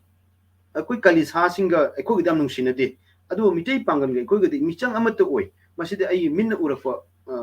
ai thogdokna takpaduni aduna mitei pangal singa sisu hunduoga thamamba yade akoi inegi macha singni iboki macha singni maramaduna mitei pangal singsi konchana ba hona ba kanda aikoi Manipur gi lanjelaga chatkhrawa mitei pangal ama karamaina tawraga Assam da natraga Tripura da adu Arunachal da Saidang ga leiba yai adu mitei pangal ni haira awa kandu na yum du changhan ningakta ba adu ga asnang di fajagre da hairu kan adu gi ojana huji hangbi ba poidu la akanda ta seng nai koi Assam gi mitei gi punchi mahing Tripura gi mitei gi punchi mahing adu ga khar se koi na khenari ba masak sing putna na hona ko kanda kudamoina ai koi barak tampak ta di mitei pangal gi oijeraga su Tripura da na khara mu masigi amanga singi khalji wangkhataga leiba aduga Assam da kitang nakshal pa sugum khena ba sing se koi thiraga ai koi gi writers sing maru in script writers ya maru oi na khanjai aduna writers sing si koi am kupna tanajari aduna soidana ma aduga hojik Rakesh na haidok pada nungai ta basu yawrong gani na khali maru na koi Myanmar si try to jabani Rakesh su yauri bani mi phumsida Myanmar se try to ba matamda ko ise Kamala leikidaba sida ko ga choba award pa ma leihowi ise Kamala se leiramagati ko khre na kumang joksilom gani na khalli aduna oja yani makai ko na haihogdaba hojiki oina di ko national na masung international gi ko na Amazon da masung Netflix da film ji yon ge hai taragadi sigi category da film ji yon da yarakta tanja lai aduna aikoi hojik sinalians da aduga rate da aduga mark da kaida upgrade to ta yada banina hojik ma aina namjari film aseng ba iransi madugi chapsana Netflix amasung Amazon na piba criteria du suna ba koi work tawre hojikti camera si de camera da sinalians season aduna eri da koi sinalians da kapna na ba swain hona jai maram aduna aikoi na national wari mapung aina haijening madi wari mapung tangai fadana khang da ba yarakta ba ngasai Narmada na best actress tari simana Bangladesh khangu boduna best actress tar bangamak poni na ilojai aduna aikoi na ai wakhalon da aina khanjabada hauji aikoi maitai punsan si aduga mayamgi mapan chu jaina jai kanda aikoi khaktana director oiraga aikoi khaktana producer oiraga di yaroi dabani na aikoi na mafam du da chatlaga aikoi na punin na rubagi thongama hangtokum thoi aikoi na pukchen khajitang choktokum thoi na khanjai maram aduna aikoi soidana ma hauji corona si kitang am kan khala podona tawi am farura kanda masina he faraga de sungsoi sudana in haijariba North East state Nipan story state terret ki director sing kunsin nabagi wari leijare hairiba North East state sigi director sing kunsin laga ko wa ama tawjaba duga koi Rakesh na so hauji haibi Myanmar gi sti aikoi Rakesh na damak samakane na khanje aduga loina hairiba du da minungsi khaki number natana haujikti khulai gi mapal tang awang ma thakta aikoi gi subtitle tawdana aduga lol punamakta hanto ko yana ba aiko hona jage na khali adugi ihanan ba chapter duni aikoi na kaino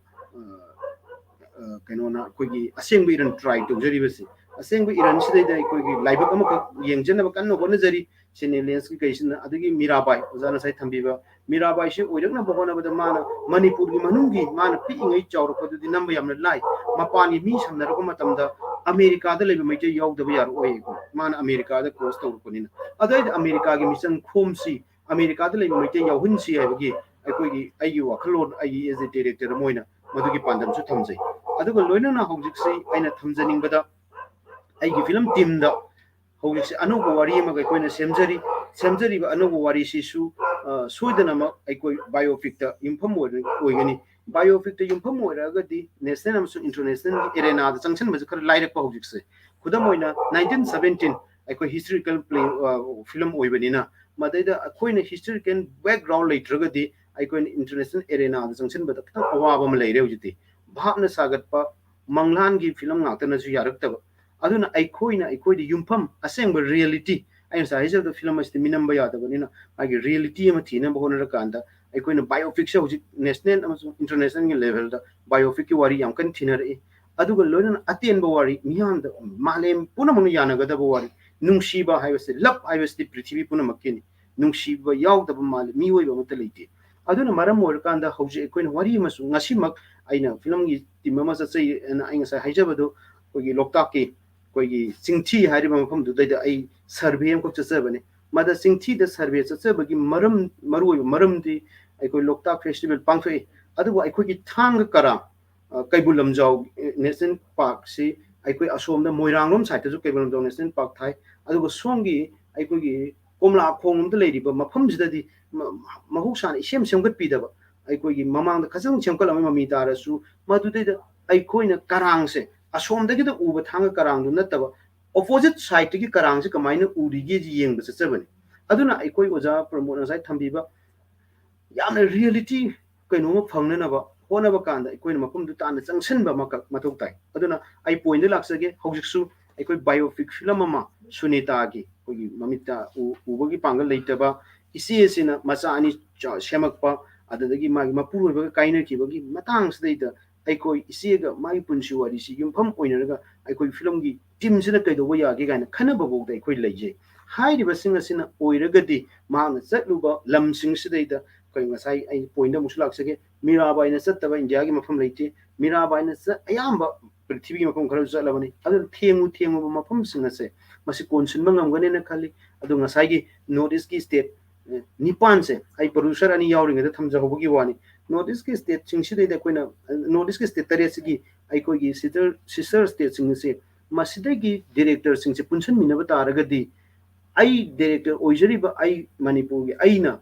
Assam की जगह असम की actor Singh याहोल लपकान the character अनि खंगना मागी हिंगनब की लांथेंग the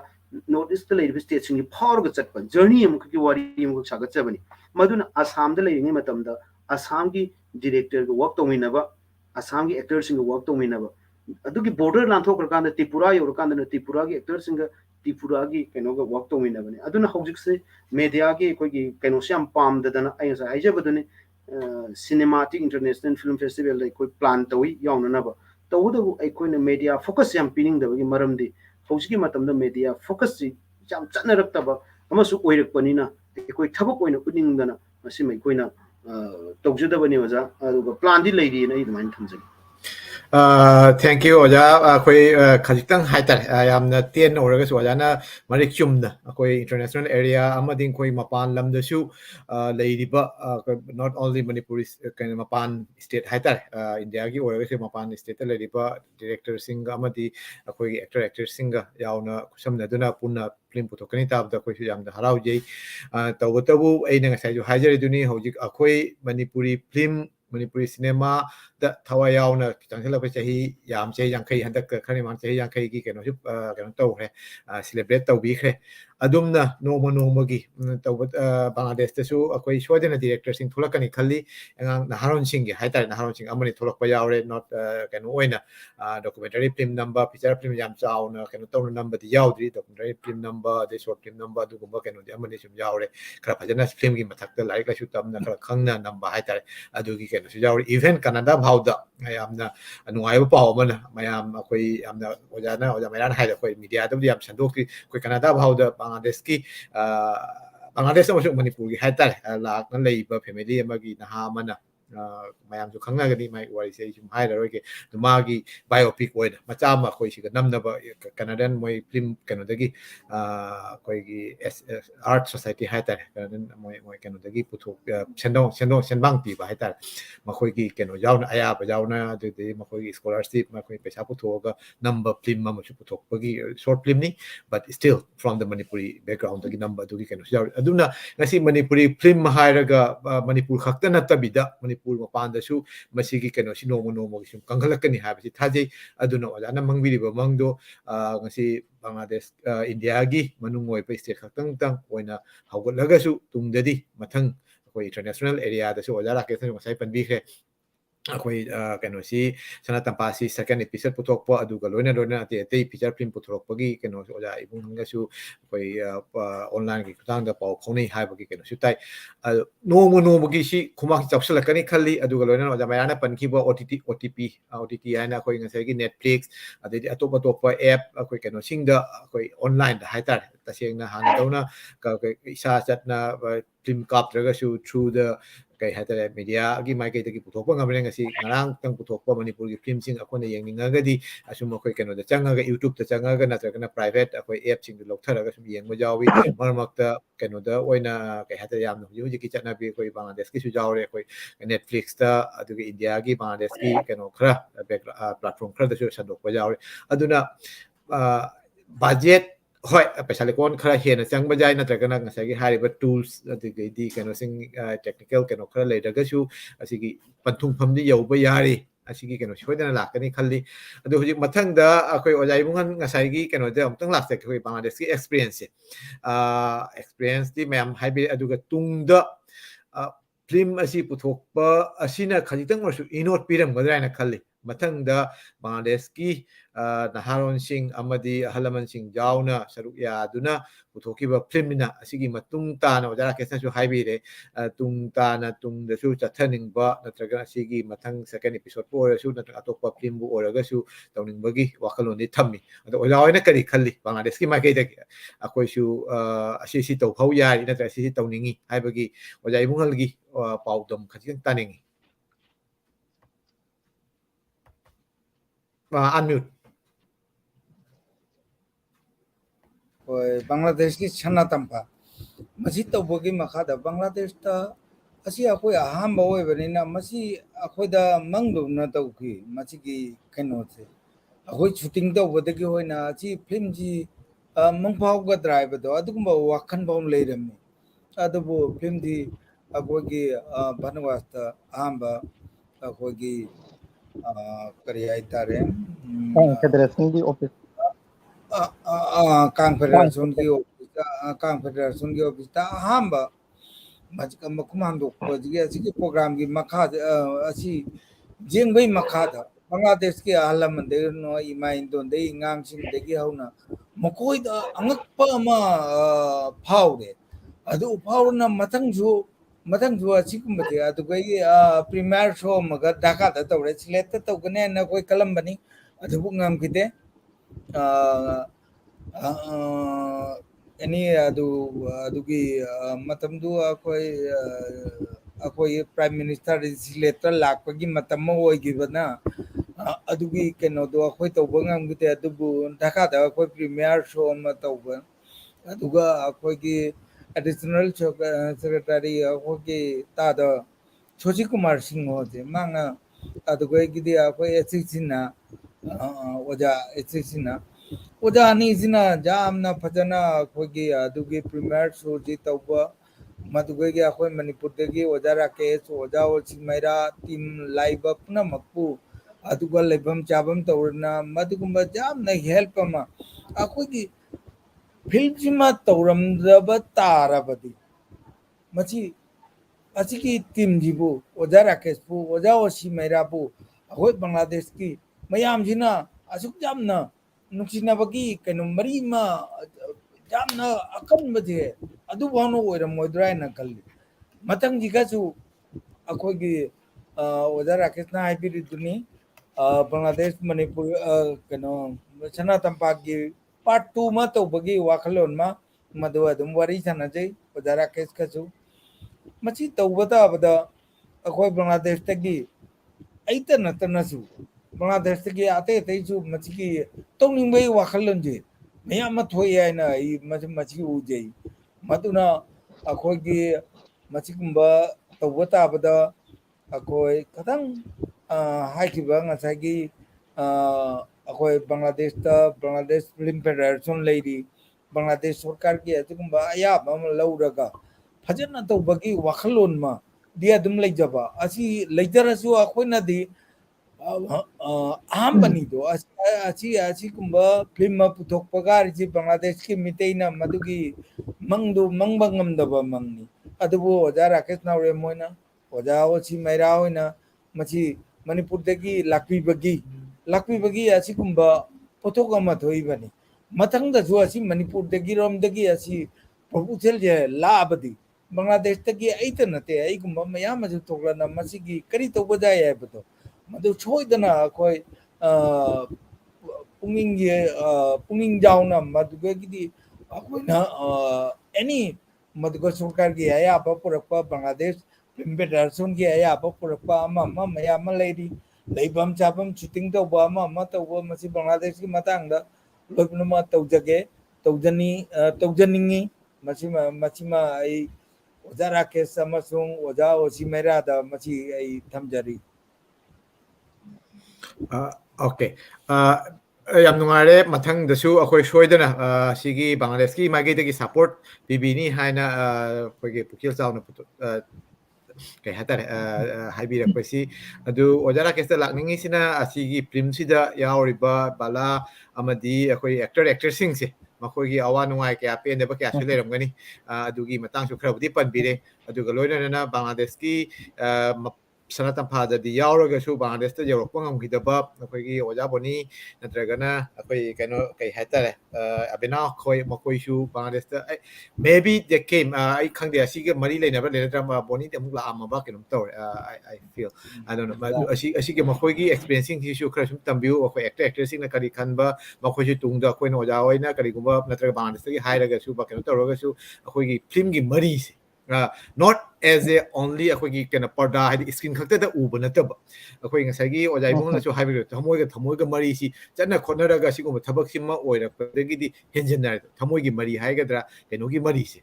ꯑꯁꯤꯒꯤꯁꯤ ꯁꯥꯒꯠꯅꯕ ꯍꯣꯠꯅꯕꯗ note only ꯐꯤल्मꯒꯤꯇ ꯅꯠꯇꯕꯤꯗ ꯑꯩꯈꯣꯏ ꯕꯪꯒ꯭ꯂꯥꯗꯦꯁꯇ ꯃꯅꯤꯄꯨꯔꯤ ꯀꯜꯆꯔꯁꯤ ꯍꯤꯡꯍꯟꯅ ꯂꯩꯒꯦ ꯍꯥꯏꯔꯒꯗꯤ ꯑꯣꯖꯥꯒꯤ ꯉꯁꯥꯏꯒꯤ ꯑꯣꯖꯥ ꯃꯩꯔꯥꯅꯁꯨ ꯄꯟꯕꯤꯈ꯭ꯔꯦꯀꯣ ꯑꯁꯤꯒꯨꯝꯕꯒꯤ ꯀꯩꯅꯣꯁꯦ it's a very effectful ꯌꯥꯝꯅ ꯃꯔꯨ ꯑꯣꯏꯕ ꯌꯥꯝꯅ ꯀꯩ ꯍꯥꯏꯇꯥꯔꯦ ꯌꯥꯝꯅ ꯀꯩꯅꯣ ꯑꯣꯏꯕ ꯔꯨꯜ ꯑꯃ ꯄ꯭ꯂꯦ ꯇꯧꯋꯤ ꯑꯩꯈꯣꯏ ꯐꯤल्मꯒꯤ ꯔꯨꯜꯁ ꯑꯩꯈꯣꯏ ꯃꯄꯥꯟ ꯂꯝꯗ ꯂꯩꯕ ꯈꯛꯇ ꯅꯠꯇꯕ ꯃꯅꯤꯄꯨꯔꯅꯁꯨ ꯃꯄꯥꯟ ꯂꯝꯗ ꯂꯩꯕꯗꯨ ꯌꯦꯡꯕ ꯈꯛꯇ ꯅꯠꯇꯕ ꯂꯩꯔꯤꯕ ꯃꯐꯝꯗꯨꯗꯁꯨ ꯃꯅꯤꯄꯨꯔ ꯐꯤल्म ꯑꯃ ꯇꯧꯗꯣꯏ ꯍꯥꯏꯔꯗꯤ ꯉꯁꯥꯏꯒꯤ ꯑꯣꯖꯥꯅ ꯍꯥꯏꯔꯤꯕ ꯃꯅꯤꯄꯨꯔꯗꯒꯤ ꯍꯦꯟꯅ ꯕꯪꯒ꯭ꯂꯥꯗꯦꯁꯇ ꯍꯦꯟꯅ ꯑꯩꯈꯣꯏ ꯃꯩꯇꯩꯒꯤ ꯆꯠꯅ ꯂꯣꯟꯆꯠ ꯀꯩꯀꯥꯁꯤ ꯉꯥꯛꯏ ꯀꯥꯏꯅ ꯍꯥꯏꯕꯗ ꯗꯦ ꯐꯤꯜ ꯄ꯭ꯔꯥꯎꯗ ꯇꯨ ꯇꯣ ꯑꯁꯤꯒꯨꯝꯕꯒꯤ ꯀꯩꯅꯣꯁꯤꯡꯁꯦ ꯑꯗꯨꯅ ꯑꯩꯈꯣꯏ ꯑꯦꯛꯇꯔ ꯑꯦꯛꯇ꯭ꯔꯦꯁꯁꯤꯡꯁꯤꯁꯨ ꯈꯔ ꯀꯩꯅꯣ ꯇꯧ ꯃꯈꯣꯏꯒꯤꯁꯨ ꯀꯔꯤꯒꯨꯝꯕ ꯑꯌꯥꯕ ꯂꯩꯔꯒ ꯅꯠꯇ꯭ꯔꯒ ꯃꯈꯣꯏꯅꯁꯨ ꯈꯔ ꯄꯥꯝꯕ ꯂꯩꯔꯒꯗꯤ ꯀꯔꯤ ꯇꯧꯕ ꯌꯥꯏ ꯅꯠꯇ꯭ꯔꯒ ꯑꯁꯤꯒꯤ ꯀꯩꯅꯣꯁꯤꯡꯒꯤ ꯃꯇꯥꯡꯁꯨ ꯑꯣꯖꯥꯅ ꯈꯤꯇꯪ ꯊꯝꯕꯤꯔꯝꯃꯨ ꯑꯣꯖꯥ ꯔꯥꯀꯦꯁ ꯑꯍꯣꯏ ꯌꯥꯝꯅ ꯅꯨꯡꯉꯥꯏ ꯑꯣꯖꯥ ꯑꯩꯈꯣꯏꯒꯤ ꯑꯣꯖꯥ ꯏꯕꯨꯡꯉꯣꯅꯁꯨ ꯑꯃ ꯊꯝꯕꯤꯔꯦ ꯑꯗꯣ ꯑꯩꯈꯣꯏ ꯇꯁꯦꯡꯕꯗꯤ ꯑꯩꯈꯣꯏꯒꯤ ꯕꯪꯒ꯭ꯂꯥꯗꯦꯁꯀꯤ ꯁꯅꯥ ꯇꯝꯐꯥꯒꯤ ꯁꯤꯒꯤ ꯃꯇꯥꯡꯁꯤ ꯇꯣꯉꯥꯟ ꯇꯣꯉꯥꯟꯕ ꯇꯤꯚꯤ ꯆꯦꯅꯦꯜꯗ ꯑꯩꯈꯣꯏꯒꯤ ꯃꯅꯤꯄꯨꯔꯒꯤ ꯏꯝꯄꯦꯛ ꯇꯤꯚꯤ ꯇꯣꯝ ꯇꯤꯚꯤ ꯑꯗꯨꯒ ꯑꯇꯩ ꯇꯤꯚꯤ ꯆꯦꯅꯦꯜ ꯀꯌꯥ ꯑꯃꯁꯨ ꯑꯩꯈꯣꯏ ꯂꯧꯗꯅ ꯃꯇꯥꯡꯁꯤ ꯅꯩꯅꯔꯤ ꯁꯤꯗꯁꯨ ꯑꯩꯈꯣꯏꯒꯤ ꯕꯂꯥ ꯄꯦꯟꯁꯨꯕꯝ ꯑꯗꯒꯤ ꯑꯩꯈꯣꯏꯒꯤ ꯃꯅꯤꯄꯨꯔꯤ ꯅꯔꯃꯗꯥ ꯄ꯭ꯔꯣꯗꯛꯁꯟ ꯑꯗꯒꯤ ꯁ꯭ꯇꯣꯔꯤ ꯔꯥꯏꯇꯔ ꯔꯥꯖꯣꯡ ꯂꯣꯏꯅꯅ ꯑꯦꯛꯇꯔ ꯀꯣ ꯑꯦꯛ ꯇꯧꯕ ꯗꯣꯛꯇꯔ ꯅꯥꯔꯦꯟ ꯃꯀꯔꯁꯦ ꯃꯣꯏꯒꯤ ꯇꯣꯉꯥꯟ ꯇꯣꯉꯥꯟꯕ ꯚ꯭ꯌꯨ ꯄꯣꯏꯟꯠ ꯃꯌꯥꯝ ꯍꯥꯏꯕꯤꯈꯤꯕ ꯂꯩ ꯑꯗꯩꯗꯤ ꯑꯩꯈꯣꯏ ꯕꯪꯒ꯭ꯂꯥꯗꯦꯁꯀꯤ ꯁꯅꯥ ꯇꯝꯐꯥ ꯑꯁꯤꯒꯤ ꯃꯦꯟ ꯑꯁꯤꯗ ꯑꯦꯛ ꯇꯧꯈꯤꯕ ꯅꯔꯃꯗꯥꯅ ꯊꯝꯈꯤꯕ ꯋꯥꯐꯝꯁꯨ ꯑꯩꯅ ꯃꯇꯥꯡꯁꯤ ꯅꯤꯡꯁꯤꯡꯉꯤ ꯕꯪꯒ꯭ꯂꯥꯗꯦꯁꯀꯤ ꯃꯥꯒꯤ ꯑꯩꯈꯣꯏꯒꯤ ꯅꯨꯄꯤ ꯃꯆꯥꯁꯤꯡ ꯃꯁꯤꯅ ꯑꯩꯈꯣꯏꯒꯤ ꯆꯠꯅꯕꯤ ꯅꯨꯄꯤꯁꯤꯡꯒꯤ ꯃꯩꯇꯩ ꯅꯨꯄꯤꯁꯤꯡꯒꯤ ꯆꯠꯅꯕꯤꯁꯤ ꯑꯩꯈꯣꯏꯒꯤ ꯉꯥꯛꯍꯧꯕ ꯃꯁꯤ ꯑꯩꯈꯣꯏ ꯃꯅꯤꯄꯨꯔꯗ ꯂꯥꯛꯄꯅꯤ ꯏꯀꯥꯏꯕ ꯐꯥꯎꯕ ꯆꯠꯅꯕꯤꯁꯦ ꯕꯪꯒ꯭ꯂꯥꯗꯦꯁꯀꯤ ꯅꯨꯄꯤꯁꯤꯡꯁꯤꯅ ꯍꯦꯟꯅ ꯉꯥꯛꯑꯝꯃꯤꯕꯒꯤ ꯌꯥꯝ ꯅꯨꯡꯁꯤꯕ ꯋꯥꯐꯝꯁꯤꯡ ꯂꯩ ꯕꯂꯥ ꯄꯦꯟꯁꯨꯕꯝ ꯑꯃ ꯊꯝꯈꯤꯕꯁꯨ ꯂꯩ ꯍꯥꯏꯗꯤ ꯑꯩꯈꯣꯏꯅ ꯈꯜꯂꯨꯗꯕ ꯑꯗꯣ ꯁꯨꯃꯥꯏꯅ ꯉꯥꯛꯑꯝꯒꯅꯤ ꯀꯥꯏꯁꯦ ꯑꯩ ꯍꯧꯔꯛꯄꯗ ꯗꯤꯔꯦꯛꯇꯔꯅ ꯊꯝꯕꯤꯈꯤꯕ ꯑꯩꯈꯣꯏꯒꯤ ꯁꯨꯇꯤꯡꯒꯤ ꯇꯧꯁꯜꯂꯨꯔꯕ ꯑꯗꯨꯒ ꯅꯨꯄꯤ ꯃꯆꯥꯁꯤꯡꯁꯤꯅ ꯐꯤ ꯌꯥꯟꯕꯒꯤ ꯋꯥꯈꯜꯁꯦ ꯑꯩꯈꯣꯏꯒꯤ ꯃꯅꯤꯄꯨꯔꯒꯤ ꯃꯩꯇꯩ ꯅꯨꯄꯤꯁꯤꯡꯗꯗꯤ ꯃꯧꯅ ꯐꯤꯁꯤ ꯌꯥꯟꯕꯅꯤ ꯑꯗ ꯂꯩꯁꯥꯕꯤꯅ ꯐꯤ ꯌꯥꯟꯕꯒꯤ ꯆꯠꯅꯕꯤꯁꯦ ꯀꯩꯁꯨ ꯂꯩꯔꯝꯗꯦ ꯉꯜꯂꯤꯉꯩ ꯃꯇꯝꯗ ꯂꯩꯔꯝꯕꯗ ꯍꯧꯖꯤꯛ ꯆꯠꯅꯕꯗ ꯂꯩꯇꯦ ꯍꯥꯏꯇꯥꯔꯦ ꯁꯨꯝꯕ ꯃꯌꯥꯝꯁꯦ ꯑꯩꯈꯣꯏꯅ ꯐꯤꯂꯝꯁꯤꯗ ꯌꯦꯡꯕꯁꯤꯡꯁꯤꯅ ꯍꯥꯏꯕ ꯇꯥꯔꯦ ꯁꯣꯏꯗꯅꯁꯨ ꯃꯁꯤꯒꯤ ꯆꯠꯅꯕꯤ ꯉꯥꯛꯄꯒꯤ ꯁꯛꯇꯝꯁꯦ ꯑꯩꯈꯣꯏ ꯕꯪꯒ꯭ꯂꯥꯗꯦꯁꯀꯤ ꯁꯅꯥ ꯇꯝꯐꯥꯒꯤ ꯌꯦꯡꯕꯁꯤꯡꯅꯁꯨ ꯁꯣꯏꯗꯅ ꯍꯩꯅꯕꯤꯒꯅꯦꯅ ꯈꯜꯂꯤ ꯑꯗꯣ ꯈꯔꯒ ꯍꯦꯟꯅ ꯀꯨꯞꯊꯅ ꯍꯥꯏꯕ ꯇꯥꯔꯦ ꯑꯩꯈꯣꯏ ꯏꯁꯥꯃꯛꯅ ꯄ꯭ꯔꯗ꯭ꯌꯨꯁ ꯇꯧꯖꯔꯒꯁꯨ ꯗꯤꯔꯦꯛꯇꯔ ꯑꯣꯏꯕꯤꯔꯤꯕꯁꯨ ꯑꯣꯏꯅꯁꯨ ꯅꯠꯇꯦ ꯍꯥꯏꯅ ꯀꯣꯁꯇꯤꯡ ꯁꯦꯟꯅꯕꯤꯔꯤꯕꯁꯤꯅ ꯑꯣꯏꯔꯁꯨ ꯑꯩꯈꯣꯏꯅ ꯕꯪꯒ꯭ꯂꯥꯗꯦꯁꯀꯤ ꯑꯣꯏꯕ ꯆꯠꯅꯕꯤꯁꯦ ꯈꯔꯒ ꯍꯦꯟꯅ ꯀꯨꯞꯊꯅ ꯑꯩꯈꯣꯏꯅ ꯐꯤꯂꯝꯗ ꯃꯃꯤ ꯇꯥꯍꯟꯕꯒꯤ ꯇꯉꯥꯏꯐꯗꯕ ꯋꯥꯐꯝ ꯂꯥꯛꯑꯦ ꯀꯔꯤꯒꯨꯝꯕꯗ ꯑꯅꯗꯔ ꯐꯤꯂꯝ ꯑꯩꯈꯣꯏꯅ ꯅꯝꯃꯛꯄ ꯇꯥꯔꯒꯗꯤ ꯃꯗꯨ ꯈꯔꯒ ꯍꯦꯟꯅ ꯑꯩꯈꯣꯏ ꯀꯨꯞꯊꯅ ꯅꯝꯃꯀꯥꯟꯗ ꯕꯪꯒ꯭ꯂꯥꯗꯦꯁꯀꯤ ꯆꯠꯅꯕꯤ ꯂꯣꯟꯆꯠ ꯑꯗꯨꯒ ꯍꯧꯖꯤꯛ ꯍꯧꯖꯤꯛ ꯍꯤꯡꯕꯒꯤ ꯄꯨꯟꯁꯤ ꯃꯈꯣꯏꯒꯤ ꯁꯦꯟꯃꯤꯠꯂꯣꯟ ꯑꯩꯈꯣꯏꯅ ꯕꯪꯒ꯭ꯂꯥꯗꯦꯁ ꯁꯅꯥꯇꯝꯄꯥꯛ ꯂꯣꯏꯅ ꯏꯟꯇꯔꯅꯦꯜꯒꯤꯗꯤ ꯍꯥꯏꯕ ꯇꯥꯔꯦ ꯃꯁꯤ ꯑꯗꯨꯅ ꯃꯊꯪ ꯂꯥꯛꯀꯗꯕ ꯐꯤꯂꯝ ꯑꯃꯠꯇ ꯇꯥꯔꯒꯗꯤ ꯃꯁꯤꯒꯨꯝꯕ ꯃꯌꯥꯝꯁꯦ ꯑꯩꯈꯣꯏ ꯆꯦꯛꯁꯤꯟꯅ ꯑꯩꯈꯣꯏ ꯕꯪꯒ꯭ꯂꯥꯗꯦꯁꯀꯤ ꯂꯩꯔꯤꯕ ꯑꯍꯜ ꯂꯃꯟꯁꯤꯡꯁꯤꯗꯒꯤ ꯈꯔꯗꯤ ꯍꯦꯟꯅ ꯐꯖꯅ ꯇꯥꯟꯅꯔꯒ ꯐꯤꯂꯝꯁꯤꯗ ꯇꯥꯍꯟꯕꯒꯤ ꯃꯗꯨꯒꯤ ꯋꯥꯈꯜꯂꯣꯟꯗꯣ ꯑꯩꯉꯣꯟꯗ ꯂꯩꯖꯩ ꯇꯥꯍꯟꯕꯒꯤ ꯍꯣꯠꯅꯖꯒꯅꯤ ꯑꯗꯨꯒ ꯌꯥꯝ ꯅꯨꯡꯉꯥꯏꯕ ꯍꯥꯏꯕ ꯇꯥꯔꯦ ꯉꯁꯥꯏ ꯑꯣꯖꯥ ꯄ꯭ꯔꯃꯣꯗꯅ ꯑꯩꯈꯣꯏꯒꯤ ꯕꯪꯒ꯭ꯂꯥꯗꯦꯁꯀꯤ ꯃꯥꯏꯀꯩꯔꯣꯝꯗ ꯍꯥꯏꯕ ꯇꯥꯔꯦ ꯑꯅꯧꯕ ꯐꯤꯂꯝ ꯑꯩꯈꯣꯏꯒꯤ ꯏꯍꯧ ꯑꯃ ꯂꯥꯛꯄꯒꯤ ꯃꯁꯛ ꯇꯥꯏ ꯍꯥꯏꯕꯤꯕꯁꯦ ꯑꯣꯖꯥ ꯏꯕꯨꯡꯉꯣꯅꯁꯨ ꯊꯝꯃꯤ ꯃꯁꯤ ꯌꯥꯝ ꯆꯨꯝꯃꯦ ꯏꯄꯥꯛ ꯐꯤꯂꯝ ꯄ꯭ꯔꯗꯛꯁꯟ ꯃꯅꯤꯄꯨꯔꯅ 2021ꯗꯒꯤ ꯑꯩꯈꯣꯏ ꯀꯣꯚꯤꯗꯀꯤ ꯌꯥꯝ ꯀꯜꯂꯤꯉꯩ ꯃꯅꯨꯡꯗ ꯑꯩꯈꯣꯏ international Manipuri short fiction film festival ꯍꯥꯏꯗꯅ ꯑꯩꯈꯣꯏ ꯄꯥꯡꯊꯣꯛꯄ ꯍꯧꯖꯈ꯭ꯔꯦ 2021ꯗ ꯁꯤꯗꯩꯗ ꯕꯪꯒ꯭ꯂꯥꯗꯦꯁꯀꯤ ꯐꯤꯂꯝ ꯑꯩꯈꯣꯏ ꯊꯥꯖꯤꯜꯂꯛꯑꯦꯕ ꯕꯪꯒ꯭ꯂꯥꯗꯦꯁꯀꯤ ꯑꯦꯛꯇꯔ ꯉꯥꯛꯇꯅ ꯀꯨꯝꯕ ꯁꯣꯔꯠ ꯐꯤꯂꯝ ꯑꯗꯩ ꯍꯟꯗꯛꯀꯤ 2020 ꯍꯥꯏꯕ ꯇꯥꯔꯦ ꯍꯟꯗꯛꯀꯤ 22ꯒꯤ international second international Manipuri short fiction film ꯐꯦꯁꯇꯤꯚꯦꯜꯗꯁꯨ ꯕꯪꯒ꯭ꯂꯥꯗꯦꯁꯀꯤ ꯃꯩꯇꯩ ꯏꯆꯤꯜ ꯏꯅꯥꯎꯁꯤꯡꯅ ꯗꯤꯔꯦꯛꯁꯟ ꯄꯤꯕ ꯃꯩꯇꯩ ꯏꯆꯤꯜ ꯏꯅꯥꯎꯁꯤꯡꯅ ꯑꯩꯈꯣꯏꯒꯤ ꯏꯗꯤꯇꯤꯡ ꯇꯧꯕ ꯃꯩꯇꯩ ꯏꯆꯤꯜ ꯏꯅꯥꯎꯁꯤꯡꯁꯤꯅ ꯑꯦꯛ ꯇꯧꯕ ꯃꯁꯥꯅ ꯃꯇꯣꯝꯇ ꯅꯝꯖꯕ ꯐꯤꯂꯝ ꯁꯣꯔꯠ ꯐꯤꯂꯝꯁꯦ ꯊꯥꯖꯤꯜꯂꯛꯈ꯭ꯔꯦꯕ ꯃꯥ ꯑꯦꯋꯥꯔꯗ ꯐꯪꯕ ꯐꯪꯈꯤꯗꯕꯗꯨꯅ ꯃꯗꯨꯅ ꯇꯣꯉꯥꯟꯕ ꯑꯃ ꯑꯗꯨꯅ ꯐꯤꯂꯝ ꯅꯝꯅꯤꯡꯕꯒꯤ ꯃꯁꯤꯒꯤ ꯑꯁꯥ ꯑꯩꯈꯣꯏ ꯃꯃꯥꯡꯗ ꯊꯥꯖꯤꯜꯂꯛꯏ ꯃꯃꯥꯡꯒꯤ ꯑꯍꯥꯟꯕ ꯁꯣꯔꯠ ꯐꯤꯛꯁꯟ ꯐꯤꯂꯝ ꯐꯦꯁꯇꯤꯚꯦꯜ ꯐꯪꯈꯤꯗꯦ ꯍꯟꯗꯛꯀꯤ ꯏꯟꯇꯔꯅꯦꯁꯅꯦꯜ ꯁꯣꯔꯠ ꯐꯤꯛꯁꯟ ꯐꯤꯂꯝ ꯐꯦꯁꯇꯤꯚꯦꯜꯗ ꯑꯁꯥꯝꯗꯒꯤ ꯊꯥꯖꯤꯜꯂꯛꯄ ꯐꯤꯂꯝꯁꯦ ꯑꯩꯈꯣꯏꯒꯤ ꯑꯦꯋꯥꯔꯗ ꯋꯤꯟꯅꯔ ꯑꯣꯏꯈꯤꯕ ꯊꯔ ꯑꯩꯈꯣꯏꯒꯤ ꯕꯦꯁ ꯐꯤꯂꯝꯒ ꯇꯥꯗꯅ ꯌꯥꯝ ꯑꯆꯧꯕ ꯑꯦꯆꯤꯞꯃꯦꯟ ꯂꯥꯛꯈꯤꯕ ꯑꯁꯥꯝꯗꯒꯤ ꯊꯥꯖꯤꯜꯂꯛꯄ ꯃꯩꯇꯩꯂꯣꯟ ꯐꯤꯂꯝ ꯁꯨꯃꯥꯏꯅ ꯇꯧꯅ ꯑꯩꯈꯣꯏꯒꯤ ꯂꯥꯛꯀꯗꯧꯕ ꯏꯄꯥꯛ ꯐꯤꯂꯝꯅ ꯑꯩꯈꯣꯏꯒꯤ ꯁꯤꯜꯂꯛꯀꯗꯧꯕ ꯑꯍꯨꯝꯁꯨꯕ international Manipuri short fiction film ꯐꯦꯁꯇꯤꯚꯦꯜꯗ ꯁꯣꯏꯗꯅ ꯑꯩꯈꯣই ꯕꯪꯒ꯭ꯂꯥꯗꯦꯁꯇꯒꯤ ꯐꯤꯂꯝ ꯑꯃꯈꯛꯇ ꯅꯠꯇꯕ ꯐꯤꯂꯝ ꯀꯌꯥ ꯑꯃ ꯁꯣꯏꯗꯅ ꯊꯥꯖꯤꯜꯂꯛꯄ ꯉꯝꯒꯅꯤ ꯍꯥꯏꯕꯒꯤ ꯊꯥꯖꯕ ꯊꯝꯖꯩ ꯃꯔꯝꯗꯤ ꯑꯩꯈꯣꯏꯒꯤ ꯑꯌꯦꯛꯄꯝ ꯑꯟꯖꯨ ꯏꯆꯟꯅꯨꯄꯤꯁꯤꯅ ꯌꯥꯝ ꯀꯟꯅ ꯍꯣꯠꯅꯗꯨꯅ ꯑꯩꯈꯣꯏ ꯐꯤꯂꯝ ꯍꯟꯗꯛ ꯊꯥꯖꯤꯜꯂꯛꯈꯤ ꯊꯥꯒꯠꯆꯔꯤ ꯃꯈꯥ ꯇꯥꯅꯁꯨ ꯁꯣꯏꯗꯅ ꯊꯥꯖꯤꯜꯂꯛꯄꯒꯤ ꯇꯉꯥꯏꯐꯗꯕ ꯂꯩ ꯑꯗꯨꯅ ꯉꯁꯤꯒꯤ ꯈꯟꯅ ꯅꯩꯅꯕ ꯁꯤꯒꯤ ꯈꯨꯗꯣꯡꯆꯥꯕ ꯂꯧꯔꯒ ꯑꯩꯅ ꯃꯔꯨꯑꯣꯏꯅ ꯕꯪꯒ꯭ꯂꯥꯗꯦꯁꯀꯤ ꯑꯦ.ꯀꯦ. ꯁꯦꯔꯥꯝ ꯑꯩꯈꯣꯏꯅꯁꯨ ꯑꯩꯈꯣꯏ ꯊꯣꯏꯗꯣꯛꯅ ꯑꯋꯥꯡꯕ ꯊꯥꯛꯇ ꯏꯀꯥꯏ ꯈꯨꯝꯅꯖꯩ ꯈꯨꯝꯅꯐꯝꯁꯨ ꯊꯣꯛꯏ ꯃꯁꯤ ꯄꯥꯏꯑꯣꯅꯤꯌꯔ ꯔꯥꯏꯇꯔꯅꯤ ꯂꯣꯏꯅꯅ ꯑꯩꯈꯣꯏꯅ ꯕꯪꯒ꯭ꯂꯥꯗꯦꯁꯀꯤ ꯁꯅꯥꯇꯝꯄꯥꯛ ꯅꯝꯕ ꯃꯇꯝꯗ ꯑꯩꯈꯣꯏꯗ ꯌꯥꯝ ꯍꯔꯥꯎ ꯍꯔꯥꯎꯅ ꯇꯧꯕꯤꯈꯤꯕ ꯑꯣꯖꯥ ꯀꯌꯥ ꯑꯃ ꯂꯩ ꯃꯣꯏꯗꯨꯁꯨ ꯍꯥꯃꯣꯝ ꯁꯅꯥꯇꯣꯟ ꯑꯣꯖꯥ ꯍꯥꯃꯣꯝ ꯁꯅꯥꯇꯣꯟꯅꯒ ꯑꯩꯈꯣꯏ ꯁꯨꯇꯤꯡꯁꯤ ꯉꯥꯏꯔꯒ ꯆꯥꯒꯁꯦ ꯑꯅꯤꯔꯛꯀ ꯂꯣꯜꯂꯒ ꯆꯥꯁꯦ ꯑꯩꯈꯣꯏꯅ ꯂꯣꯏꯕ ꯉꯥꯏꯗꯦ ꯐꯤꯂꯝꯁꯤ ꯁꯨꯇꯤꯡ ꯇꯧꯕꯁꯤ ꯂꯣꯏꯕꯁꯤ ꯉꯥꯏꯅ ꯆꯥꯁꯦ ꯏꯪꯅꯕ ꯑꯃꯨꯛꯀ ꯂꯣꯜꯂꯒ ꯑꯩꯈꯣꯏꯗ ꯌꯥꯝꯅ ꯀꯣꯑꯣꯄꯔꯦꯁꯟ ꯄꯤꯈꯤꯕ ꯁꯨꯃꯥꯏꯅ ꯇꯧꯅ ꯑꯣꯖꯥ ꯏꯕꯨꯡꯉꯣ ꯈꯛꯇ ꯅꯠꯇꯅ ꯕꯪꯒ꯭ꯂꯥꯗꯦꯁꯀꯤ ꯇꯣꯉꯥꯟ ꯇꯣꯉꯥꯟꯕ ꯃꯌꯥꯝꯅ ꯑꯩꯈꯣꯏꯗ ꯀꯣꯑꯣꯄꯔꯦꯁꯟ ꯄꯤꯕꯤꯔꯛꯈꯤ ꯃꯌꯥꯝꯗꯣ ꯅꯤꯡꯁꯤꯡꯉꯤ ꯀꯥꯎꯕ ꯉꯝꯗꯦ ꯑꯗꯨꯒ ꯃꯅꯤꯄꯨꯔꯗꯒꯤꯁꯨ ꯑꯩꯈꯣꯏ ꯄꯦꯇ꯭ꯔꯣꯇꯤꯛ ꯔꯥꯏꯇꯔ ꯐꯣꯔꯝ ꯃꯔꯨꯑꯣꯏꯕ ꯑꯍꯜ ꯂꯃꯟꯁꯤꯡ ꯑꯣꯖꯥ ꯉꯥꯊꯦꯝ ꯂꯥꯕꯩꯁꯤꯡꯗ ꯂꯩꯔꯤ ꯄ꯭ꯔꯁꯤꯗꯦꯟ ꯑꯣꯏꯔꯤꯕ ꯑꯣꯖꯥ ꯈꯪꯅꯖꯔꯕ ꯑꯣꯖꯥ ꯃꯍꯥꯎꯖꯝ ꯈꯝꯕꯜꯋꯥꯡ ꯏꯆꯦ ꯁꯣꯚꯤꯇꯥ ꯃꯣꯡꯖꯝ ꯌꯥꯝꯅ ꯀꯣꯑꯣꯄꯔꯦꯁꯟ ꯄꯤꯕꯅꯤ ꯗꯣꯛꯇꯔ ꯑꯊꯣꯛꯄ ꯎꯃꯥꯋꯇꯤ ꯌꯥꯝꯅ ꯐꯤꯂꯝꯁꯤ ꯑꯣꯏꯔꯛꯅꯕ ꯍꯣꯠꯅꯕꯗ ꯑꯩꯈꯣꯏꯗꯤ ꯌꯥꯝ ꯐꯖꯕ ꯀꯣꯑꯣꯄꯔꯦꯁꯟ ꯄꯤꯕꯤꯕ ꯑꯍꯜ ꯀꯌꯥ ꯑꯃ ꯂꯩ ꯑꯩꯅ ꯃꯌꯥꯝ ꯄꯨꯝꯅꯃꯛꯀꯤ ꯃꯁꯤꯒꯤ ꯈꯨꯗꯣꯡꯆꯥꯕ ꯂꯧꯔꯒ ꯂꯣꯏꯅꯃꯛ ꯊꯥꯒꯠꯄ ꯉꯝꯖꯔꯒꯁꯨ ꯑꯩꯈꯣꯏꯒꯤ ꯀꯣꯑꯣꯄꯔꯦꯁꯟ ꯄꯤꯈꯤꯕ ꯃꯌꯥꯝꯁꯦ ꯌꯥꯝꯅ ꯑꯩꯅ ꯊꯥꯒꯠꯄ ꯐꯣꯡꯗꯣꯛꯆꯩ ꯑꯅꯗꯔ ꯂꯥꯛꯀꯗꯕ ꯚꯦꯟꯆꯔꯗꯁꯨ ꯑꯩꯈꯣꯏ ꯉꯁꯥꯏ ꯑꯣꯖꯥ ꯏꯕꯨꯡꯉꯣꯅ ꯇꯝꯕꯤꯈꯤꯕ ꯑꯗꯨꯃꯥꯏꯅ ꯇꯧꯗꯅ ꯑꯩꯈꯣꯏ ꯕꯪꯒ꯭ꯂꯥꯗꯦꯁꯀꯤ ꯏꯆꯤꯜ ꯏꯅꯥꯎꯁꯤꯡ ꯌꯥꯝꯅ ꯀꯣꯑꯣꯄꯔꯦꯁꯟ ꯑꯍꯦꯟꯕ ꯄꯤꯔꯛꯀꯅꯤ ꯍꯥꯏꯕꯒꯤ ꯊꯥꯖꯕ ꯂꯩ ꯑꯗꯨꯒ ꯑꯣꯖꯥ S.C. ꯁꯤꯟꯍꯥ ꯑꯩꯈꯣꯏꯒꯤ ꯑꯣꯖꯥ ꯁꯁꯤꯀꯨꯃꯥꯔ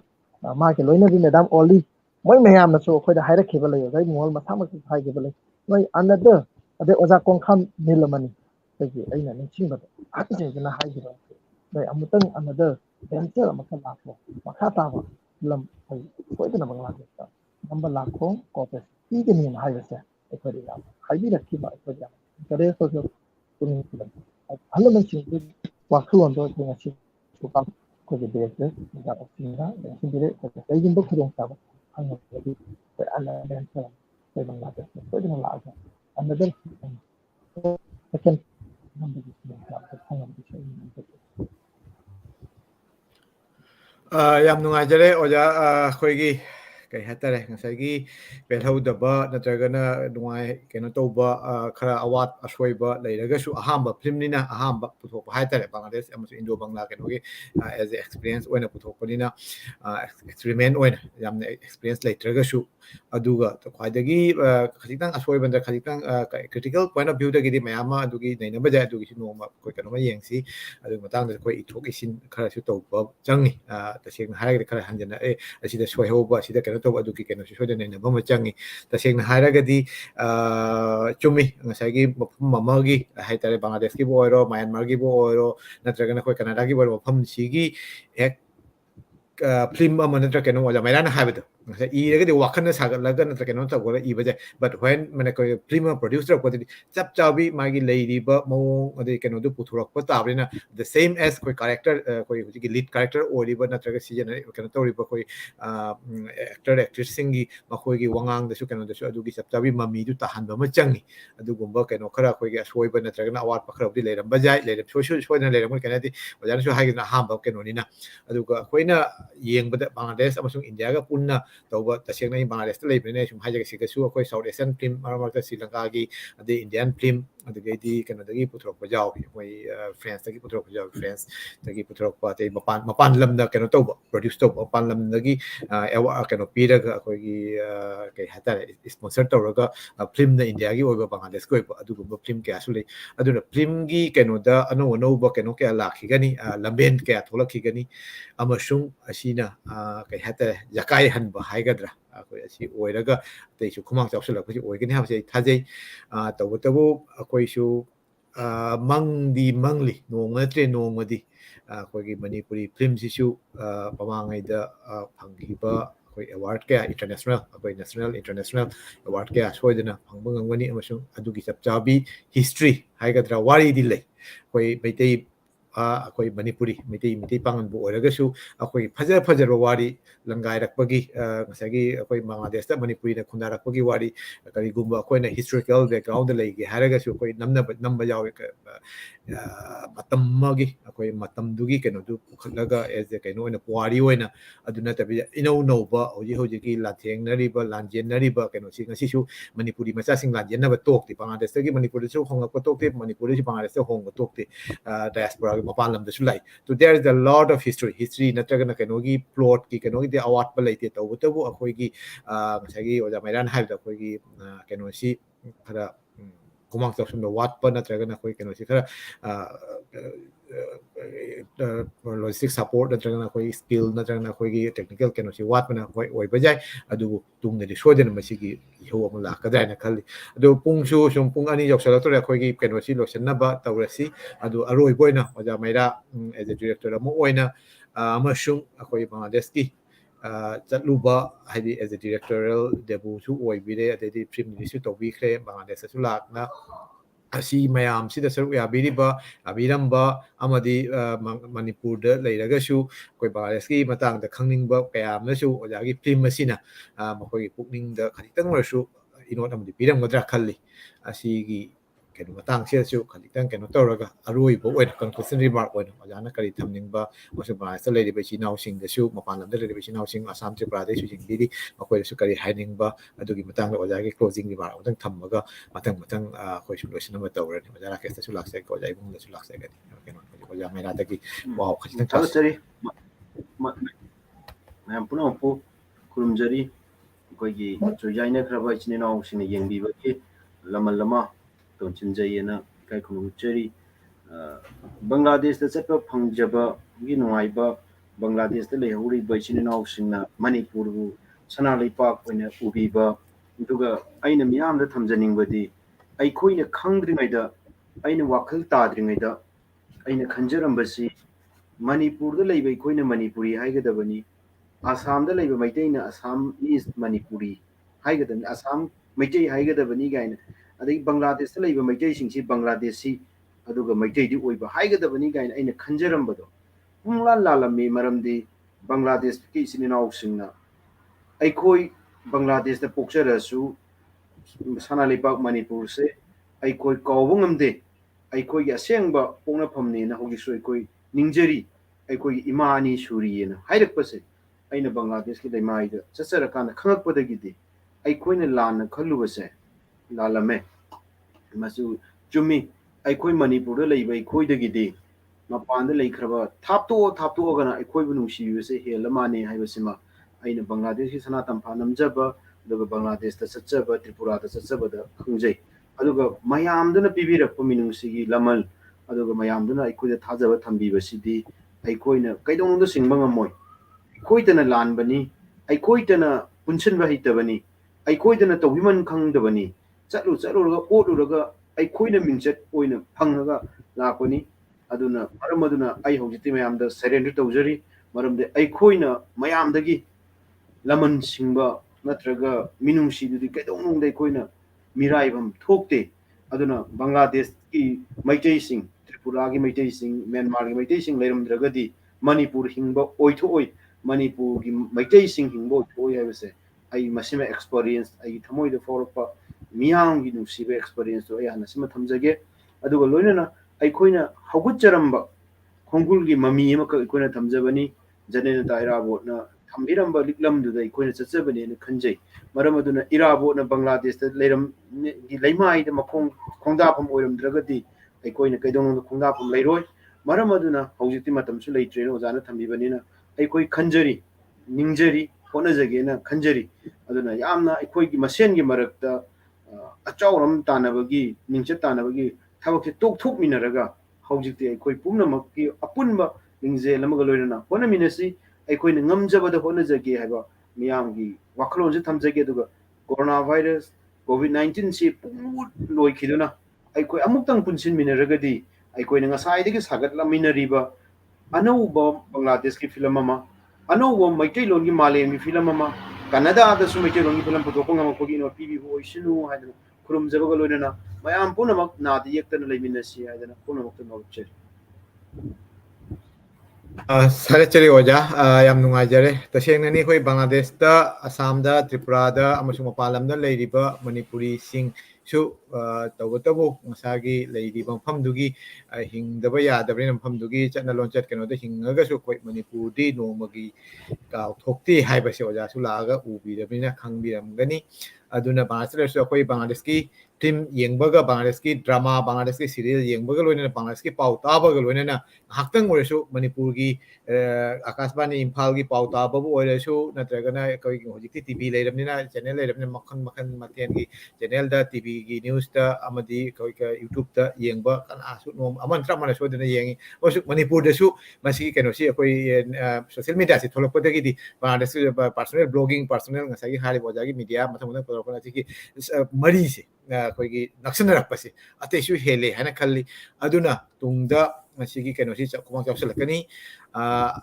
Itadi, Tashing, Tashing, the Tamoish, and Tadi, Ashiki Kenosi, Shodan Lakan, and the Hoji Oja Bungaltagi, Oja Bungalgi, Amna Bangladeski, when the Amna Koina and Angwing, the Kampoti Wajasi, a Koi, Kahat Mayam, with the social activist Oina, Nasum Kona, Bangladesh after Samiti, Student Union Gisu, Secretary Oramba, President Oramba, the Gedi magazine Cap, Toramba, Kanoina, Dorpon, Kanaputomba, the deep Manipuri cultural, a Kano say, a Santi President in Kapagi, Linkatlakwagi Matung the Shoe, Aduki Kanona, General Secretary of the Propa, Durana of the Cultural Complexes, Topu Biba, Adutagiti, Adugal. Yam hatar ako'y language movement dasu Bangladesh da Manipuri language movement gisu tabubiram ba si kumba kaya sila ibanina tung dasu asi so na chatha bigani khalli duga loina Manipur dasu wajagi tawimal khangboy na wajana hotna ba kenoi ne award su kai hatar Bangladesh ki kai hatar Manipur gi pirakpa ako'y gi award ama ay sumpan thengna da Assam Ibom Cha Singhoy and Assam Hemabati Devi Memorial Distinguished Service Award 2022 asi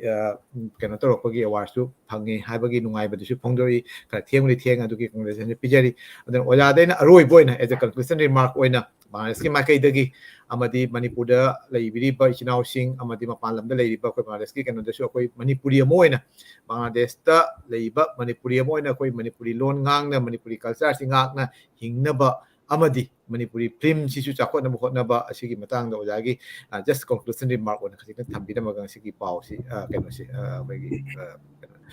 mi pham haita ne ne solution na ba koi ja thang ni Ahmad Bangladesh ta ina pi ngai da khadang service ta changdri asiga 1980 dege 82 gi manung do or mare akoi Manipuri Sahitya Parishad ki president Oja Nilabir Sarastri Oja Elangbam Nilkanto Oja Thokcham Ibhan bi ahambad lambaje agi jumda khongdang biram me madugai angonda wakhalon mapoki Manipurari ji Oja sing la banina khoju chatpang ꯍꯥꯟꯅꯗꯤ ꯑꯉꯥꯡ ꯑꯣꯏꯔꯤꯉꯩꯗ ꯃꯅꯤꯄꯨꯔꯁꯤ ꯌꯥꯝꯅ ꯂꯥꯞ ꯃꯥꯔꯦ ꯃꯁꯤ ꯆꯠꯅꯕ ꯎꯅꯕ ꯉꯝꯅꯗ ꯃꯥꯔꯦ ꯃꯗꯨꯒꯤ ꯋꯥꯈꯜꯂꯣꯟ ꯃꯗꯨꯒꯤ 80 81 82ꯒꯤ ꯑꯗꯨꯋꯥꯏꯗꯒꯤꯅ ꯑꯗꯨꯝ ꯅꯤꯡꯖꯔꯛꯄꯅꯤ ꯃꯈꯥ ꯇꯥꯕꯗꯗꯤ ꯍꯥꯏꯖꯈꯤꯕꯗꯨꯅꯤ ꯑꯣꯖꯥ ꯑꯣꯁꯤꯃꯥꯔꯤꯌꯥ ꯑꯣꯖꯥ ꯔꯥꯀꯦꯁ ꯅꯥꯎꯔꯦ ꯃꯣꯏ 2016ꯗ ꯂꯥꯛꯄꯤꯔꯝꯕꯗꯒꯤ 17ꯗ ꯑꯩꯅ ꯃꯅꯤꯄꯨꯔ ꯆꯠꯂꯨꯕ ꯑꯗꯨꯒꯤ ꯃꯈꯥꯗꯒꯤ ꯑꯩꯈꯣꯏꯅ ꯃꯅꯤꯄꯨꯔ ꯕꯪꯒ꯭ꯂꯥꯗꯦꯁꯀꯤ ꯁꯅꯥꯇꯝꯐꯥ ꯃꯁꯤꯃ ꯀꯩꯅꯣ ꯑꯣꯏꯕꯗꯒꯤ ꯑꯁꯤꯒꯤ ꯐꯤल्मꯁꯤꯃ ꯑꯩꯈꯣꯏ ꯀꯩꯅꯣ ꯇꯧꯕꯗꯒꯤ ꯌꯥꯝꯅ ꯅꯨꯡꯉꯥꯏꯕ ꯋꯥꯈꯜꯂꯣꯟ ꯑꯃ ꯀꯔꯤꯅꯣ ꯍꯥꯏꯕꯗ ꯃꯁꯤ ꯆꯠꯇꯕꯒꯤ ꯃꯈꯥꯗ ꯆꯍꯤ ꯑꯃꯅꯤꯒꯤ ꯃꯅꯨꯡꯗ ꯕꯪꯒ꯭ꯂꯥꯗꯦꯁꯇ ꯔꯥꯁ ꯄꯨꯔꯅꯤꯃꯥꯗ ꯃꯅꯤꯄꯨꯔꯒꯤ ꯃꯣꯅꯤꯌꯨꯠꯀꯤ ꯃꯤ 62 ꯃꯦꯝꯕꯔ ꯍꯨꯝꯕꯨꯒ ꯅꯤꯊꯣꯏ ꯃꯦꯝꯕꯔꯒꯤ ꯑꯃꯨꯛꯇꯪ ꯔꯥꯁ ꯄꯨꯔꯅꯤꯃꯥ ꯑꯁꯤ ꯑꯃꯨꯛꯇꯪ ꯂꯥꯛꯆꯒꯦ ꯃꯗꯨꯒ ꯂꯩꯕ ꯈꯣꯠꯄ ꯑꯃ ꯁꯤꯟꯕꯤꯔꯝꯃꯨ ꯍꯥꯏꯕꯒꯤ ꯑꯁꯤ ꯑꯩꯈꯣꯏꯒꯤ इनाउ राजेश मैस्त्राम राजेश का ओजा उदी मणिपुर कल्चर कॉम्प्लेक्स की हब एडवाइजर ओजा जयंत कुमार तानरगा अखोई मी मोन्यूट की अदुगुम्बा कइनोदु अखोई मणिपुरी कल्चर कॉम्प्लेक्स सनातन भाजी अखोई फिल्म जिमा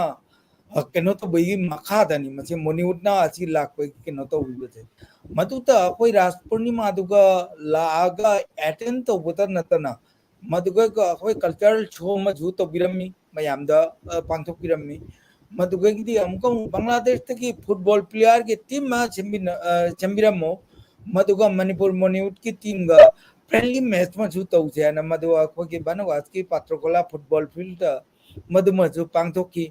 मदुई मखादा मैस्ताम राजेश ना सिलदुना ngasi स्लेट स्टेडियम द मदुजु नोंग फुटबॉल फ्रेंडली मैच मा अजुना तौकी मचिगी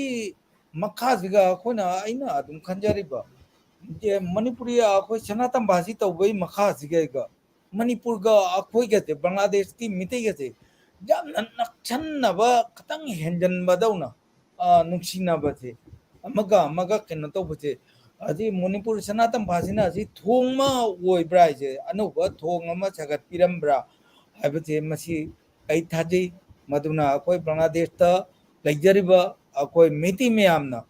मणिपुर की अफबम ओइरे अखोई हराउदे मणिपुर की फत्तब पाव म ताबदा अखोई पुंगिंगजि नुंगाइजते अदुना अखोई मथंगदसु अखोई बांग्लादेश की मागेदिगी मणिपुर अमसुंग बांग्लादेश की मिति से असुनौना तौना खुचमनना चपिनबा हाइबदो मदु निजरी मणिपुर की मिति मयामदगी मसी हाइजरगा मयामबु खरमजरगा मतंग असिदगी वांग अमा लोइज थैंक यू इकाई खुमनजरी ओजा मथंग ओजा राकेश लागे मतम जे कोई थेंगे लबसिना ओजा राकेश ताबिरगदी अखोई कई हादरे ओजा इबुंगहल अमदी ओजा मैरानासु कोई थबिखरे मथंग मथंग अदुना ओजागिसु अरोइबो ओइना कंक्लूजन रिमार्क अमतंग मयामदा कई हादरे अखोई ओजा इबुंगहलसु हाबि अखोई बांग्लादेश सनातन से फिल्म की मरी खक्ता नतना थमोई की मरी अमसु चेसलहनबा अदुगा लोइनन अनो अनोबा कइनो अमसु सागलपगी असिना कइनो ओइ हाइबसे ओजा राकेश की कइनो सि नेटवर्क से खरितंग कइनो सोन थखरे सॉरी असि टाइमिंग सिदा यामना ngसाइतगी फाना लेरमगा ओजा राकेश की मेना कइनो सि नेटवर्क से याम फरमबनी खंगदे करमबा कइनो दगी थोकोन but still we hope oja hakang warsu koi chodna changa kani aduga oja imungal da ina hujikti wang hakang wang na photo ma utpani oja sum kano to raga dei sum ninjang ke ninjang ngi brajang asigi se koi bangladesh ta oja na hai ki ba aham ba ya khoi gi yum dani asigi se mani 97 around 97 oja khoi gi bang kai manipur gi oja thokchem ibu holna kano to oja langbam nilakanta suyaw ओजा नीलपी शास्त्री का मचिकी photo ची नकोई जुम दा नत मारे बनविल की ओजा शंभुरो तो नोइदा ओय मारे अकोई